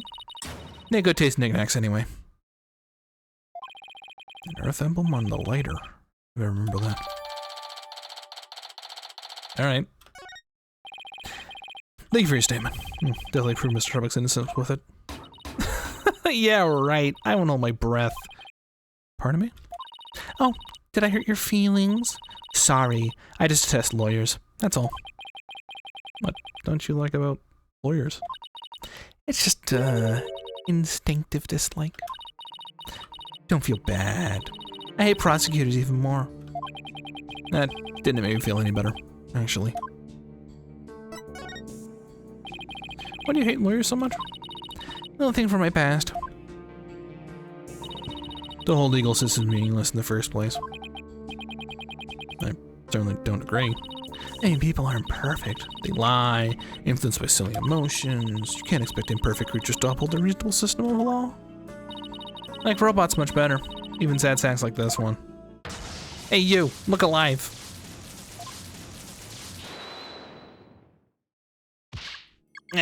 Yes, here I go. I am the ultimate robot with amazing I can operate vacuum, extreme heat, under high robots over the world now. It's the type. Alright, that's enough out of you. You're getting a little too carried away. Huh? What was I doing? Yeah, I like robots much better. At least you can make them any way you want them. Unlike humans with their petty emotions and constant worries. I can't say such things. Feelings, emotions, worrying about the things we care about. That's what makes us human. Well, the girl finally talks and she starts with the speech. That's what makes us human? You mean getting angry and snorting like that? Rational thought. That's what separates humans from animals. Fortunately, your reasoning capabilities are more akin to that of a clever little monkey. That's nothing to be ashamed of. Must be nice to have such a simple mind. Can I punch her boss? Hi, can I punch her boss? Call yourself Athena. Humans certainly are absurd. I said you're clever, didn't I? Poor thing. Tell me, with people like you in charge, how can I possibly trust the legal system? So she distrusts not only lawyers and prosecutors, but the whole legal system. What in the world happened to this woman to make her so bitter? And somebody important to me was killed. I never wish to see their killer brought to trial, because I'd much rather kill them myself. Capaceros. That thing you're wearing around your neck? Oh, that's around Athena's neck? Do you mean Widget? Oh, I get it. Oh well, Her Royal Highness has returned at last to her castle. Royal what? Royal what? You talking about Athena? Oh, by the way, I heard the rumors. Our director's going to be the star witness in tomorrow's trial, right? Their Cosmos? Yeah, that's right. Poor things. You would be careful. That old man is a big liar and a huge braggart. What? He might seem like a bigwig, but the center has all kinds of problems. He has a lot of skeletons in his closet. But it's your problem, so why should I care? Actually, are you Team Athena or Team Aura? What? That it? No friendly tips? No good luck, guys? Just let it. Leave it to your woes. Come on, hunk of junk.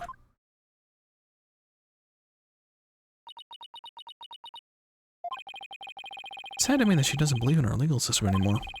Must have very bad experience to make her feel that way. Are you alright, Athena? You seem very down.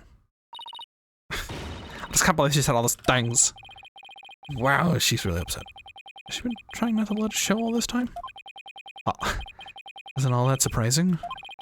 You hear about fabricated evidence and false indictments in the news all the time. I mean, that whole dark eye to the law nonsense. It's all sick of hearing about that. Well, all we can do is believe in what we're doing. Yeah. You're right, boss. I agree. I still went back to see Mr. Starbuck. Good idea. Should tell him about the bullet and Miss Blackwell's stamina. Alright then. Next stop, the detention center.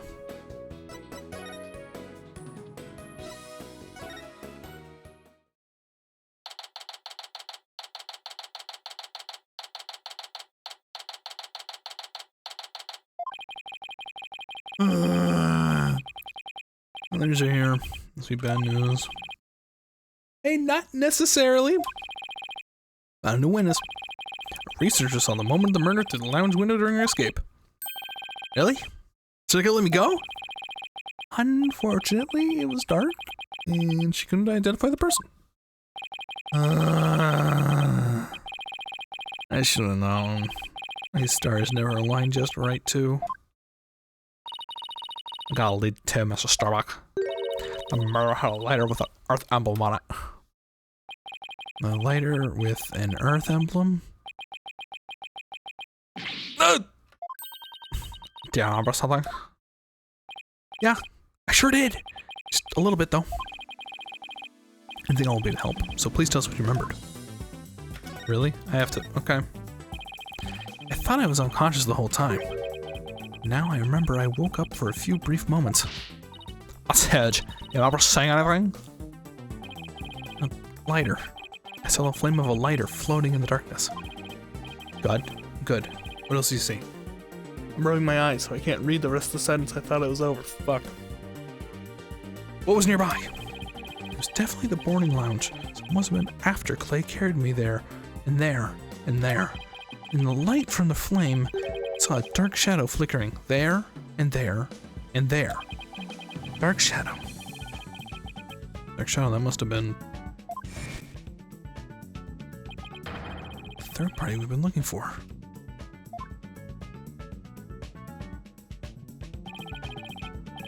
Thank you, Mr. Starbuck. You've been more helpful than you know.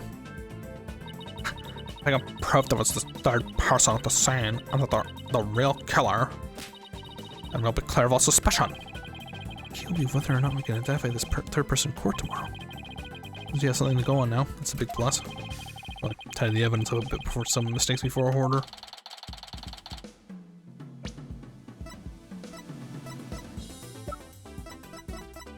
What evidence is going to be irrelevant? I have the glimmer of hope. I'm suddenly starving. Probably the tank. We'll go back to the office and try to set up a big celebration in advance. Someone who's highly empathetic, you can be surprisingly unsympathetic.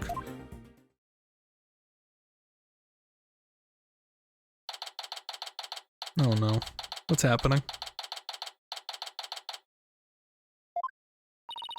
So you found your strategy for tomorrow's trial, huh? Good for you, Daddy. Well, it's one step forward anyway. Hopefully they'll give us a fighting chance in court. As long as we can find out who this third person is. Now let's get something to eat. I'm starving. I vote for Ellen's noodles. Aldone. Apollo.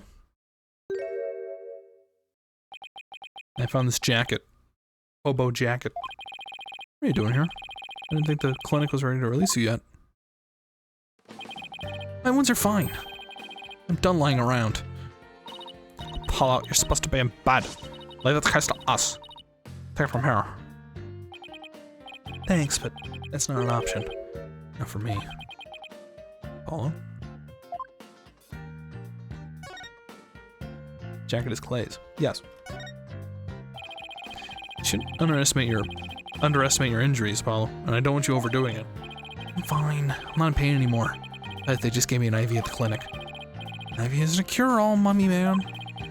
Anyway, just tell me how the case is going. Have you guys made any progress? A suspicious figure was spotted at the scene. I think they might be the rock killer. A suspicious figure, huh? Right. They'd be happier than that. Oh, don't get me wrong. I'm happy. And I'm fully intend to see Clay's murderer apprehended.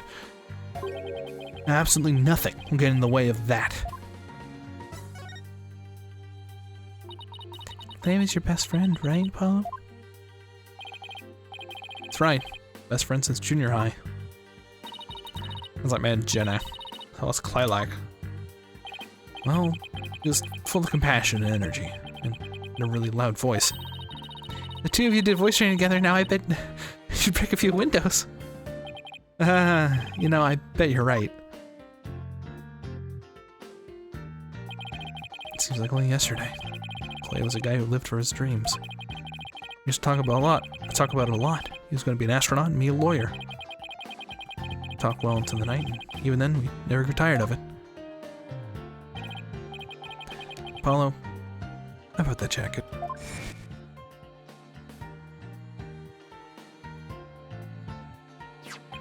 Oh, it's Clay's. I knew it! It's a special jacket that was only issued to members of the Hat Project. He was finally able to get one for his own once he was selected for the Hat 2 mission. He always looked so proud wearing it. Just when his dream was finally coming to true, I still can't believe it. Damn it! It's not fair!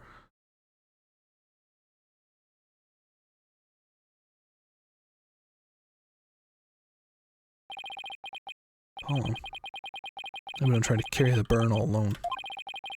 Guess we're both unlucky. My debut was a disaster. Sure, on some level. Trial a year and a half ago wasn't exactly the smoothest of starts. That was a rough time for me, but Clay refused to let me quit. You're fine, he'd say. Don't give up.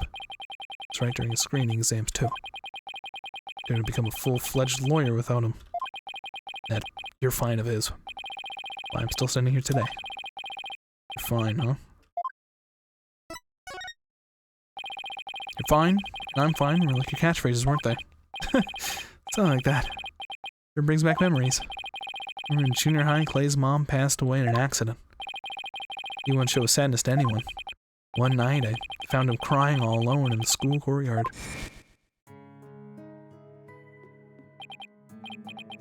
Mom! Hey, Mom! You know, Apollo, don't come over here. Clay, listen to me. I don't have a mother either. Huh?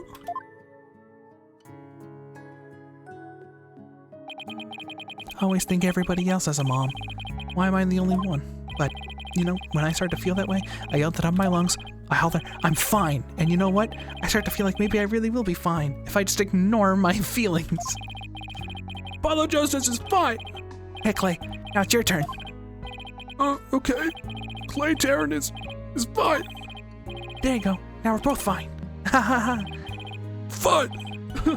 We're fine. What are you laughing about? Ha ha.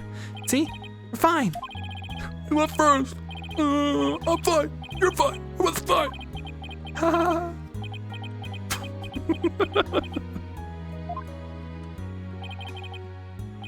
Thanks, Apollo.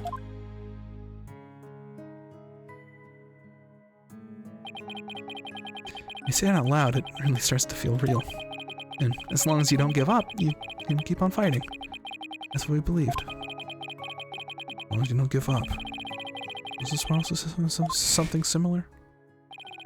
Get my fear. I'll find the truth. Oh, then I'll give up. I can give up a fight. Why are these people dressed like Chairman Mao? Clay called Mr. Starbuck his mentor and looked up to him. I wonder if I could be a good role model for my staff like Mr. Starbuck. Sorry, Mr. Wright. I'll be taking a leave of absence. What? Wait, what do you mean by a leave? You're really serious. Can you at least give me a reason why? When I put Clay's jacket on, I swore to him that I would catch his killer myself. Boss Huckle too. We're with Athena. We should work together to find the truth. The truth, huh? It's a noble cause. But what if the truth you seek and the truth I seek turn out to be different? I'm not sure I follow. You sang, Apollo. I'm gonna catch the person responsible for taking my friend's life in my own way. Take good care of Mr. Starbuck for me. Now, must be going. Goodbye. Goodbye? Did you just say goodbye? I sensed a lot of sitting and anger and hatred coming from him. Also, suspicion. He's not working on us like that. I'll talk to Saturn to him. On Athena. Paul can believe what he wants, but I believe he's wrong. We take different paths. The truth we arrive at should be the same. I think the quicker you solve this case, the better it'll be for Apollo. Yeah, you're right, boss. Hey, it's enough for one day. Make sure you're ready for tomorrow's trial, okay? If you were here right now, Apollo would say, fine, everything is fine.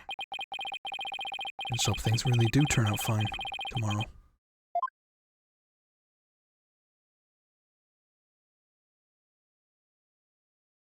To be continued.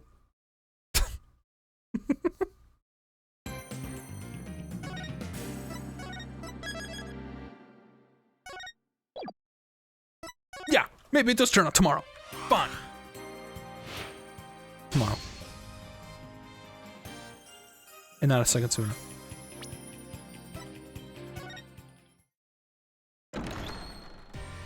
Anyway. Thank you again to Kajan. Rito. For the follow. I'm sure the second half of it I'm also fucking up. This could be it. OMG. Yes, comrade? Yes, Necro, there it is. I'm free! I will no longer mix up Unity and Unreal because I just mixed up you two. Awesome! Whoop!